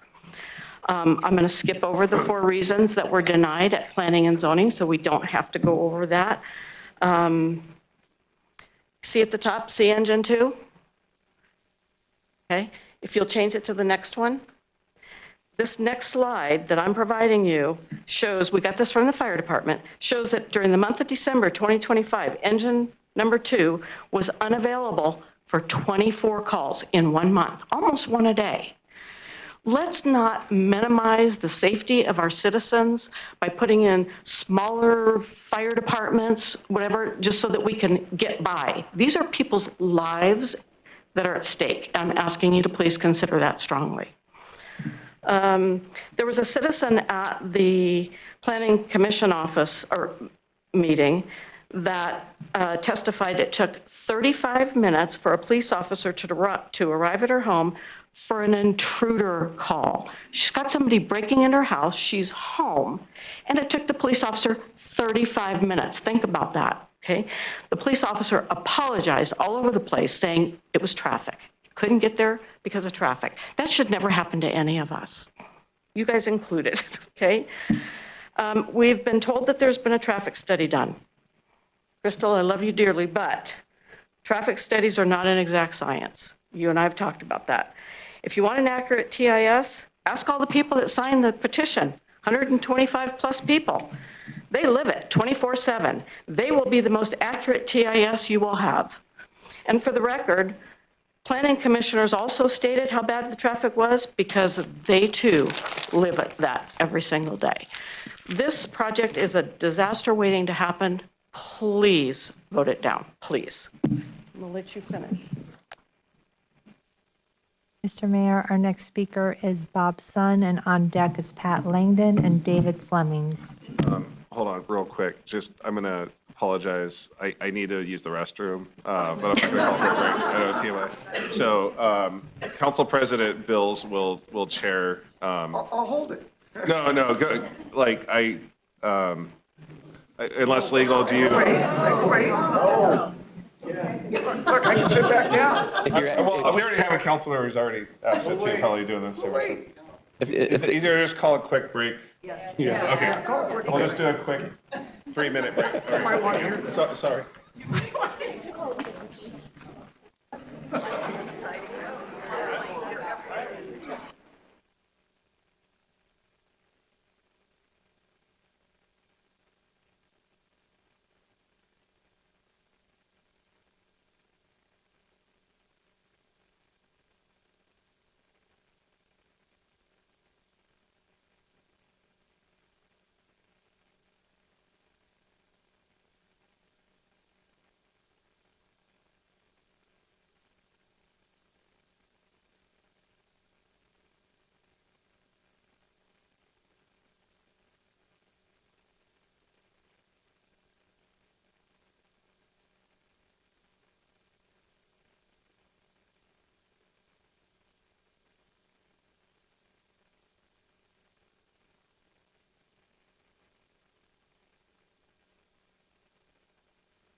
All right, I'm going to call council members back. If they can hear me, I'm sorry, I'm responsible for the break and trying to round everyone back up. Yeah. Yeah. Sure. Yeah. Like, there was like a handful of people who, like, just like, so, ask, where's Preston? Yeah, yeah.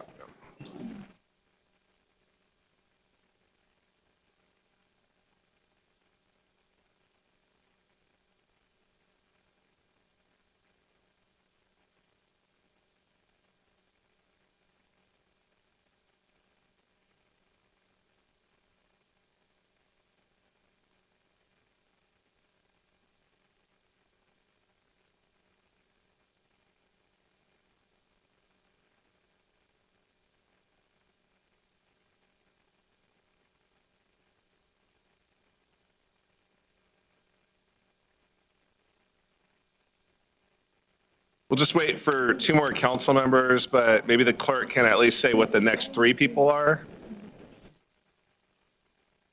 So you can, Mr. Mayor, yep.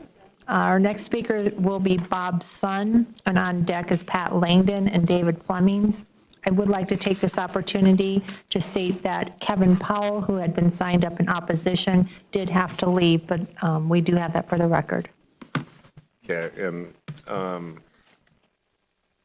so we'll wait. I just want to make sure you're lined up. So, and I know some folks had to leave because it's getting late. So, but thanks for your patience. Sorry, awkward silence. We're still waiting for 2 more council members before we resume. Okay. Okay. Are you making coffee? We do have Fire department's here. Why don't they hear President? Elijah.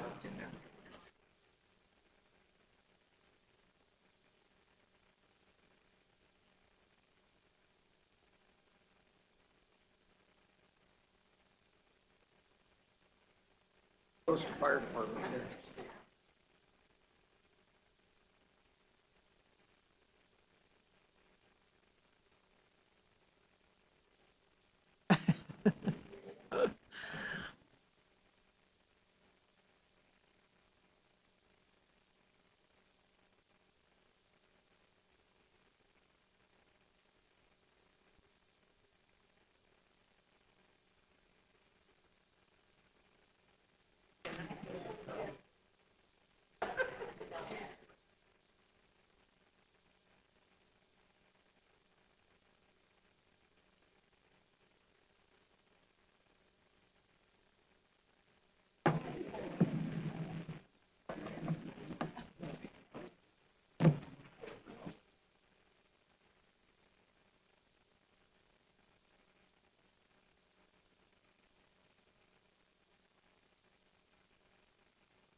Oh, everyone's got a copy. Before you call.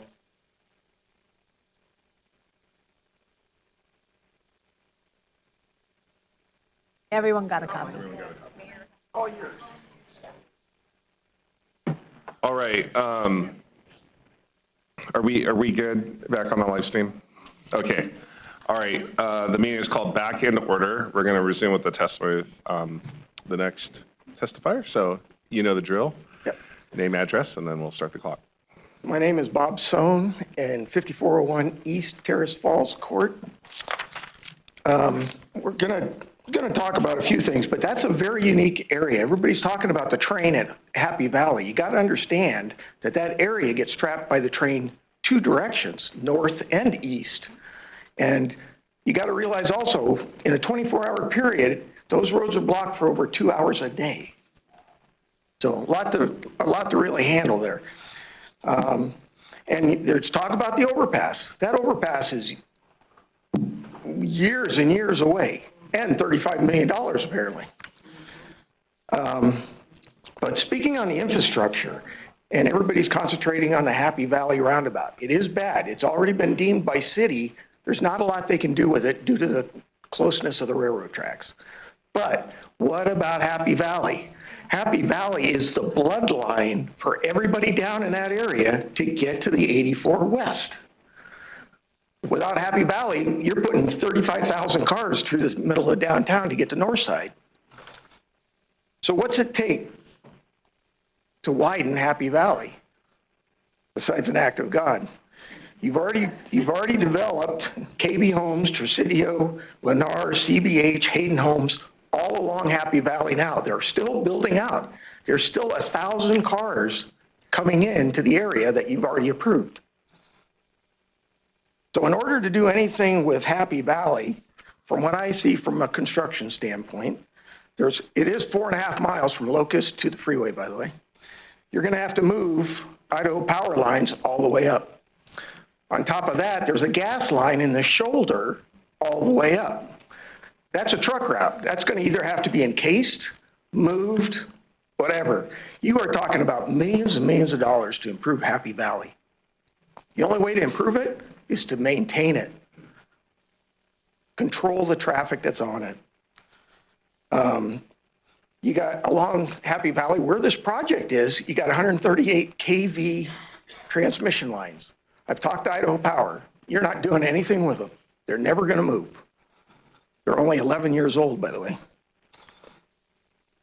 And on top of that, if you improve Happy Valley, you're talking about doing one roundabout. You're going to have to do 3 roundabouts. All the people that have signed this petition, 125, all feel that their quality of life will be jeopardized by the sheer size of this project. We ask you to deny it, and I personally feel that this proposal is nothing but smoke and mirrors. They are showing you how pretty it is. They're not showing you how ugly it's going to get. Thank you. I had a quick question about the prior testifier. There was an exhibit that was presented about fire response. Do you have any comment to corroborate? I know, I just want to make sure that.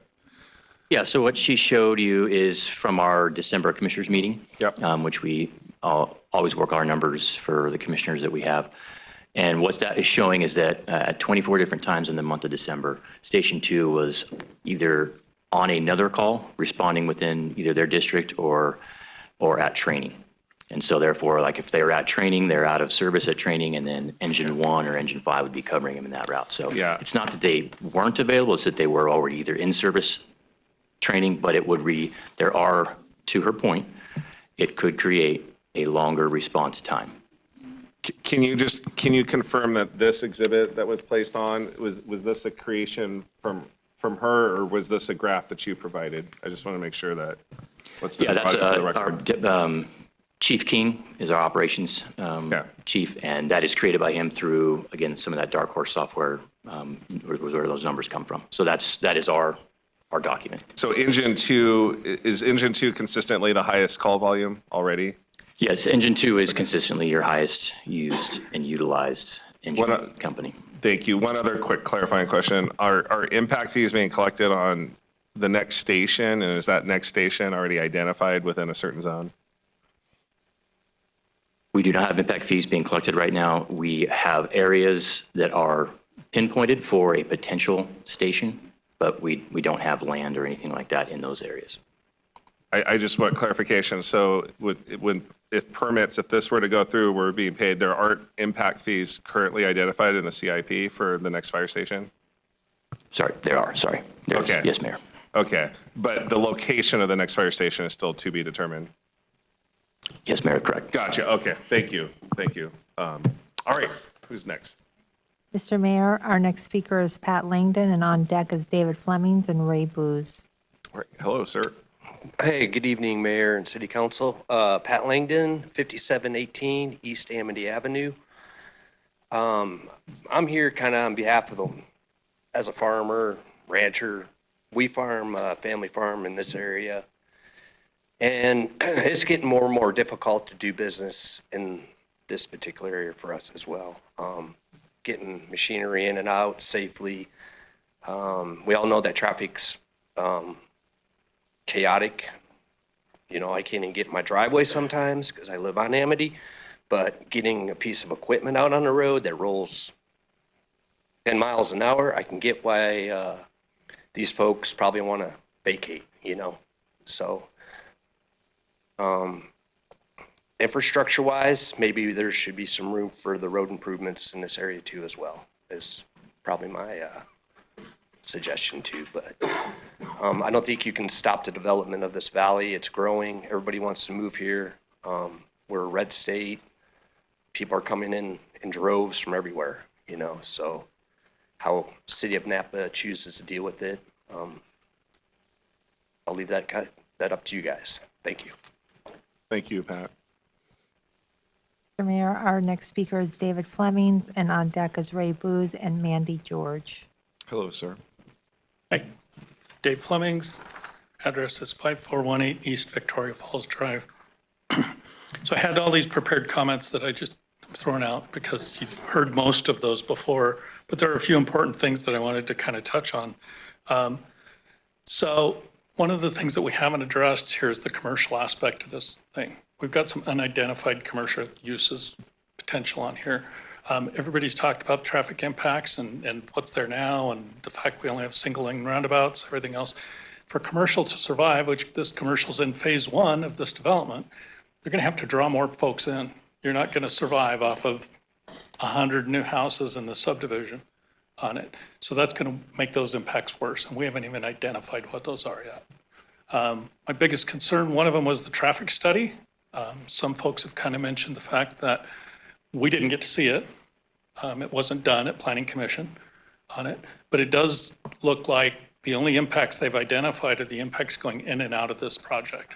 It doesn't address what happens to this traffic when it leaves here, what happens when it goes down Greenhurst towards 12th, what happens when it goes up Happy Valley. If we put a roundabout or an overpass at Robinson, which, you know, that's a big if, where's the traffic going to go? I believe one of the things they've got is a right turn lane at Robinson and Greenhurst. Nobody goes that direction. There's no reason to go that direction currently out there. So we think there's some big holes in that that should be looked at. Certainly concerned with the increased staff when we look at police and fire on it. They can build a fire station, but that's an ongoing city cost to man that. Equipment, staff, all of those things, increased police presence, things like that. So some of those things are things that haven't really been addressed with it. We don't have a city budget currently to support those kind of improvements and that kind of increased staff. So I don't know where that's coming from. The other thing to point out is the location that we're identifying for a fire station is in the very last phase of this project on it. They don't intend to do the infrastructure until the very end of this thing. And that's the biggest problem with this project is we're doing all the development before we're doing the infrastructure. The city currently has places in town that they've planned for this. We've got areas up in the north end of town that the city's done a great job of putting in wider roads, bigger cul-de-sacs, preparing for high density development on it. Those are great places for it. We don't have the infrastructure and it won't be here for years. So very conceptual design. I urge you to deny the project. There's just too many questions. You guys have raised some great ones. So I appreciate your time. Thank you. Thank you, Mr. Flemings. Mr. Mayor, our next speaker is Ray Booz, and on deck is Mandy George and Chris Devon. Hello, my name is Ray Booz, 2017 South Secretariat, right here in Nampa. I live just off of the Happy Valley roundabout to the west of it. So I'm real familiar with that area, and I'm not going to go over that because we've all talked about this. I was here at the planning and zoning meeting that denied this particular project at the time, and you all saw the reasons for denial up there. What I see here, they're willing to donate land for a fire station. Well, that's great, but who's going to pay for it? It's going to be the taxpayers. It's going to be, people, and the water issue also brought up. When I first moved here about 5 years ago, the sewer and water was pretty reasonable. Water still is. My last bill, I think, was $26, but the sewer went up to $95. And I can just see things going higher and higher as far as costs on those kinds of things. One of the things that really bothers me about building of this magnitude is the amount of noise that gets involved. What I'd like to touch on is that this development is just diagonal catty corner from the development that's already been approved and under construction now off of Happy Valley between the tracks and Amity. And you can see the houses that are being built there on 6,000-foot lots. And they're like, you can jump from roof to roof. When I see, and there's approximately 261 lots in that area that are going to be on 4,000-foot lots. And this particular development has a little over 700 residences, including 13 acres of apartments. Now, this is going to be twice that, over 1,400 residences. So when you start multiplying the amount of people, and everyone makes a little bit of noise, but when I moved up here, I experienced from Southern California what I call the inner city hum, the buzz. It never gets quiet.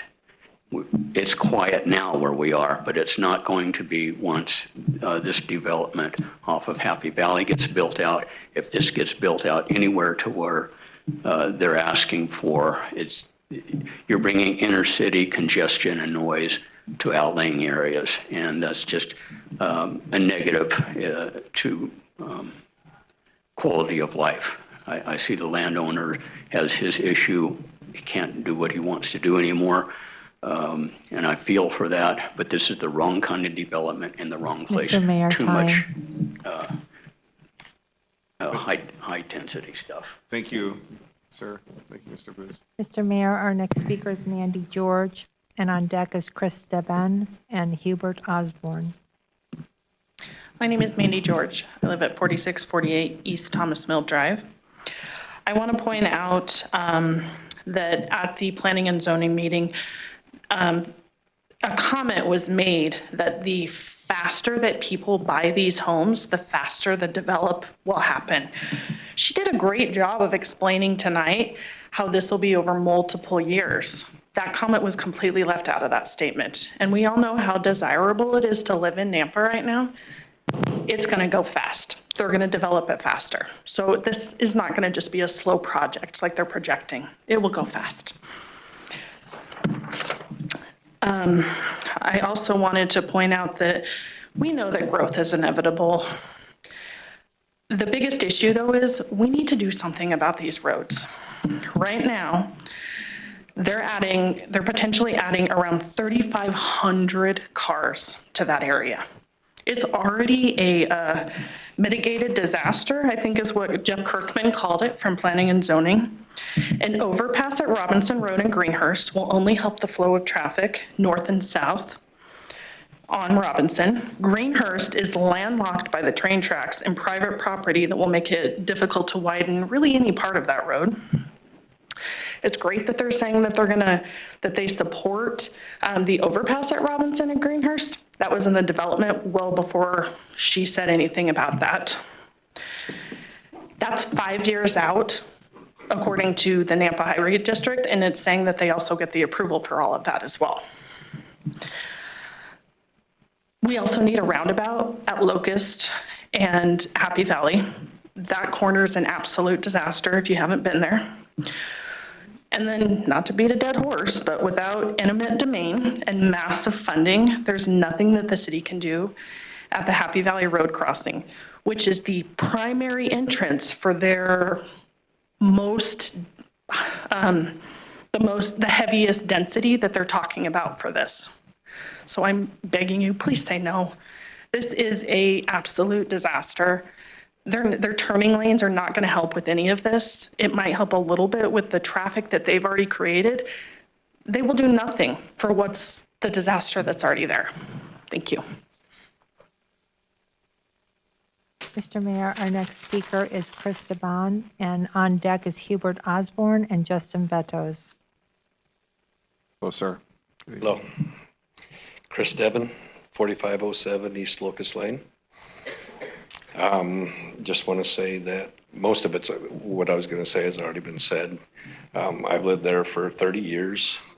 My commute to work is about 13 and a half miles.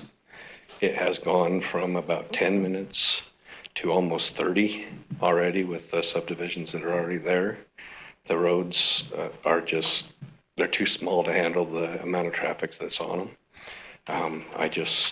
And the rest of it, the water and everything else, I just wanted to say, but most of it's already been said, so I just want to thank you. Please vote no. Thank you very much. Mayor? Yes, sir. If I could, just for a It's council member, sir. Yes, that's fine. I received a correspondence from the Nampa School District. Would I be able to read that into the record? Wait till after public testimony? Or Mayor, at this point, if it's germane to the points being made here, it may be helpful. You could wait to after a public hearing, though. I'll defer to you on that. if it's possibly germane to what the public testimony might be, then I'm okay with. I think it might be because schools have already been mentioned in the testimonies and potentially could be mentioned again. I received correspondence from Courtney Stauffer, who's the Deputy Superintendent for the Nampa School District. He stated, currently we have about 0.36 students per house built in our zone go into K through 12 schools. 252 to 340 new students would be awesome for us to have. We do have space across K through 12 for those numbers.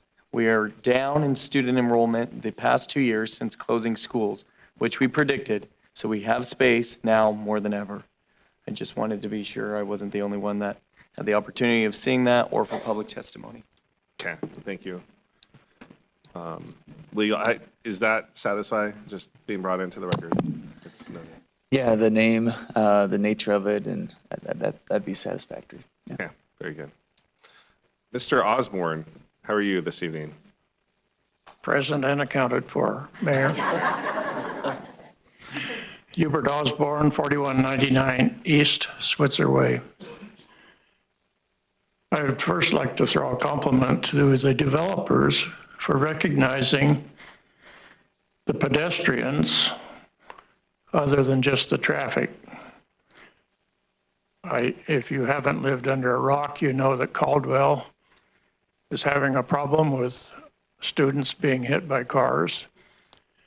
And if you've ever been to that intersection at 7:30 in the morning, I would hate to play dodge 'em getting from either way, from Vineyard Point to the new development or the other way.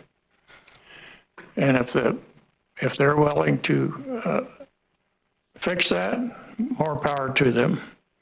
I also would like to compliment the fire department and their negotiations with them.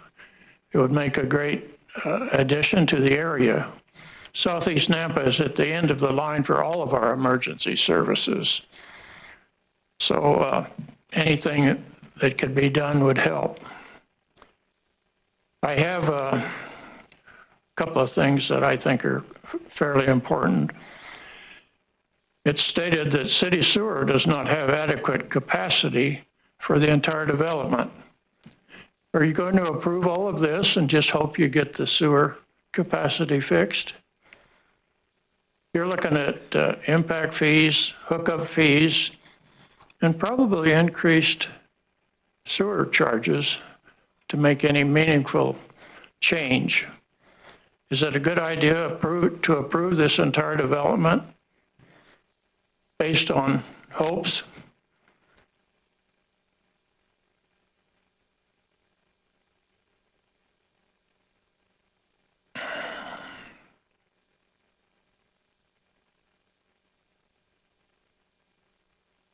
With the considerable impact fees and hookup fees,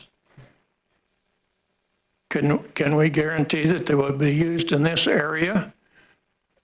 Or council decide to fix up the Eustic corridor where all the money seems to be going now?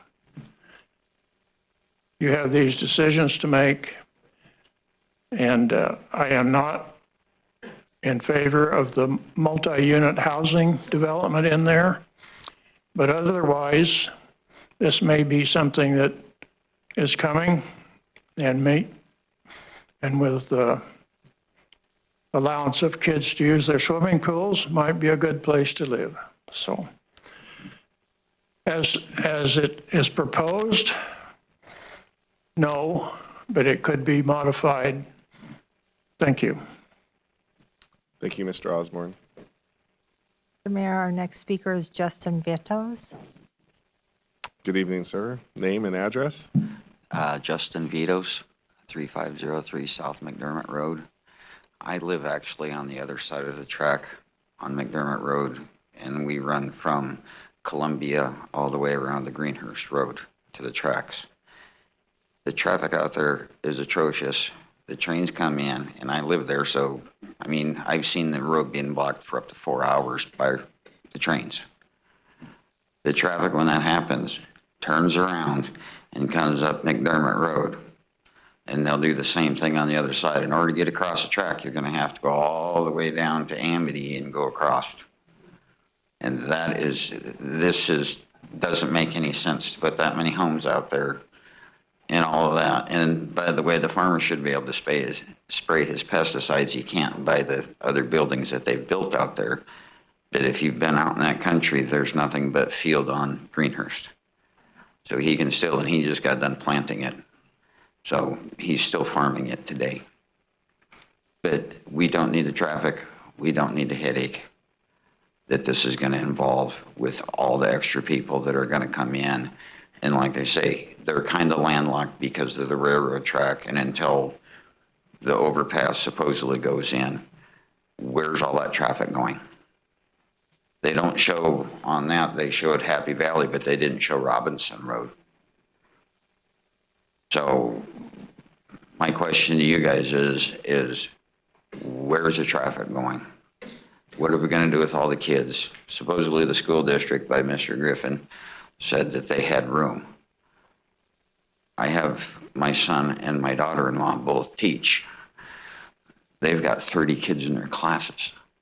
So exactly where is the room coming from? You have to assume that these houses are going to have some children in them, probably at least 2. So you got traffic, you got children, you got school buses that get stuck in the roundabout, like Mr. Bill said on Happy Valley, is great when the train comes through because you can't go east or west either. You just sit in traffic for hours. And that's my biggest concern, is just all the new traffic that's going to come in. What are we going to do with it? So with that, thank you very much. Thank you, sir. Mr. Mayor, we do have another advanced sign-up, and that was Kim Taylor.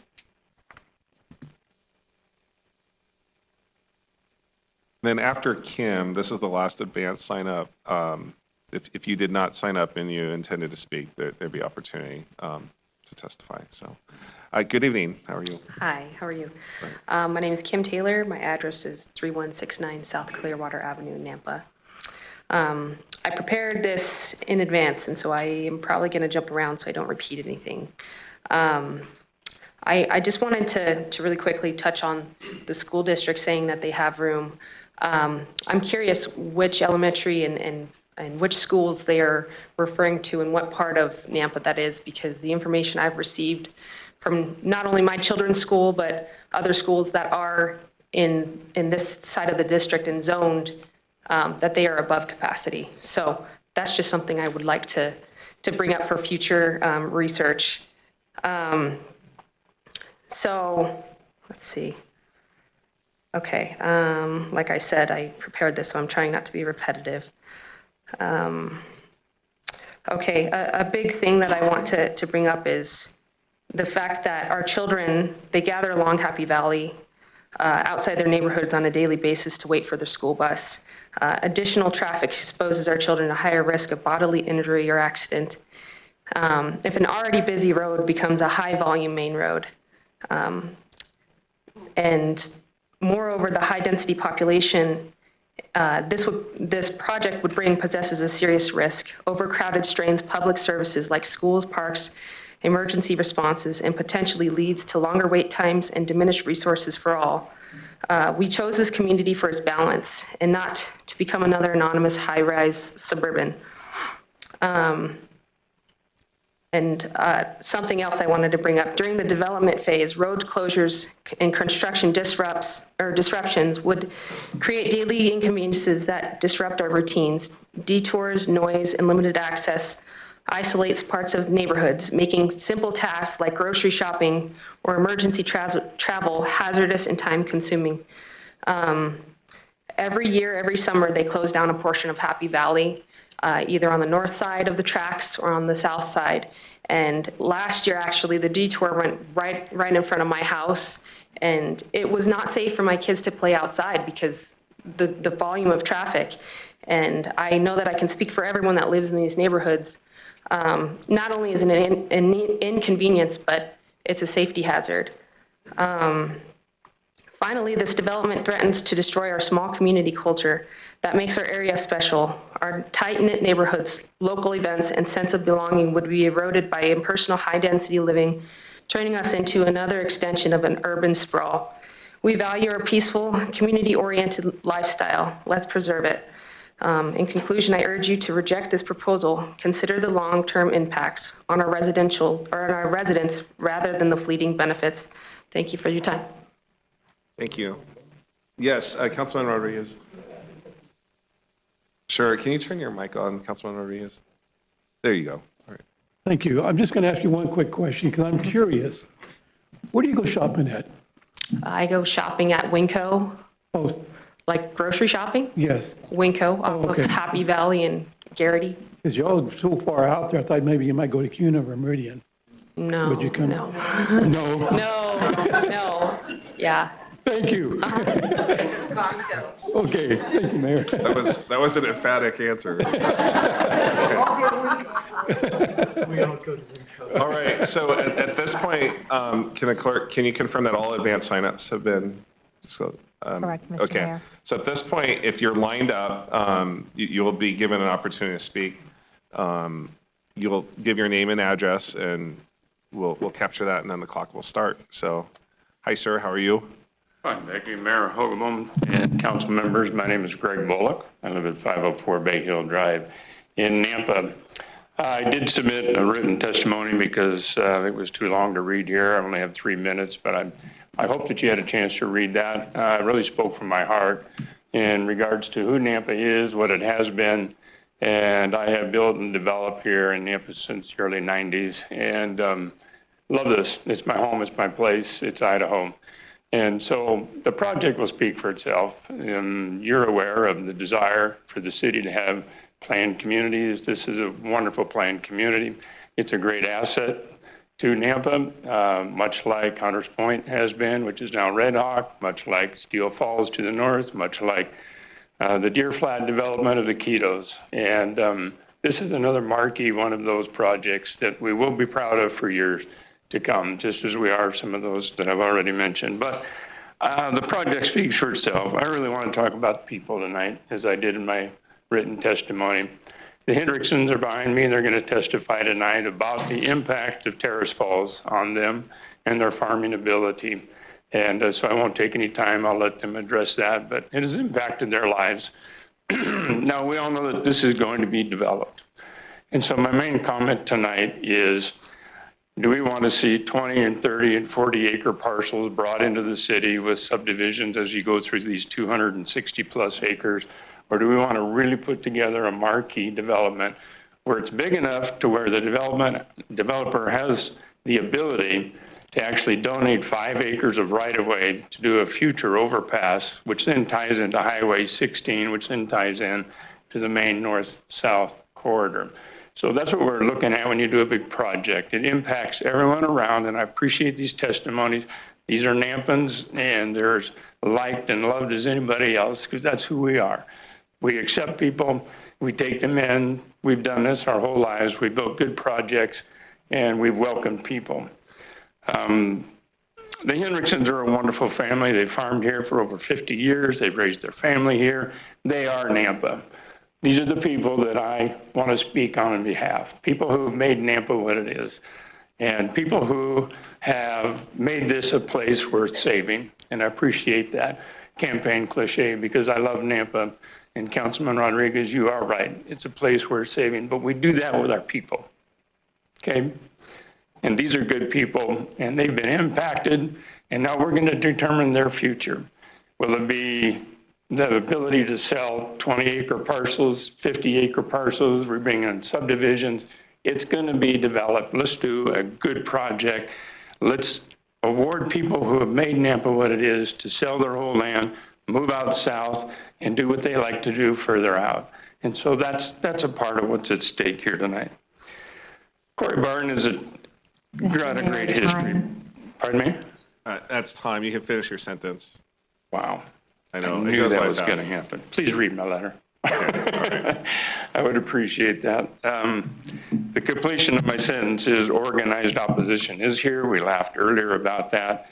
But there's a lifeboat philosophy. I have what I want. Now, there's no room for anybody else, and that's not Nampa. Thank you very much. Thank you. All right. Next up, how are you, ma'am? Hello. We're coming up together, so we claim 6 minutes. You'll have to split that though. You can't proxy. So 3 Yeah. and 3. Exactly. I know. I'm a rule follower, as you could probably tell from tonight. But if you state your name and address, you'll have. Okay, I'm Terry, and this is Kathy Henriksen. We are the owners of the property, and we appreciate a chance to tell our story, if you would like to hear it. That's our home. 52 of our 4-year marriage has been spent there. Our grandkids have their first jobs there. Our kids had their first jobs, and they worked much harder than the grandkids. We have 2 great-grandkids now. This is breaking our hearts. Points. Real close. No questions necessary. Farmers get to retire. There's small print at the bottom of the Right to Farm Act. It says we are liable for our practices and our products. We have had people come out with cameras. From Vineyard Point, we've been threatened. I've got a strip of land that comes down to Vineyard Point, and I've had people drive out of Vineyard Point, get out, and stand on the end of my field with cameras. That will shake you up. From that point on, every time I went to that field, not using restricted use pesticide, just 2,4-D. Okay, And so I have to arm myself because they scared me to death. And that's why we were here 4 years ago saying there's a problem with you leapfrogging that subdivision right in the middle of our farm. I put on $50,000 to $70,000 worth of restricted use pesticides. I have my tank, there's up to 8 chemicals going there at one time. That stuff is deadly. And if I go out there and spray and somebody's 15-year-old dog dies, I'm going to be blamed. There's attorneys out there that are just willing to just jump on me and sue me for the wealth of my farm. We decided to give up because we could lose our farm if we tried to continue farming with the way we do it. And we are seed farmers. We're not beet. You can get by with field corn, no spraying, sugar beets. But even wheat and barley, you've got to spray for Russian wheat aphid. But vegetable seed, I have to spray it up to 12, 13 times a year. I'm out there for 3 months trying to keep the bugs out of it. And we have to saturate it because we have bugs in the whorl of onions, and carrot seed is lagus bugs. They're extremely hard to kill. And then mites. Mites dry the crop up, and then we have to spray for white mold. It's difficult. You have to be real particular or you don't get paid for the crop. And that's my situation. But she's got a little story here. I'm going to let her just read it. To you, the council members and the mayor, and to all our cranky neighbors, and to our. Oh, I'm, point of order. I can't talk to them.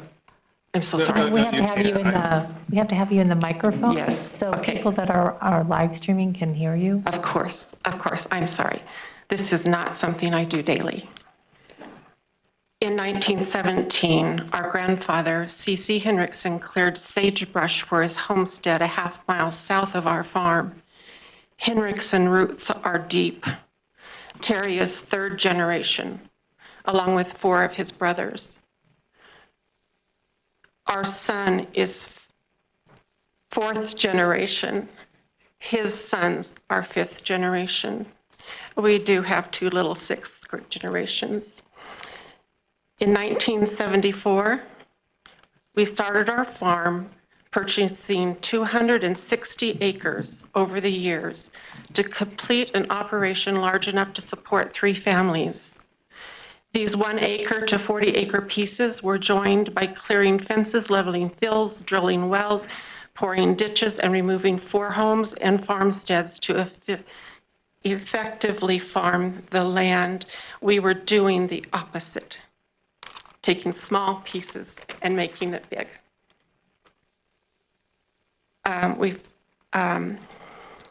We specialized in vegetable seed, a type of farming highly specific and detailed. Terry established many record yields in seed crops such as corn seed, carrot seed, beans, peas, and onion seed. You have had a chance to read our letter. It details the specifics needed to raise pure, high-germinating seed to feed the world. The Terrace Falls subdivision has created new challenges. This has nothing to do with the people that live there. By law, many of the products we use to grow these beautiful crops are illegal to use across the fence from residential living. Are we currently farming? Yes, we are, but we are liable. Okay. We're not farming those crops. I mean. We've had to take those crops out of We rotation. have to grow crops that have a 1973 price on them. Less than that. We were getting $5 a bushel for wheat in 1973. Now we're getting $4.25. How do we buy a tractor back then that cost $14,000 and pay $200 for it? Fertilizer's up 8 to 10 times. There's no way we can continue if we can't grow those crops, and we can't. We are being surrounded by housing. The Highway 16 overpass will soon take another corner of the farm. That slide that was shown, that's a big chunk out of the corner of our farm. This will separate us from safe access to parts of our land. The need to move equipment, some the width of 20 feet, is a present danger to other motorists. The age-old problem of matching residential to farm. You deal with it all the time. We understand. We understand our neighbors because we were here 4 years ago in their shoes. We had no choice but to sell, and it's only 1 piece we've sold. The rest of this is maybe, right? And we have to start to unravel the operation my husband and I started 52 years ago, and we were 25 and 21 years old. We thought we could do anything, and we did. Ma'am, are you able to conclude your comments? I don't know how much more detail you have there. We extended your time. Our sons are currently evaluating what it would take to reestablish his occupation with his sons. We feel the highest and best use of this land is now, unfortunately, instead of feeding America, is now to grow families in our beautiful community. Thank you. Mayor? Yeah, question. Sure. Stand for questions. Yeah, Councilman Griffin. Just for clarification, the boundary in which this development's being proposed, that is or is not your property any longer? So one out of 4 phases. Okay, so the way that the sale goes is you sell as it develops? It's not all sold and paid for at this point? No, it's not, no, it's. We will be about 85 and 80. Not tomorrow, but at the end of this. In 45 years, you'll be 80. So we were okay. hoping to retire by then. Okay. The property to the west, is that still owned by you as well, or is that a different property owner? Part is Sold off. Happy Valley and around the curve.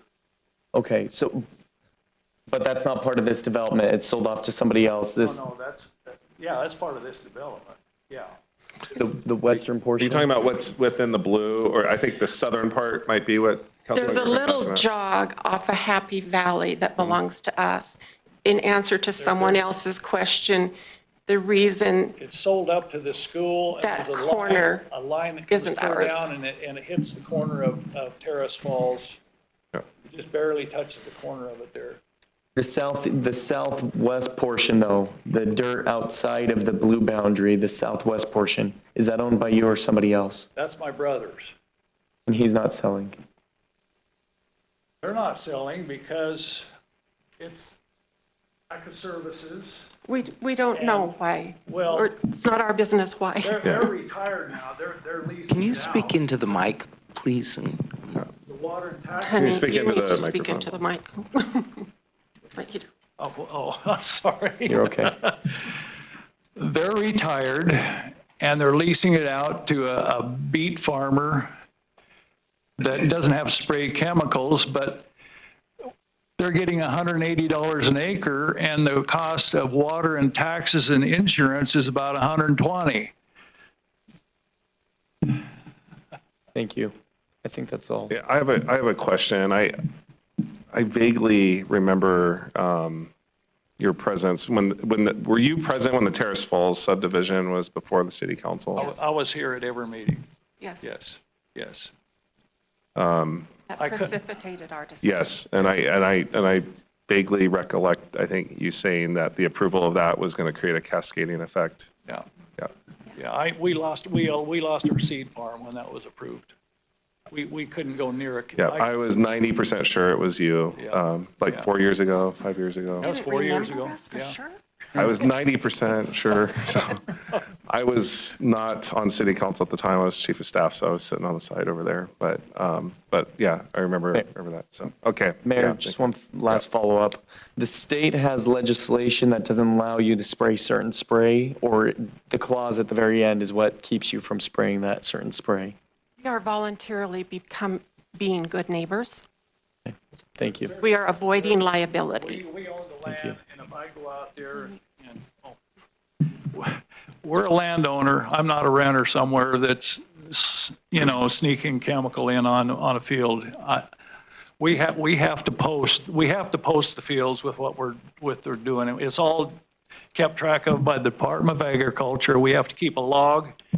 As time goes on, they get tighter and tighter and tighter on using these. Now you got to have everything locked in a specific place. They audit our records of what we put on each field every year to account for what we have bought. It's gotten when I first started farming, you didn't have to have a license. And then about 1980, you had to get a license. It was open book, no big deal. And then as time has gone on, it's gotten tighter and tighter fines. And if something happens that I get a fine over something that I did wrong, then I'm liable to be sued. And we're not going to lose the farm because we can't, well, we're going to try to illegally spray or spray and take a chance it's going to drift in on them from even farther fields out, which has happens, but Pesticide drift does not belong on barbecue meat. no. And it's dangerous. Thank you. And I'm not going to take that chance. Okay, I can't take that chance. thank you. Were there any other questions? Mayor, I'm just wondering, did you guys own that land? Who sold that land for that Terrace Falls? Who sold what? The Terrace Falls? The Davenport. That's the Davenport place, yes. Yeah. What's his name? Cleve Cushing, yes. Thank you. All right.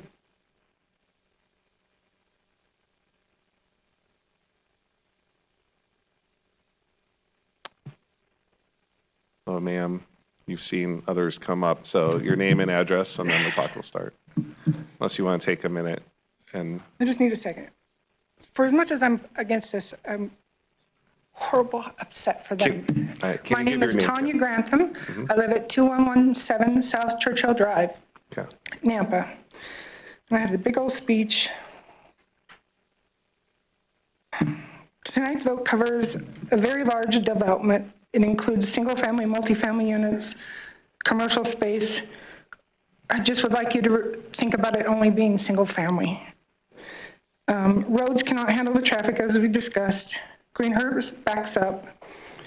The train tracks are an issue. No matter what with the fire station or ambulance, they still have to cross the tracks to get to the hospital. Tissue is time.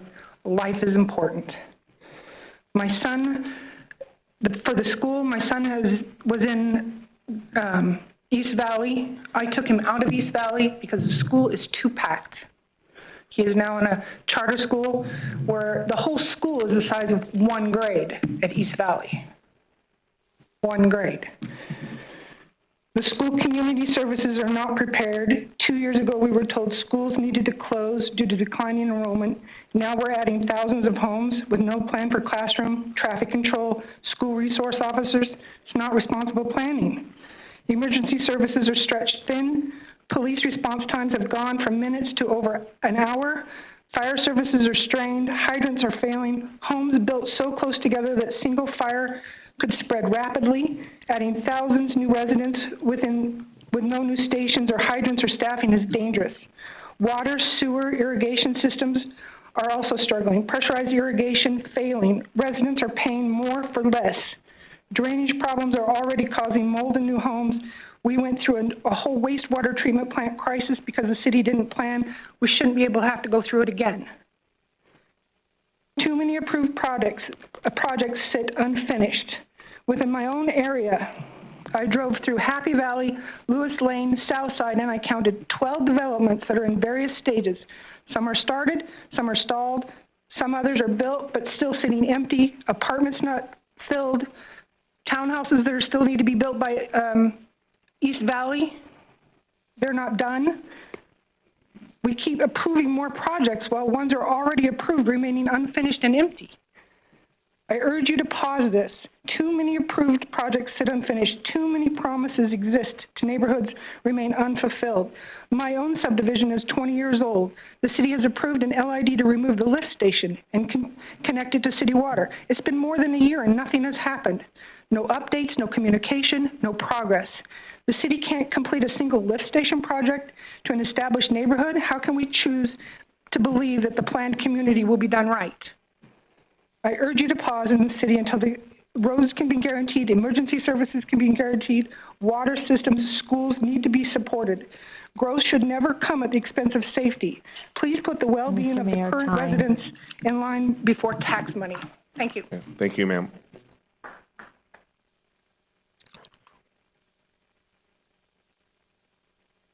Hi, good evening, Good Mayor, council members. My name is Kelly Boros, and I live at 3323 South Happy Valley Road.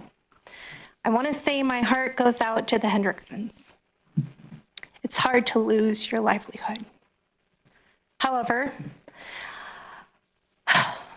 I've lived in my house for 8 years.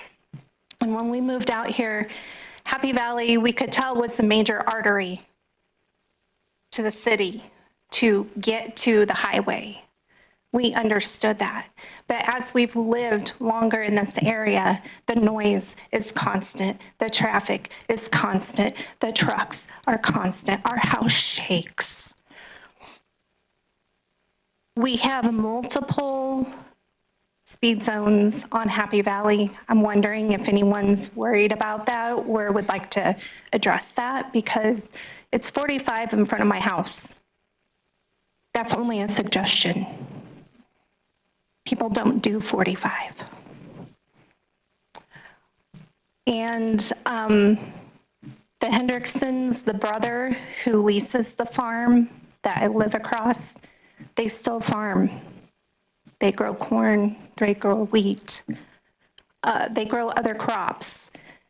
So again, my heart goes out to the Hendricksons, but there are farmers who are finding ways to keep their livelihood without impacting everybody else. The development is large. We do need to grow as a city, but we need to do it smartly and planned and in control. Thank you. Hello, good evening. My name is Amber Aberasturi. Do you want me to spell it? Yes. It's Aberasturi. It's not my fault, I blame him. I'm at 4475 East Salmon River Street, Nampa. Right. So I live in one of the subdivisions that's across from the unsold portion. There off of Happy Valley. My husband and I bought our house there over 16 years ago.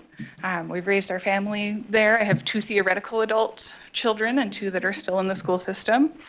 I've been an official resident of Nampa for over 23 years, and before that spent most of my summers helping my grandpa grow and sell tomato plants off of Amity and South Power Line before they expanded Amity and had to take out their house there. So I've spent pretty much my entire life in Nampa. The first ever election that I could vote in, I was for the transportation bond that funded the King's overpass and a bunch of Garrity improvements that recently paid off. We voted for the sewer bond. I also voted in favor of the last transportation bond that didn't pass and tried to advocate for it. So all that to say that I've already put my money where my mouth is on this, which is that, again, while not necessarily opposed to the development, I want my children to get to stay in Nampa and get their own houses that aren't mine. And I want the Henriksons to be able to do what they want with their land. This portion of Nampa has not had necessarily investment in some of the roadway infrastructure, some of that, some of the emergency services. We've kind of been out on that corner, just barely in city limits, and I get that. But I think just ask that council's considering approving this, to consider that you need to commit to investing in the infrastructure that will help all of us that already live there want to continue to live in Nampa. And just wanted to comment that, you know, as was noted, I think by Mr. Ashby several times, is that the comprehensive plan and area of impact permits this in this area, while at the same time, the transportation master plan has nothing planned for roadway improvements there, and maybe to consider when we're making those decisions of what could be permitted in the future, to evaluate what are the other needs that need to go along with it as a trigger. So that's all I had to say. I would like to take a moment to recognize Mr. Osborne. I know he spoke earlier, but it's courtesy of him that we have Osborne Park. And so, sorry. Very sweet. All right, next up, sir. You're up. My name is David Shire, and I live at 9746 Bennett Road, Nampa. Would you like me to spell that last name? Shire. Scheurer. It's not phonetic.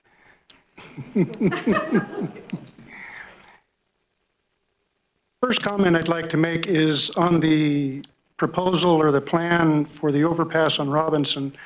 Really, that's not the best place. It would be tremendously more expensive to put it on Happy Valley, but that's where it really needs to go. By putting it onto Robinson, all that's going to do is just move the traffic around that area and put it back on Happy Valley or over to 10 Mile. It's not because you have no freeway access off of Robinson.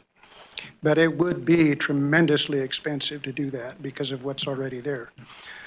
Then two, in respect to Nampa Fire, they do a really good job at what they do, but, and I don't know if the statistics are the same or not, but at one time, about 85% of the fire call, or the Nampa Fire Department calls were medicals.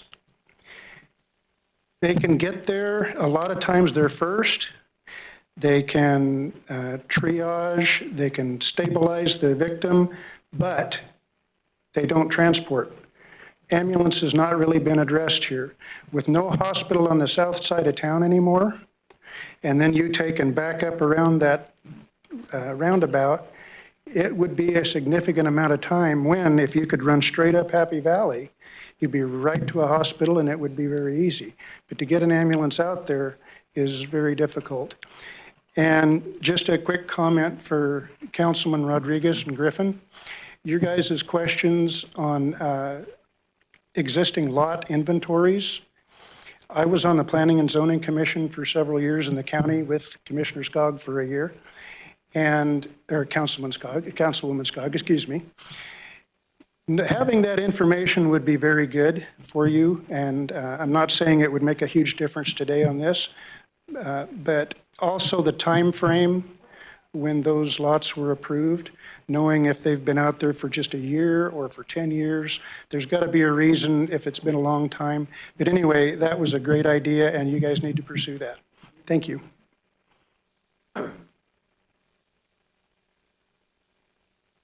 But not least, hopefully.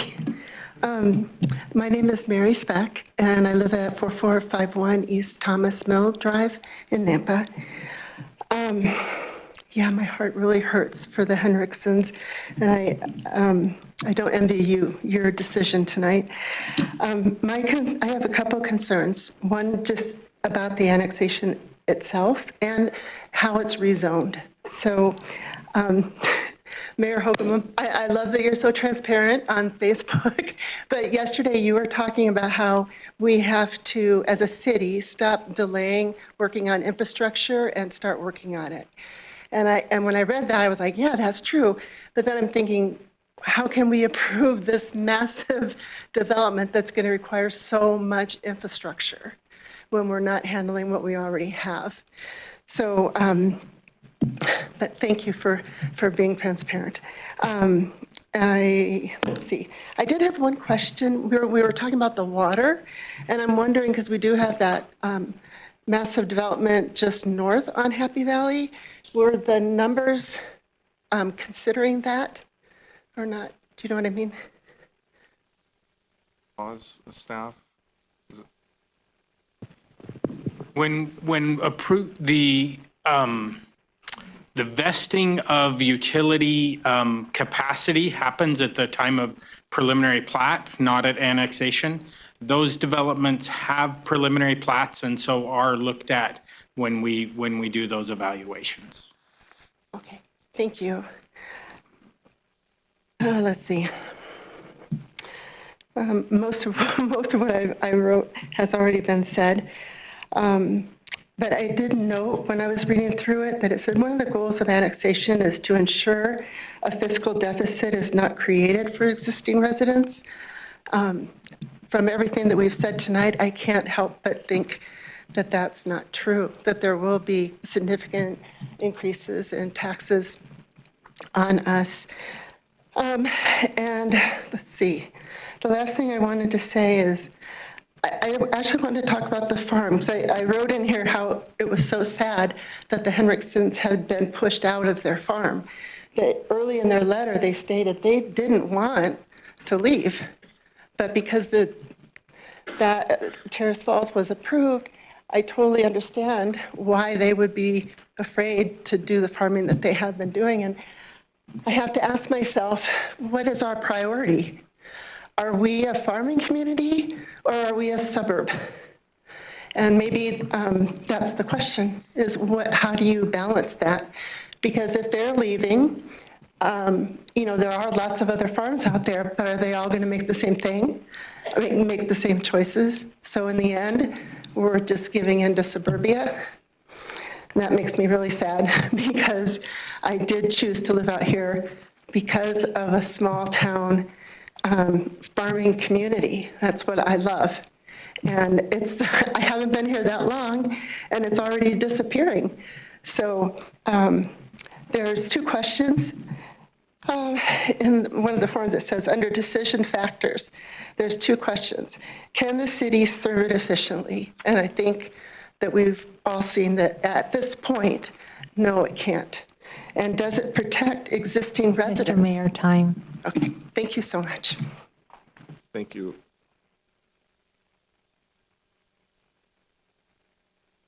Ma'am, are you wishing to testify? Okay. My name is Cindy Bixler. I live at 1905 South Robinson Boulevard. I have a couple questions. We were at the planning and zoning hearing, and I learned that the development would make improvements to roads for wherever their development bordered the road. And so looking at the maps, it appears to me that when they start all this development around Happy Valley and Greenhurst, there's only two small sections there where they're going to do any road improvements until they develop out the rest. And that's going to be high density there, and that's going to be a lot of traffic. So going up Greenhurst, there's nowhere to expand. The railroad tracks are on one side.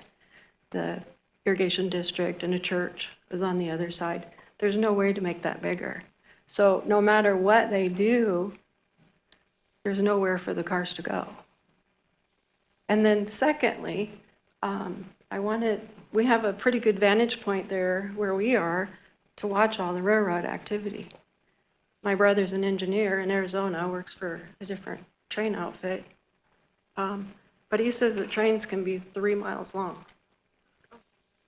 And so we've watched, my husband and I have sat in our hot tub and watched 3-mile-long trains, we're guessing, go across. It blocks McDermott, it blocks Robinson, and it blocks Happy Valley, all at the same time. And then on special occasions, you've got a train going that way and a train going this way. I swear we've seen the roads blocked for half hour at a time. That's reality. That's the reality of the situation. My heart does break for the Hendricksons. It's a sad story. But we're still here, and the same thing's going to happen to us. If this continues to go, we're enveloped by a couple of very large, a dairy and a big farmer. We're enveloped by them, so we have some security until they get pushed out, and then we're gonzo. So just consider there's the rest of us. There's more of us. Thank you for your time.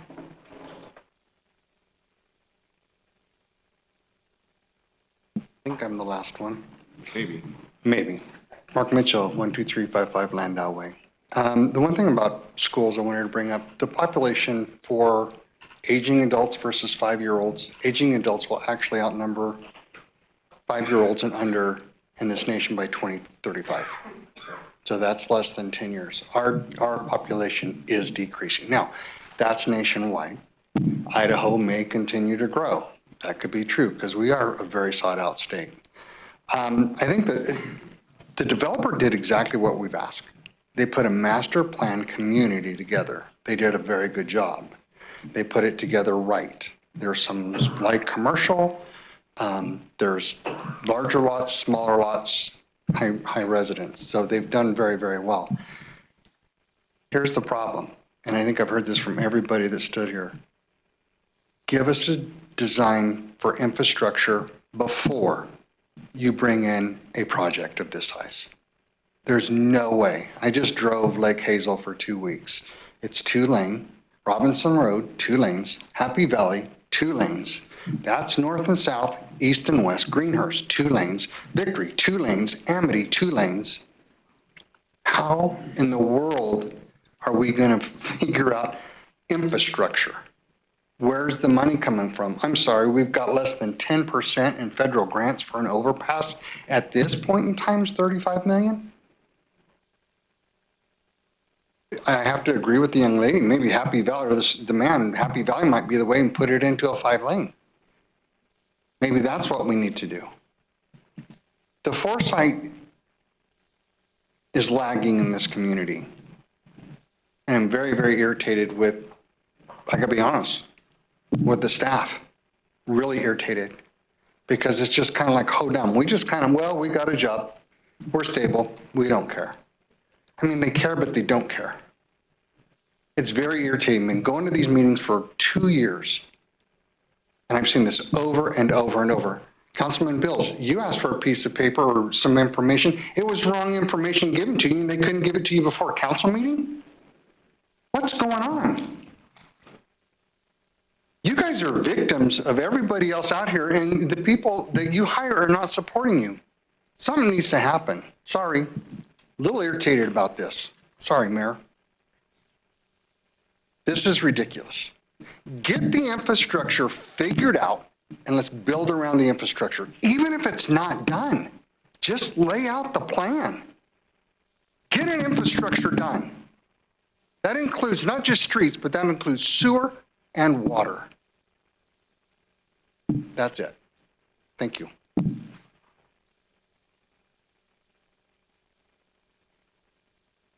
Is there anyone else who wishes to testify that has not testified? Okay. Thank you for the statements by all. You're to be commended for showing up and exercising your right to convey to us your feelings about the proposed development. So I do have some comments. I also don't want to. I only break a tie if there's a tie, so I want to try to refrain from giving too much opinions. Do we want to close the public hearing?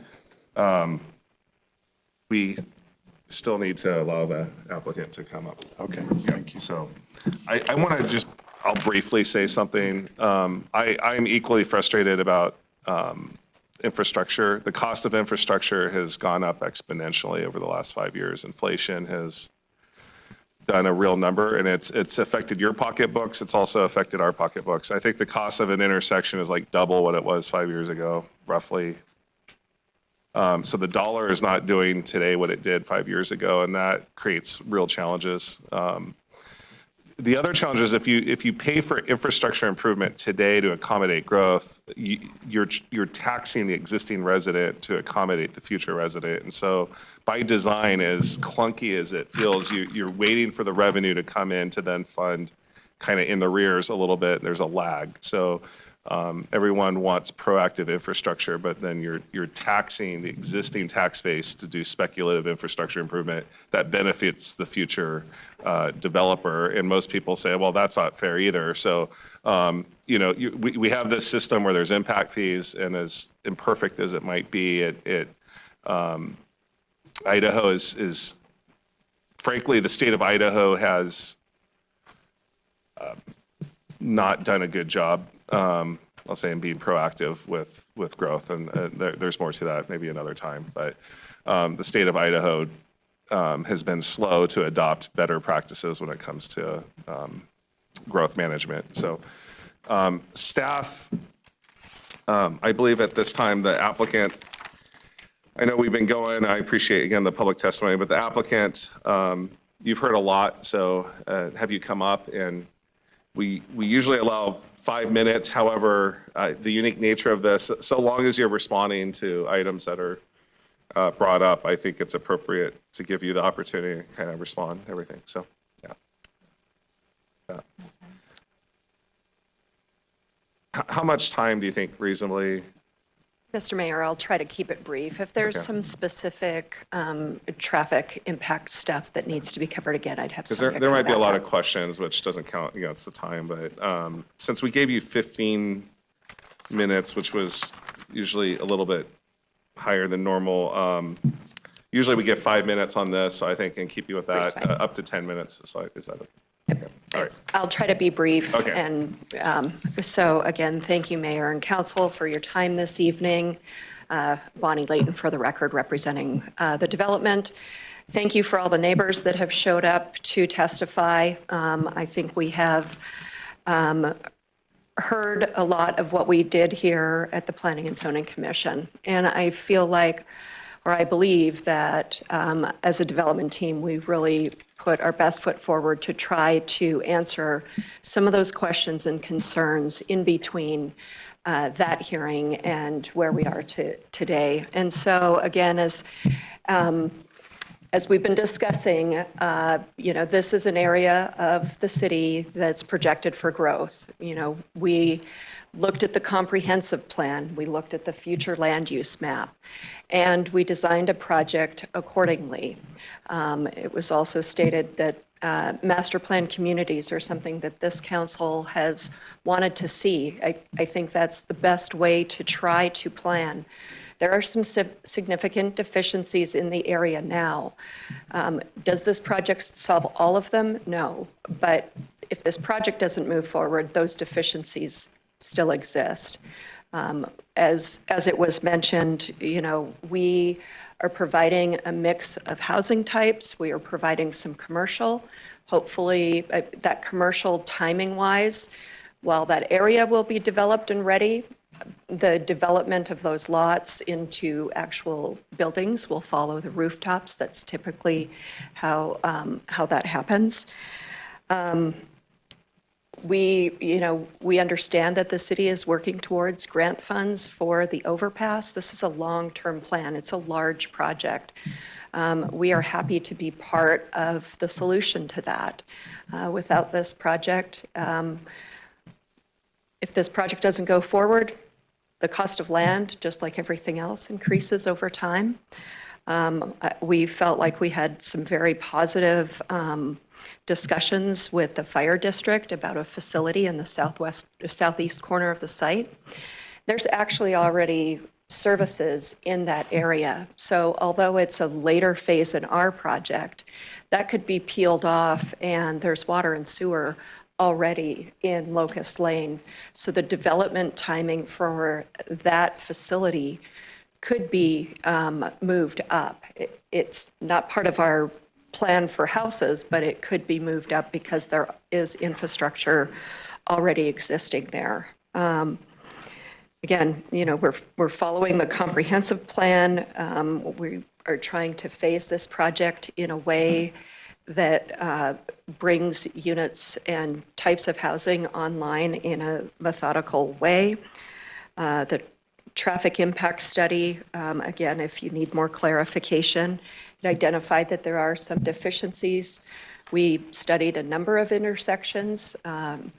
Some of the improvements that are required that our project triggers or else that we contribute to. Obviously, as we mentioned, we'll have about $6 million worth of impact fees in today's dollars that this project over the life of, or over the number of projected units. Let's see, the increased staff for police and fire, again, we're paying impact fees for certain improvements, and then also tax revenues eventually. So growth is paying for itself. Let's see, sewer capacity over time, there's master plans, both for streets, water, sewer, that your staff is working on to update. And capital improvement plans are looked at every 5 years. They can be looked at sooner. I've actually been a city planner in the past, and sometimes you have a project or commercial development that comes online that makes you say, okay, we maybe need to put more focus, and I believe your staff is in the process of doing that. As for the school district, I did want to clarify, there were some comments. I personally spoke with school district staff. They assume 0.34 students per apartment or single-family detached residential, and 0.36 students per townhome unit. So it's not 2 students, though that was a number I wanted to be clear, because I think we need to stick with the facts of what the district is actually reported to our team. And I'm sorry, can you restate those numbers? real yes, quick? 0.34 students Yeah. for an apartment unit or a single-family detached unit, and it's 0.36 students for a townhome unit.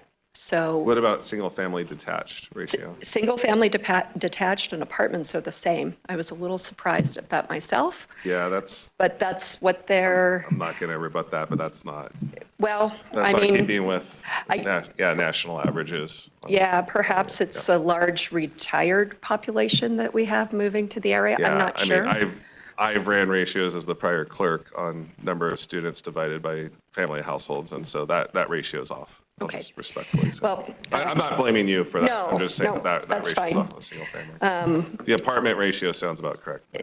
Right. And let's see, I think, let me just look through my notes here. Obviously, I've worked in a public capacity as well and understand that oftentimes the way that projects get funded is that public-private partnership. And when municipalities can demonstrate that there's private sector contributions, those grants move forward, the funding is easier to get because most of those dollars, especially if they're federal, they look for those public-private partnerships. I think our project is offering that in a couple of different areas with the overpass, with the fire station. Of course, we're doing a lot of frontage improvements, and with the collection of impact fees, I think there's an opportunity for the city to potentially look at, is there some frontage areas that are outside of our project that maybe some of those impact fees could go towards? Obviously, that's a decision for you. But in closing, I'd just like to say that we do really appreciate your time this evening. We think that we've brought forward a plan that really fits with the comprehensive plan, the future land use map, the zoning code, and we're happy to be, as we have with a number of other projects in the city, a good partner with the city and provide, much needed housing that can range from everyone from fresh out of high school, maybe renters in apartments, or people that want to downsize and not own a home and have some flexibility. It's really a community that you can age in place. And so with that, I will thank you again for your time and stand for any questions. Thank you. And I just want to humbly not try to say that I'm providing definitive numeric value on it. My recollection was that apartments were actually lower than what they're saying, and single-family homes were actually slightly higher. The net effect of that, but it's weird that the ratio that they were quoting was 0.34 and 0.36, almost no discernible distinction between a multifamily apartment and a single-family detached home. But I had a question about the willingness that's been stated to assist with the needs of the fire department. Are you, as the applicant, representing the applicant, willing to entertain some sort of conditions of approval by this council that would bind to some degree? Because it seems like you're advertising a willingness to entertain. Good intentions are just good intentions unless they're bound in some sense through conditions of approval. So there weren't really terms. There was some discussion about maybe a cost share or donating a couple acres and then maybe sell a couple acres. Is there anything more definitive that you can offer up for council maybe in their deliberations on that point? Yes, Mr. Mayor, I can. And I have worked for this developer and CBH on a number of other projects, and I can say that it's not lip service. We had talked when we met with the fire district about what that would look like, how many acres. It would probably be in some sort of form of a donation of some land and also a purchase of some others. What those details actually look like would be up to, I think, the district and the developer. But it certainly is something that we're in agreement with, to have a condition of approval that we will work with them to determine a site for their facility. And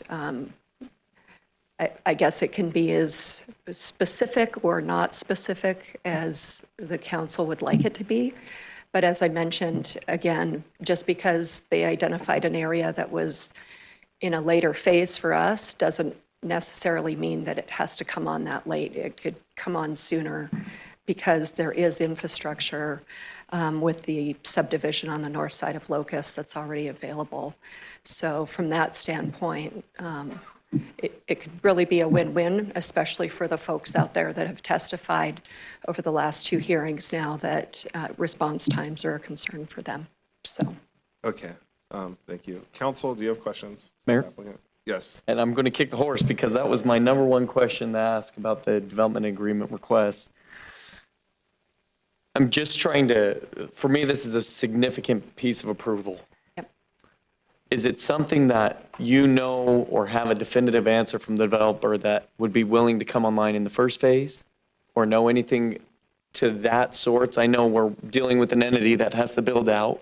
So whether you give us the land today, or the development gives the land to the fire district today, doesn't mean it's going to be built, because I don't know if we have the dollars to be able to build it today, and vice versa, going back and forth. So I understand the dynamic. It's difficult to have us have an opinion when it's multiple entities discussing. It's something for me that's so much so a question mark that I almost want to entertain a motion for a continuance so we can get a formal answer rather than an outright denial or an outright approval. Because there is a need in this area. In my perspective, and now I'm getting into deliberation. Do you have a definitive answer if we added as a term of condition that 5 acres will be committed at the signing of the development agreement and will be able to be brought online in phase 1? I know that's outside of your control. It then comes back down to them. Do you, and I'll have a question for him after the fact.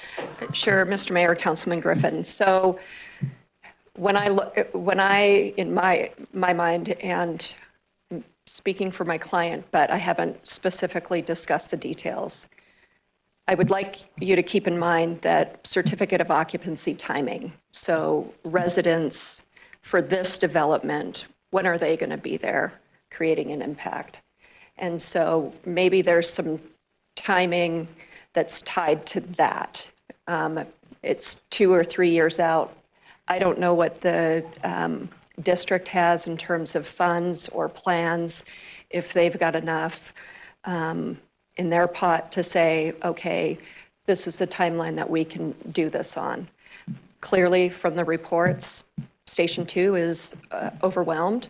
So we are happy to do this. And I'd have to look at how we could parcel that off separately, because that's not part of where our first plat would be. Mm-hmm. But I think there's a way to get there, that it's not the end of the project, and that helps to solve the problem up front much sooner. Well, thank you for stating that. It's just one of those concerns. I know obviously this project didn't create the call response times that we needed. It needs to happen. Yeah. Whether this project gets approved or doesn't get approved, they really need to look at this. Yeah.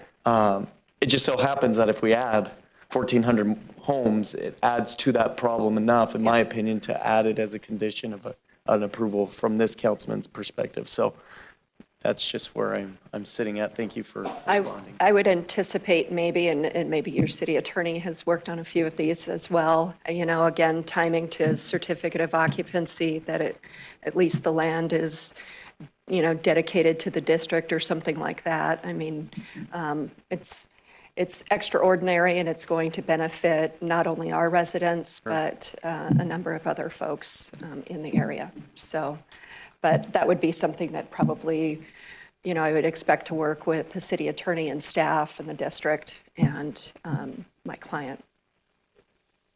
And I would, Councilman Griffin, my preference would not be a continuance, but of course, it's up to council. If something materially different or even additive was brought, my understanding is we would have to extend opportunity for the public to testify again based on new information that's not included in this application.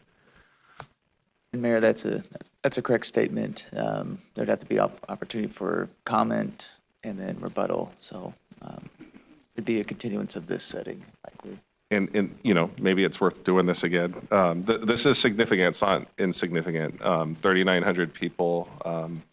Doing the math, that would be the 40th largest city in Idaho of 197 cities for context. So I think it is important to get this right. But if it's your will to continue, I think the good people who've come here and spent a lot of time testifying, maybe they wouldn't want to testify because they wouldn't view is materially different. But I think if council wants to entertain conditions of approval, then it would be kind of up to the applicant whether they accept that or not. Do you know if your client would entertain some restrictions on the BC, what's allowed in the BC? Mr. Mayor, we haven't specifically discussed that. I haven't heard any. Typically, it's, if there's a gas station and people get all up in arms about that. No hookah lounges. Pardon me? No hookah lounges is what he's alluding to, I'm assuming. No hookah. I'm not trying to propose. I know that there's, last time there was kind of a multi-zoned approval. There's shock and surprise that there was entitlements that came with the BC of not conditional use permit. And a gas station is one. And then there's some, because of its close proximity, backing up to residential homes that did not like the constant in and out and the fumes and everything else on the gas station. So that would not require a conditional use permit, for example. So if council wanted to restrict some of the allowable uses in the BC, I just didn't know if that would be at all objected by you. Does council have any questions for the applicant? Mayor, I may have one. If Yes. you want to direct it to the applicant. When it comes to an appetite for a development agreement, would there be a willingness to make, if there was an approval motion tonight, that annexation approval would be contingent on the parties reaching acceptable terms when it comes to certain pieces? For example, a fired property donation or contribution. Development agreements typically will come back here, and so that's one part of the process. I guess for council and mayor, for your discussion, would there be an appetite for making it extra conditional that the annexation is contingent on getting acceptable terms? Because right now, there's a lot of question marks over that. No, thanks for bringing it. I think those are tools that for council to consider, tools in your tool belt, I guess, and how nuanced a potential motion could be. But again, I just want to make sure that all options are on the table so that council knows what tools they have. So I think we're good. Thanks for that, Kristen. Mr. Mayor, if I can respond. The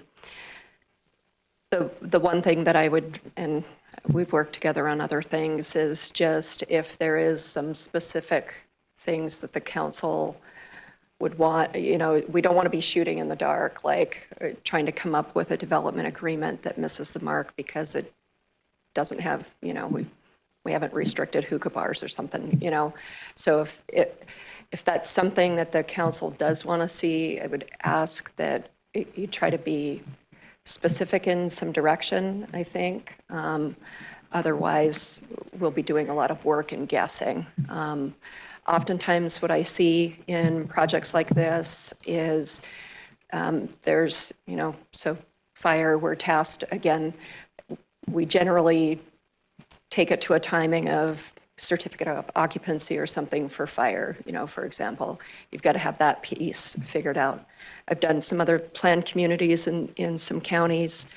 And so it's, and actually even here in the city of Nampa, on another large master plan community that we had before you, we had an overall TIS, and then we had to come back and with some updates in the future, some of those same frameworks that are pretty common. I think we'd be amenable to. If there's something in particular that's very specific that you don't want to see, I could quickly check with my client if you call it out and let you know if that's amenable. But if it's just general, we haven't discussed anything. I was thinking this was going to be very neighborhood-oriented, service type, maybe an ice cream shop, a dentist office or something that's local, that serves that area, not a major big box store or anything like that in that commercial, so. Thank you. For staff. Yeah, I think the applicant, no questions for applicant? Okay, well, while the applicant, you can have a seat. Thank you. Thank you very much. Okay.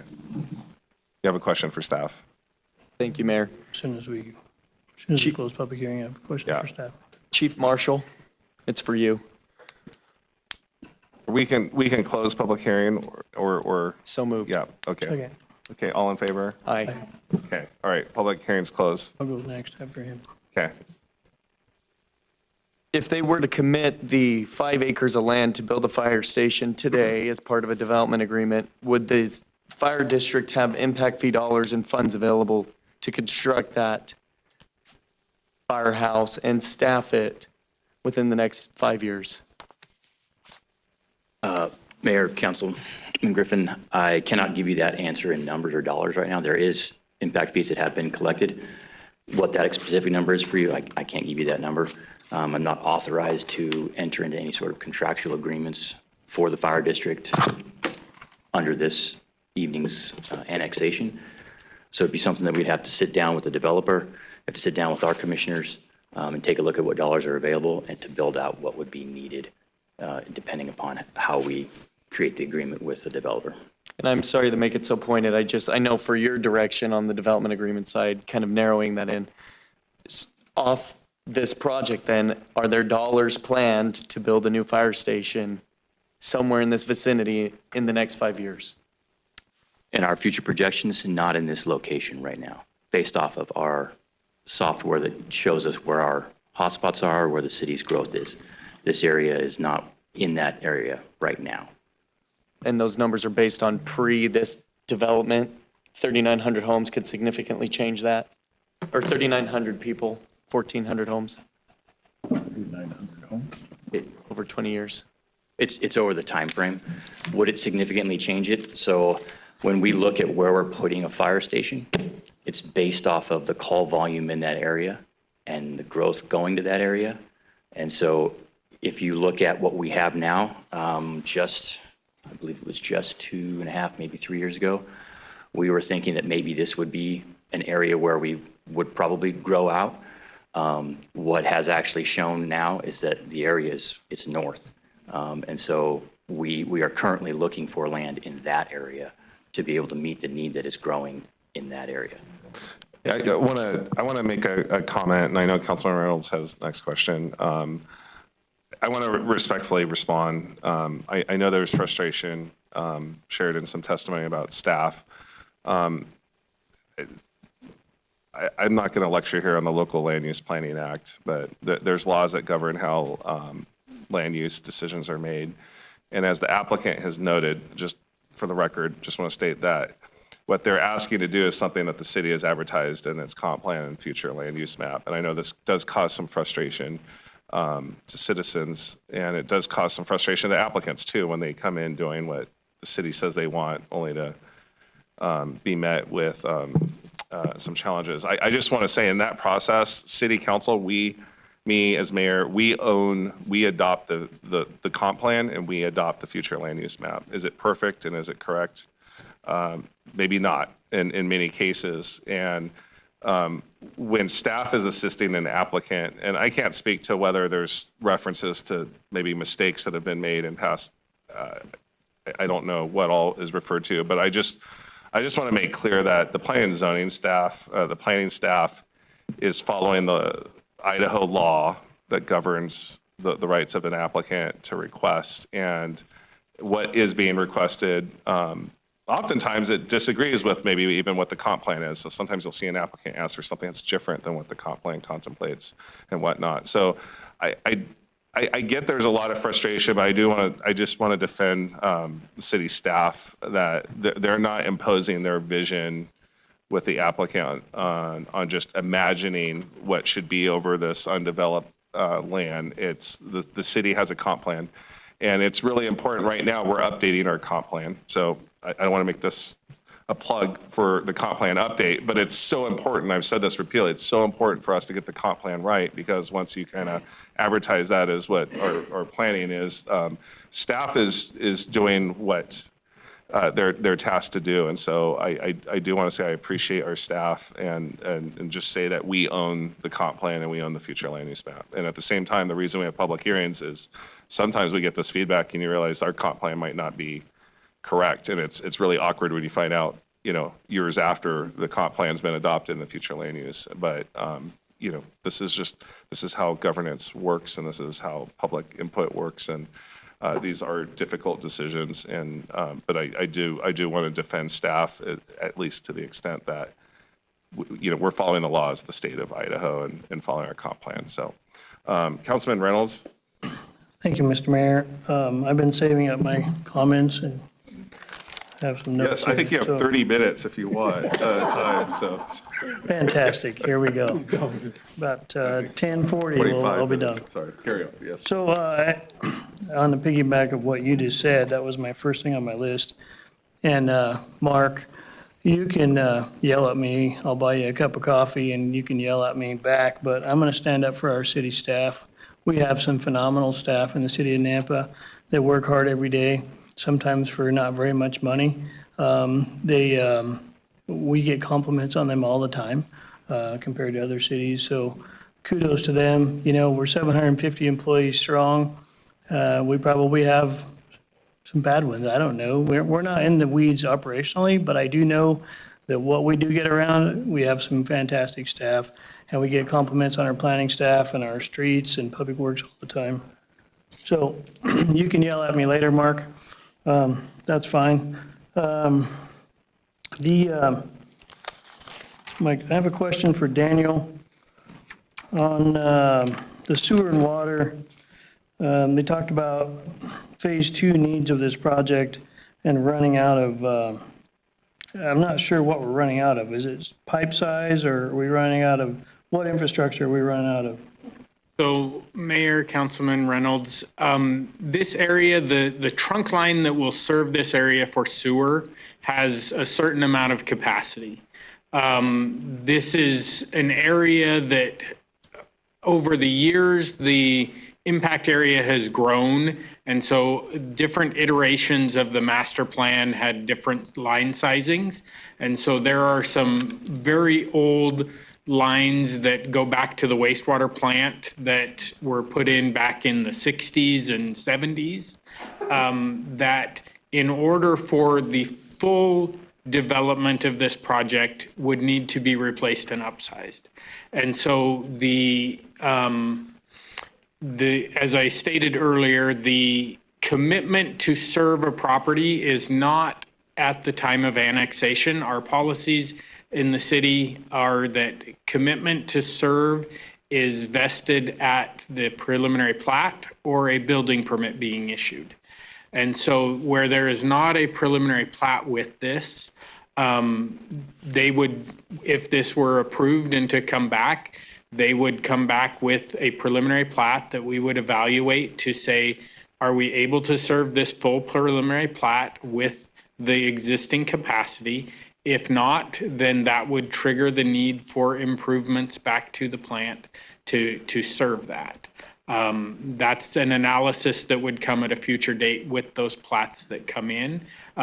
We do know that the full property as proposed to be annexed will not be able to be served without those improvements. The developer is aware of that.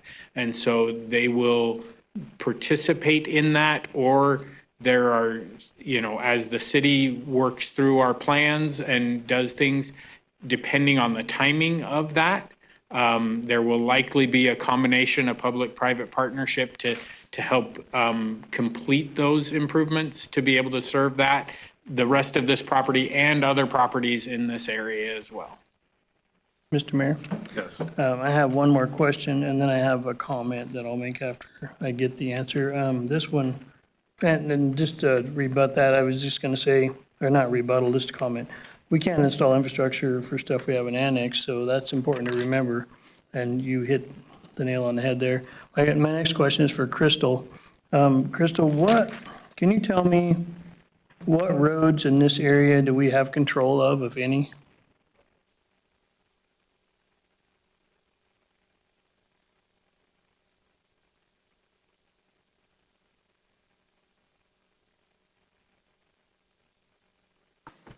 Give me, Mayor, Councilman, give me 1 second while I pull up the map. Our GIS map is not accurate according to what the city boundaries are.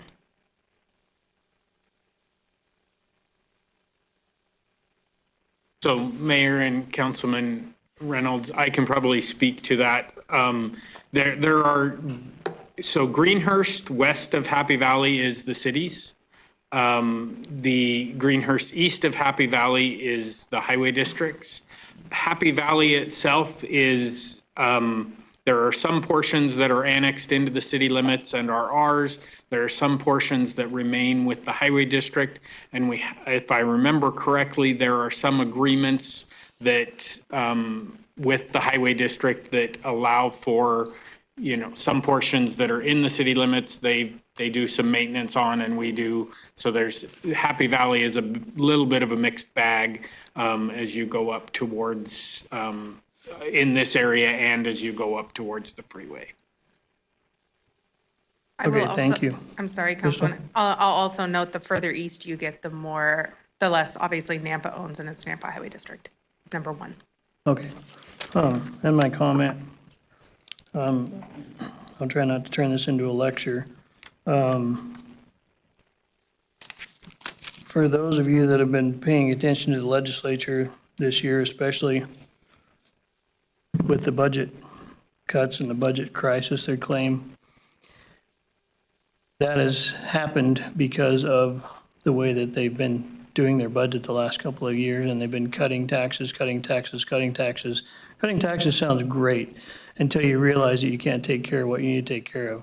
That has happened in the city of Nampa as well. Previous councils before any of these people, it was great to have a low levy rate, a low mill rate, and it's fantastic when you go to pay your property taxes. But when you have roads that are yucky and infrastructure that's poor and things like that, and you realize that it takes tax dollars to improve that stuff, we've gotten behind the curve, and now we're trying to play catch up. And I don't know if we'll ever catch up because of the growth and everything that's happened here. The state of Idaho, currently, they're in a $1 billion hole that they might not dig out of for 20 years. They're putting us back to where we were back in the 80s. It's a real mess, and it's going to affect us here in Nampa. We have bridges and stuff and roads that ITD controls, like 12th Avenue is controlled by ITD. They don't have the dollars to fix that because they've had to cut. And so that affects us here in Nampa. They are going to have to cut their road and bridge budget, and we have bridges that are failing. Ultimately, what I'm saying is a low levy rate is not necessarily fantastic. So pay attention to that as we go forward. And it's a tough decision for us as council to have to make these decisions. And we're like, well, wait a minute, what were we given from a previous administration or council or something like that? We see it all the time. We're like, oh, no, this is another problem we inherited, and we're trying to fix those things. As far as the farming, I'm not going to bash anybody that's come here from somewhere else. I'm a fifth generation Idahoan, and I'm proud of that fact, but I welcome people to come here. But one of the things that we see from that, I grew up on a farm. With growth, the farms go away. The farmers get pushed out, and you can't blame them. And private property owner rights, they have every right to sell that ground and go off somewhere else. We've talked all kinds of ideas about a land trust and different things of what can be done to save our farm ground. I haven't heard of one good idea yet. I've talked to lots of different farmers about it, and when it comes time for them to cash in on their 401k and sell that farm ground, then they should be able to do that. And how it develops out, that's what we get tasked with. So hopefully we make good, sound decisions on that. So just remember with the growth that that is a consequence of the growth. And I think my last thing is the 5-minute, 20-second goal for the fire department. I used to be a fireman. That's not a reasonable goal for Idaho. We were proud when we had a 6-minute response time. What didn't happen every time, but it's something we shot for. And so I think that our fire department's doing a great job with what they have, what they've been tasked with, and they're facing growing pains just like everybody else. Thank you. Thank you, Councilman. Any other questions for staff? No questions, just comments. You make your comments now, if you would like. Okay. Yep. Thank you, Mayor. So there's been a lot of comments tonight about the Terrace Falls subdivision. And so just out of context, I went back and in case anybody wants to be able to look at that or rewatch that, that was on February 7th of 2022, that public hearing. And I'm always happy to discuss my votes and talk about them. Out of this whole council, the only 2 council members that were on the council at the time were me and Councilman Rodriguez. And out of that, we both denied the project, along with Councilwoman Sandy Levi. So I just wanted to put that out there. I love master plan communities, and I recognize that this is in alignment with the comprehensive plan and our future land use map. This is my district. And I verified all the addresses tonight that spoke, and out of the 24 citizens that spoke tonight, 20 of them are constituents that I'm here to represent. And what the communication was tonight, to me, is that the timing isn't right. I'm not necessarily opposed to this project or a similar project in the future, but I do agree with you. And in my opinion, this area has too many approved developments already that we don't have the infrastructure for. And so with that being said, that's kind of where I'm at right now. But I also, Mayor, if you don't mind, I wanted to give Lieutenant Childers an opportunity to speak to that comment about the response time. If you wanted to, you're welcome to. Okay. Take a little heat out the fire department for a minute. It's coming back. One of the comments was 35 minutes, I believe, response time out to that area for an in-progress home invasion.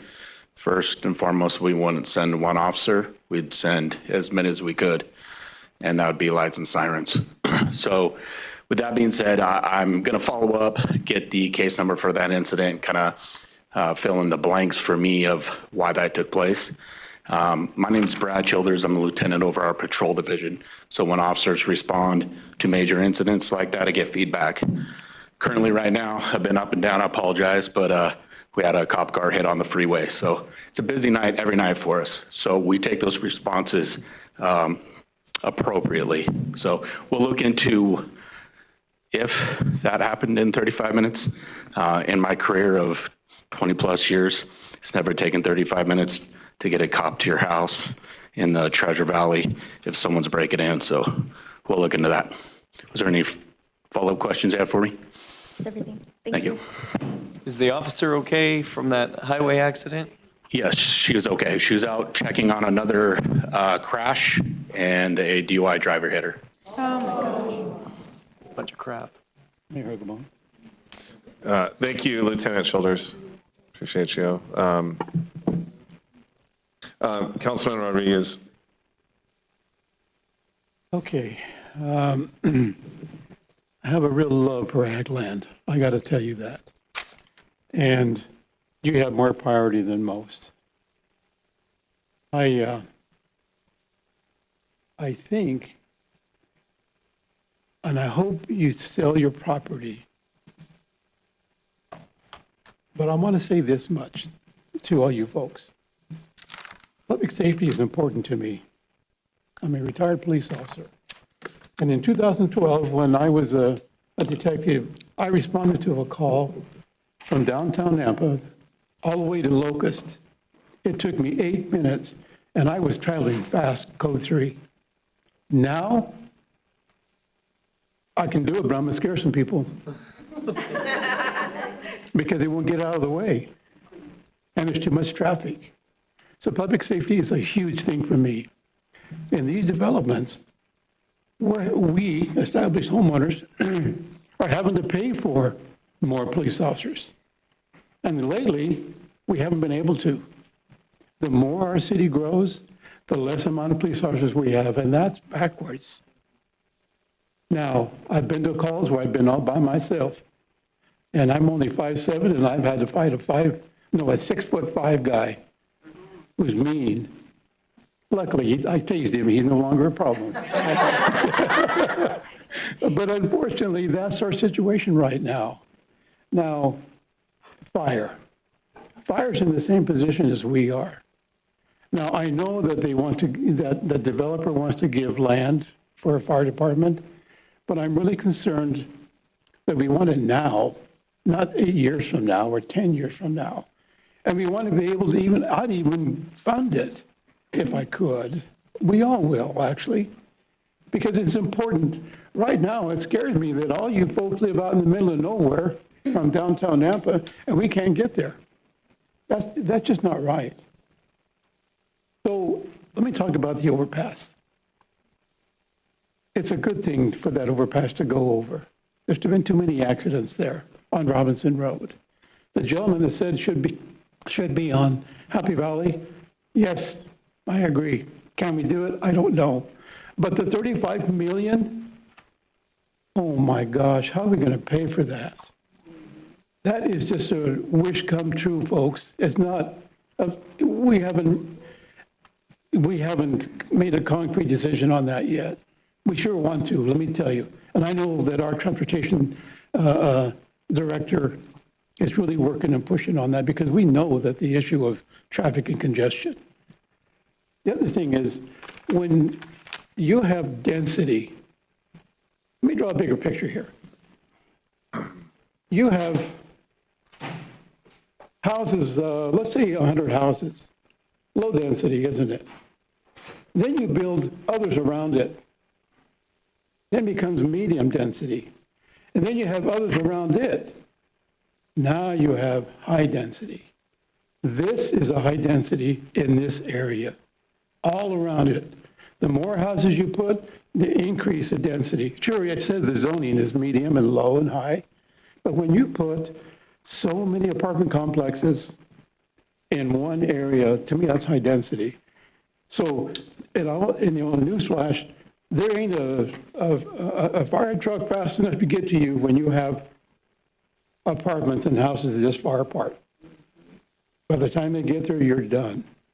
So it's important for me to keep your safety of your family. The current direction right now is we have no choice, is to fund growth. But the direction of us should be to make it self-sustaining. But how do we do that? More growth, increase taxes, increase funding. That's a good thing. But we can't do it. We can't even, the infrastructure on this project alone. That's when I asked you, what about the water, the sewer, and the irrigation? And already our staff said, well, we're going to have to change the pump. We're going to have to increase. Well, you have 12-inch pipes here, 12-inch pipes there, and different subdivisions, not even involved in 1,400 more homes. How is that going to affect us as a city, as homeowners? Do we have to increase? Well, I made the bad decision, folks. Trying to keep my costs down for water and sewer. I told my wife, from now on, your showers can only last 3 minutes. I'm still sleeping on the couch. But that's the bottom line, is that we're trying to preserve and trying to conserve our water.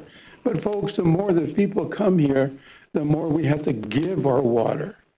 And so I'm not saying that water is an issue here now, because I think we have plenty. It's the amount of pressure that we're going to be receiving and getting and giving out. Annexation is a good thing for the city of Nampa. It really is. But in this situation, I would ask the developer to reduce the density. That's what I would think. Reducing the density still gives the Hendricksons the ability to retire. And the other thing is, when we assess the traffic, which is congestion, I haven't been out there at 7 in the morning, but I'll tell you what, I sure don't want to either, apparently from what you all say. So I'm really concerned about these issues. So, boy, it's a tough decision, but I know what my decision is going to be. Thank you. Thank you, Mayor. Yeah. So council, any other questions or a motion? Mayor, Yes. for more Or deliberation, comments, if I could. but, or a motion and a second and debate the motion, or, there's already been some comments, so I'm fine with more comments, but we need to get to a decision. So, I don't yes. have a motion, so I can Okay. wait for my comments for a motion. Okay. But others have been afforded opportunities, so That's fine. unless someone wants I'll to make a motion. talk, it's just a matter of when. Sure. A couple of my concerns. Less is better after 10 o'clock. Yeah, That's yeah. right. One of the concerns I have also is density, not so much necessarily on the, I think it's a great thing to have some RS 12 and a half coming back in. I can't remember when we proposed that last. I know the developer's good by his word, because that master plan community that you brought for us is currently broken ground, and that berm is real tall. And I know that was a big deal. We wanted to enclose the area, so I appreciate what they do, and I know they keep their word if we ask them to. My concerns are the fire. I would want a strong commitment that if this were to get approved, that would be committed land, and that there would be a plan to get responses out there in a reasonable amount of time. I don't disagree that North Nampa is seeing way more growth because a lot more projects than just 1,400 homes have been approved out there. There's a lot. One of the difficult things, the Hendricks story really pulled me and split me in two, I think, on this issue. It's the American dream to be able to do what you want with your land and to be able to end up leaving when you want to, or sell, or do whatever. I think it's wrong that this was a spot, in my opinion, spot zone. I know it's not the legal opinion or everybody else's opinion, to put something right smack dab in the middle of you to cut off your operation. It frankly makes me irate, but I wasn't on council at the time, so I don't get any say regarding that. My concern is, if we approve this development again, are we going to cut off your brother's ability to farm as well? So if we get rid of one, are we going to lose the other? Ultimately, we're going to lose the other no matter what, because it sounds like we've cut off operations profitability because of that Terrace Lakes project. So Pandora's box has been opened on there. You're going to lose it, he's going to lose it, and it's a sad reality, and frankly, I wish would never have happened. Property rights are also to the residents that are currently there. So that's where I am split in two. You farm the land that they now currently live in. They now live next to the land that is going to be having homes and high-rise around it. So it's tough. I hear the school benefit. We can argue the numbers all day long. I don't have an opinion on that, but I just think it's numbers to consider. Where I get polled is in the economic report that Mike Pena gave us a few months ago. Apartments were at a 10.8% vacancy. I don't want to say, oh, well, we shouldn't have that because the market will ultimately decide what can go there. I just don't know what the alternative is. If we zone this for commercial, does that change? Does it become townhomes rather than apartments, or is apartments for sure deal? I know the developer wants to move property, so he'll ultimately make that decision, but I think more apartments is not the answer. They're not filled as is, so adding more of them gives me pause and hesitation, but it is a later phase, so ultimately it'll come later on. I see a lot of benefits from this development. I see a lot of costs from this development. And no matter what we do, it's a lose-lose. In my opinion, it could be a win-win as well, but I think for us as council members, this is a lose-lose, however we land it. Somebody's going home upset tonight. So, as I always ask, just have grace for the decision. This is difficult, but it's not going without consideration. I don't think anybody's, you could claim they're lined the pockets by developers. That's definitely not the case, and you could claim that they don't care about the ability for people to have property rights. You could cut this either way. So I'll stop rambling. Those are my concerns and opinions at this point. I'd love to know if growth is paying for itself analysis by the mayor, but maybe that'll come from a different day. You want to talk? I do. Mayor, can Yes. I? Okay, so my turn to talk, I guess. I appreciate all of you who came out and shared your opinions and are here until 10:35. I do believe in property rights. I believe that's very important. I am a farmer's daughter, and I understand the frustration of, first of all, aging out of farming, and then what you have faced with being surrounded by apartments or by subdivisions. My issue is with apartments and the high-density complexes that they are proposing here. I don't see that as something that is appropriate for this area. Remember, we have to ask ourselves the question, is high density going to integrate with the neighborhood that's already established? And I don't see that happening in this area.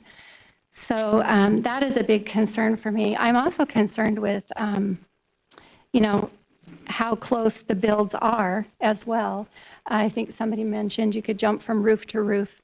And I always think of the fires that we just witnessed in California, where the fires didn't go from wall to wall. They jumped from roof to roof and wiped out an entire town. And so that is a concern to me as well. Our good mayor, when he was a clerk for the county, put together analysis of our building and how is it paying for itself or not. And our building projects have not paid for themselves for quite a while. We have been going in the hole. And I don't see that adding 1,400 units of living is going to help Nampa improve as far as covering the building that is out there. So I do have great concerns in those areas. I also have a concern, are you looking at an apartment complex that is income-based or is it market-based? That always gives me a concern because that will determine on, first of all, what kind of taxes you will get and also, what kind of a neighborhood you will have down the road.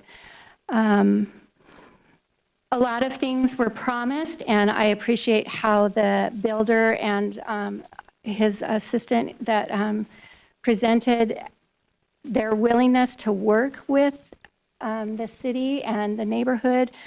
I just cannot go against what all of you who live in this area have said. And so, so that's my comments. Thank you. Thank you, Councilwoman. Mayor? Yes. I just wanted to say that our finance director has gone home, but he did provide an analysis to us last year that showed that growth is paying for growth. And when you factor in the sales tax. So that was proven to us in a positive way. I think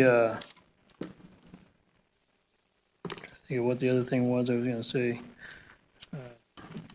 Anyway, that would be a good conversation to have with Doug when he's around, but I don't remember. It was at a workshop I think we had where he brought that forward and did the analysis for us, so. Thank you. Yeah, Councilman, it was before a land use hearing, and Mr. Racine and I have met to go over spreadsheet that he created, and there were some items in there that he's working a fix that wasn't completely accurate. The land value change plus the increment was added in the new construction. The land value increase is not added into the increment, so that was a legislative change. And then it was only police officers that was on the bottom line.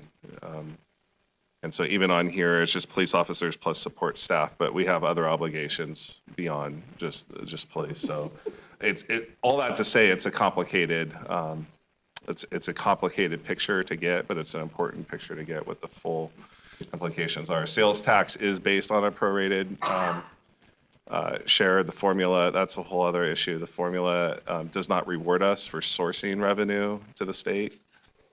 I'll probably get in trouble with Amazon, but if we had a 1 cent Amazon tax, we would solve a lot of our woes, but we can't do a local option. We don't have a local option sales tax, so we don't get the benefit of generating points of sale in our community. It's based on population. All that to say, I think we're working on trying to fill in what that is, and it depends on the type of growth. I think it's location. When we talk about like a phase 2 triggering the need for more pipeline and a private-public partnership, I think that's where you have like threshold analysis, where you have sort of fixed costs that can go up to a certain amount, and then you trigger the need for an upgrade. So if you had low density, for example, you might not trigger that second phase need, whereas the higher the users, and at that point, if you're going to do an upgrade, you need to have even higher density to make it worthwhile. So it creates this interesting dynamic where low density up to a certain fixed cost within the threshold is beneficial, and then it triggers an additional increment. All that to say, all of this is very complex on the growth, paying for growth. And then the enterprise funds, water is not tax. You don't get to, it's based on use. So that's a separate bucket. And then tax revenue funding, public safety, your water rates is what's paying for the water infrastructure, but they're paying hookup fees as well. And so those are all complexities. And fire, I want to be clear, I think fire is no longer within the city anymore. It's its own district. And so we do have a great partnership, but it's why we're not intimately familiar. We ask so many questions of the good marshal because he's here to assist and partner with us, but fire is no longer a department within the city. But, we did advertise in our planned comp plan, a certain zoning, and, an applicant comes in to do what we ask, and we allow the public to provide comment to let us know whether we got it right.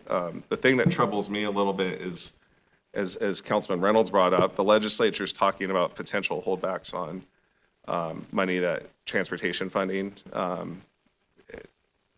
We'll wait till they make the final decision, but the increment that would come to us and highway districts might be less than what we projected. And so there's not a lot of good news coming from the legislature. I don't want to bash the legislature. They're making lots of cuts, but it doesn't paint a very optimistic picture about trying to fund some of the transportation needs, which is an entirely other challenge. But these are difficult challenges, and we're the United States of America. We believe in property rights, but there's laws that govern the uses and compatibility, and that's, I think, what council has to weigh. Is this the right type of development in the right location at the right time? And ultimately, that burden is yours tonight. Mr. Mayor, I have just one other comment. If we're not in favor of master plans, which is exactly what we've asked our developers to bring us, then we need to tell them and communicate that to them differently, because my guess is, I don't know the numbers, I'm sure Bonnie could tell us, but the developers probably spent $300,000 on this at this point. And then to get here and say, well, I don't want multifamily, I don't want that, I want RS85 or whatever it is in the whole development. That's not fair to our developers, and we need to keep that in mind. We've asked for master plans, they brought a master plan, transitional zones, and then they get here and we say, we don't want that. I don't agree with that. So, Sorry. Councilman Bills. I'll try to stay brief, but I'm going to try to be a little bit educational. So, for those of you who may live in Vineyard Point, we developed that. We put that project together, and the builder bought all the lots and built it out. For you who have been, if you're east of South Side, it was all farmland 20 years ago. Be thankful that the housing got approved by the city of Nampa, that you have a place to live. You could have moved somewhere else. You could be disappointed with that type of thinking. So it's difficult because I've helped a great deal of people get into housing. And the thrill of them being able to buy a home, the thrill of being able to start a life together as a couple, the thrill to be able to get into a home 30 years, 20 to 30 years in their marriage because they couldn't afford it in California, Oregon, Washington, but they came to Idaho and they could afford a house in Idaho. And they were just absolutely thrilled. And so when they purchased, thank you. Oh, this is such a nice community. Now, I'm talking about communities that we did in central part of Nampa, the west side of Nampa. Mr. Osborne, he farmed, but he got to the point where he wanted to develop his property, and he did a nice job.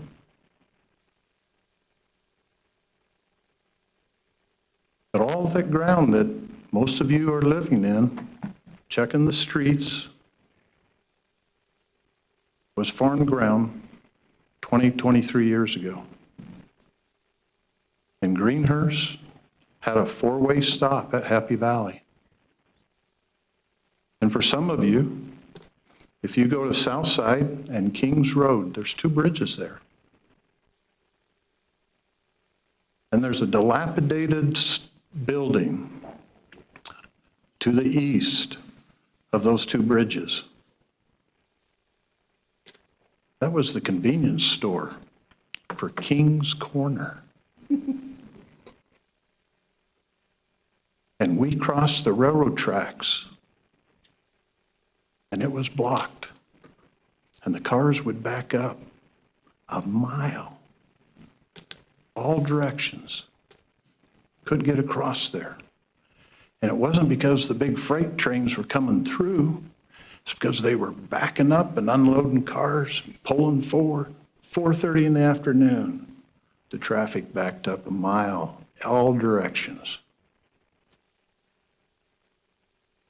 And the city of Nampa took the initiative, the engineering department. Daniel was a part of it. And the person who was over him, and they agonized, and the city leadership at that time agonized. Do we go to the taxpayers and ask for funding to build bridges so that we can avoid the King's Corner situation?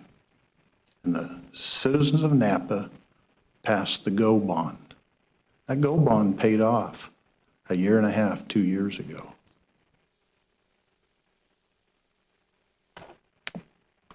We should be thankful for if you enjoy living here and you enjoy living your home, it's part of the process to go through the planning and zoning. But those darn dirty developers, those are the comments that get seethingly said at different times. Those greedy developers. I've met a lot of developers and builders, and their goal was to provide housing so people and their children and their grandchildren could have something to live in. If you don't like Nampa, it's unfortunate. It's a nice community. Full disclosure, born and raised in Boise. Yeah. My wife born in Caldwell. We've been here all but 1 year. I took a project in Olympia, Washington. I saw bureaucracy. Capital city of Washington. And of course, we returned. We have adopted a policy, and as Councilman Reynolds has said, if we don't want development, if we don't want planned unit developments, which was a big push by council and the last 4 to 5 years, then we need to change our policy. This is a planned unit community. It's going to take a while to get, it's a master plan community. It's going to take a while to build out.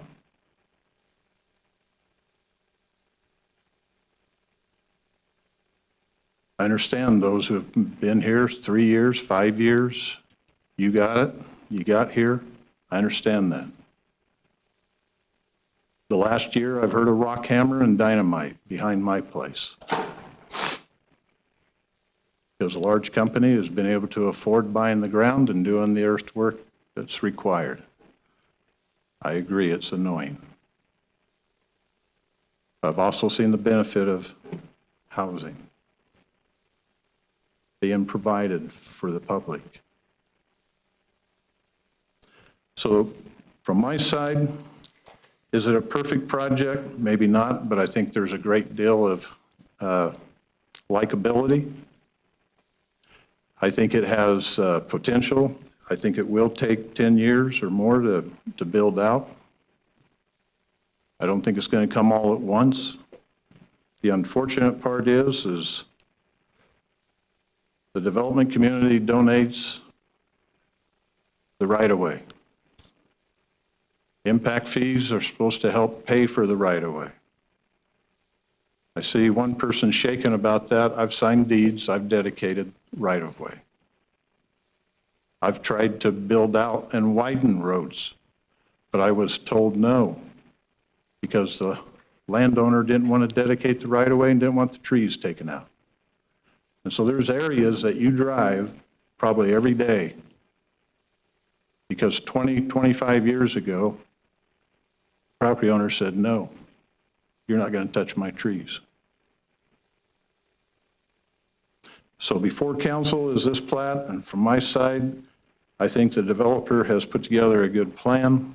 I'm in favor of it, not because it's going to solve all issues. It's not going to take care of the roundabout that was put in by the city, and it's not going to take care of Kings or the railroad tracks going through. There's a lot of issues yet to get worked out, but it's not going to happen overnight. It's going to take 5 to 10 years for this development to come forward. I just think it's important that we keep a balanced perspective. I think one person said they've been here 5 years. You know, that's a short time. So I just want to encourage us to remain community and keep a perspective. Somebody worked hard. And finally, when we talk about the fire district and the changes that have taken place there, I don't know if you've kept track of the news. Middleton and Star, they built a firehouse several years ago. It's empty because the taxpayers won't pay for an override levy to fund staffing the firehouse. But we want our houses and we want to move here, but we don't want certain things to happen. And I think Nampa's been fairly on target in trying to provide for the citizenry to have a place to live. And yes, our roads are bumpy. So I hear all the comments, and I'm taking the time tonight, and you won't hear me say much in the future about it. I'll just vote on stuff as it comes in and as it's appropriate. But I felt like tonight needed to make a comment or two, and there it is, good or bad for you. But I felt like you needed some history. So, Councilman Bills, thank you for that. I think some have stated their intent. Would someone like to make a motion? Mr. Mayor, I would make a motion. Can I get a motion on the screen?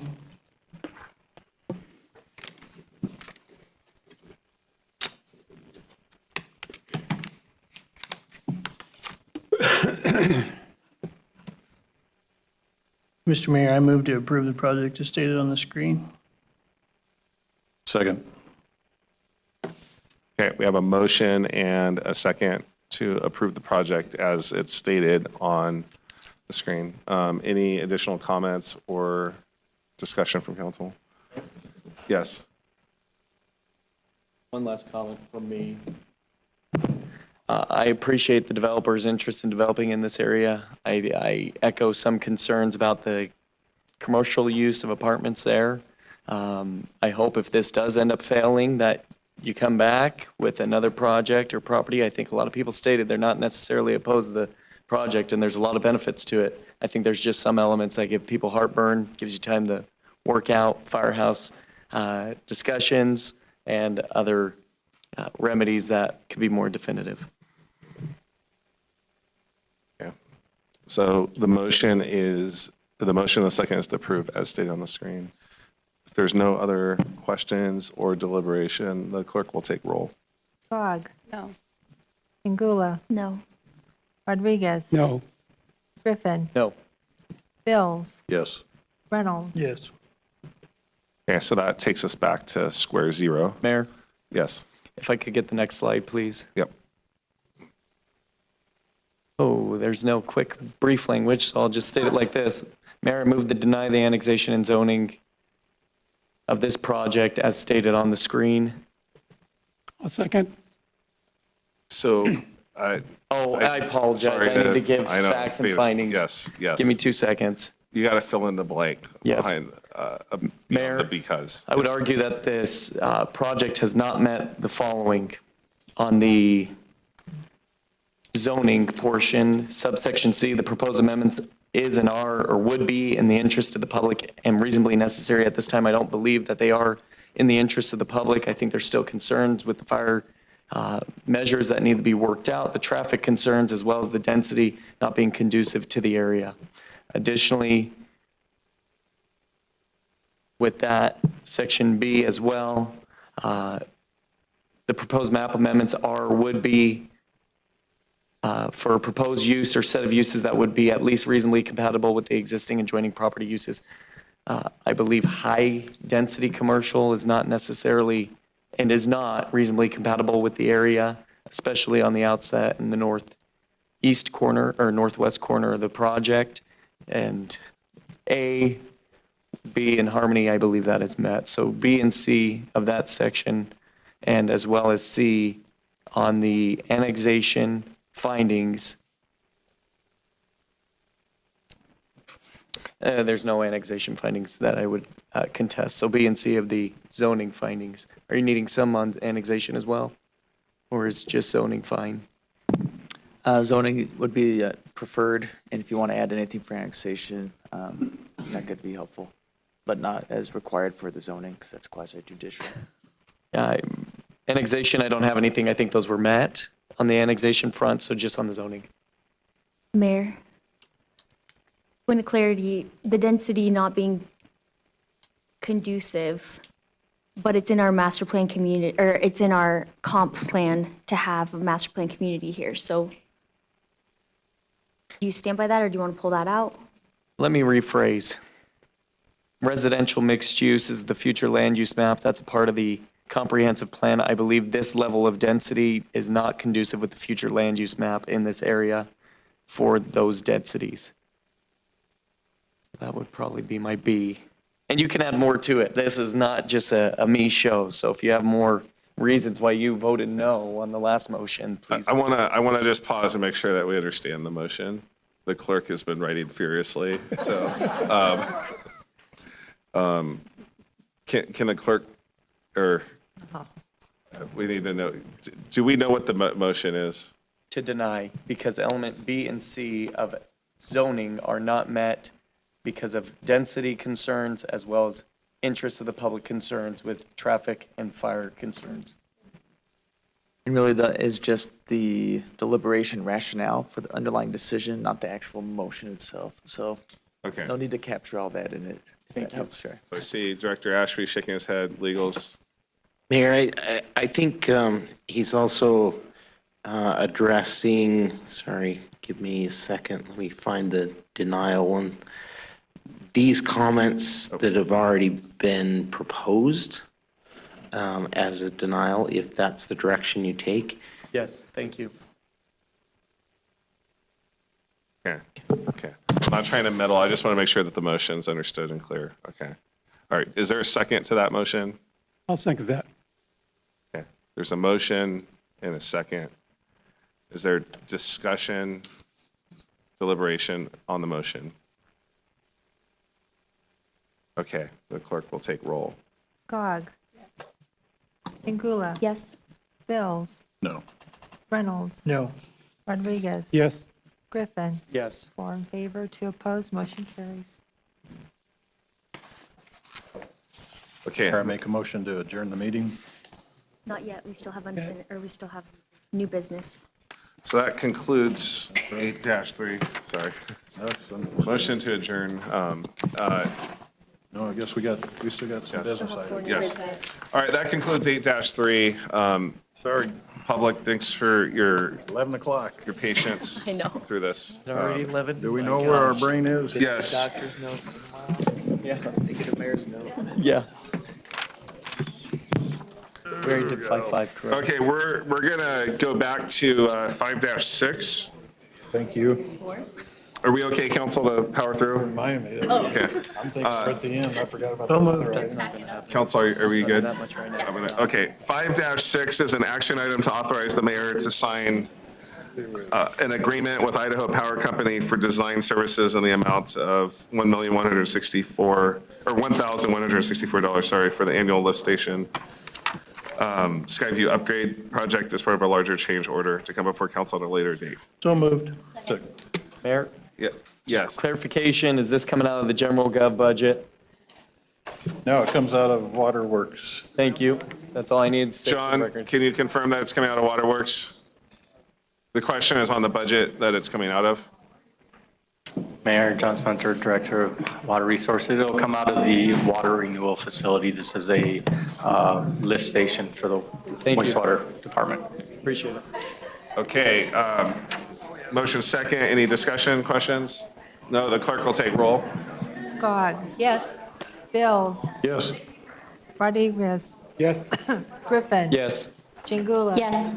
Reynolds. Yes. All in favor, motion carries. All right, we're moving to 5-7. This is authorize the mayor to sign a sewer reimbursement agreement between the city of Nampa and Wild LLC. So moved. Second? Okay, we have a motion second. Any questions, discussion? Okay, seeing none, the clerk will take roll. Skog. Yes. Jingula. Yes. Rodriguez. Yes. Griffin. Yes. Bills. Yes. Reynolds. Yes. All in favor, motion carries.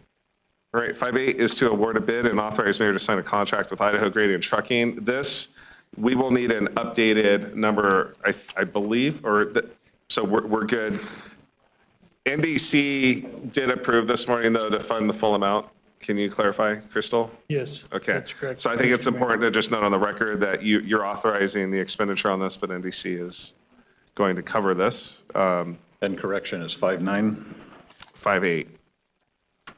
We're on 5-8. the two-way conversion. Yes. I apologize. No, we're good.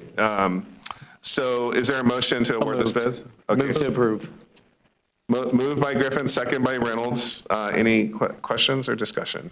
If not, clerk will take roll. Skog. Yes. Jingula. Yes. Bills. Yes. Rodriguez. Yes. Reynolds. Yes. Griffin. Yes. All in favor, motion carries.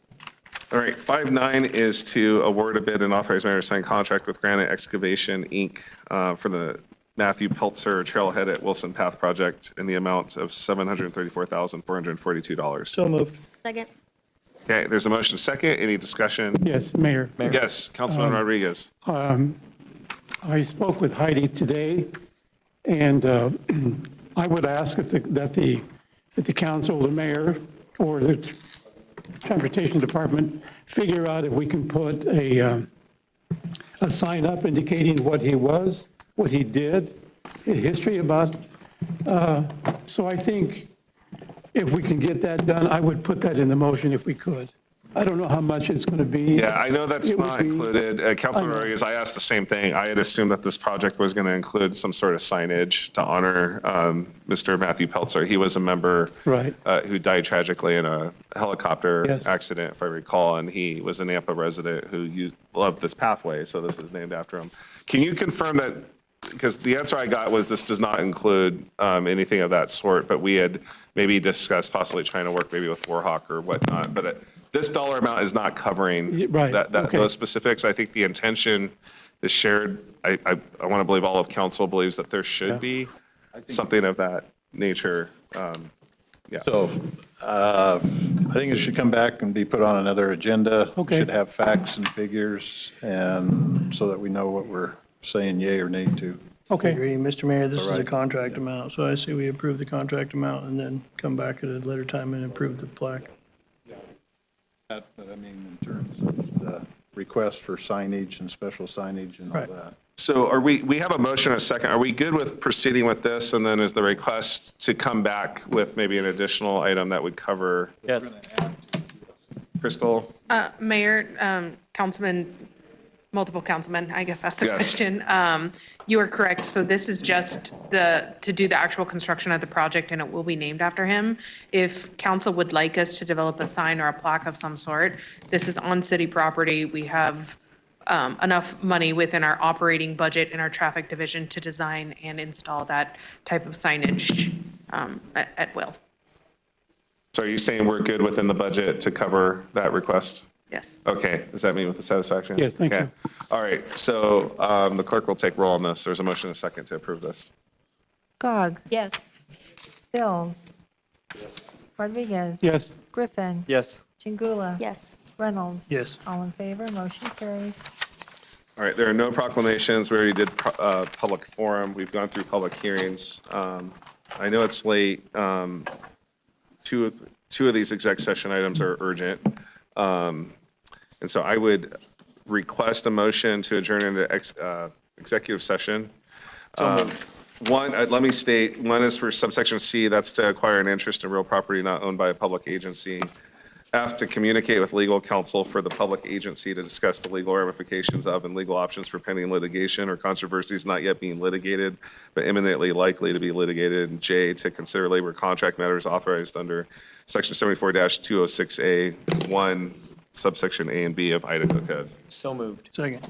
Okay, this is a roll call, I believe, right, clerk? Okay, clerk will take roll. Gog. Yes. Chingula. Yes.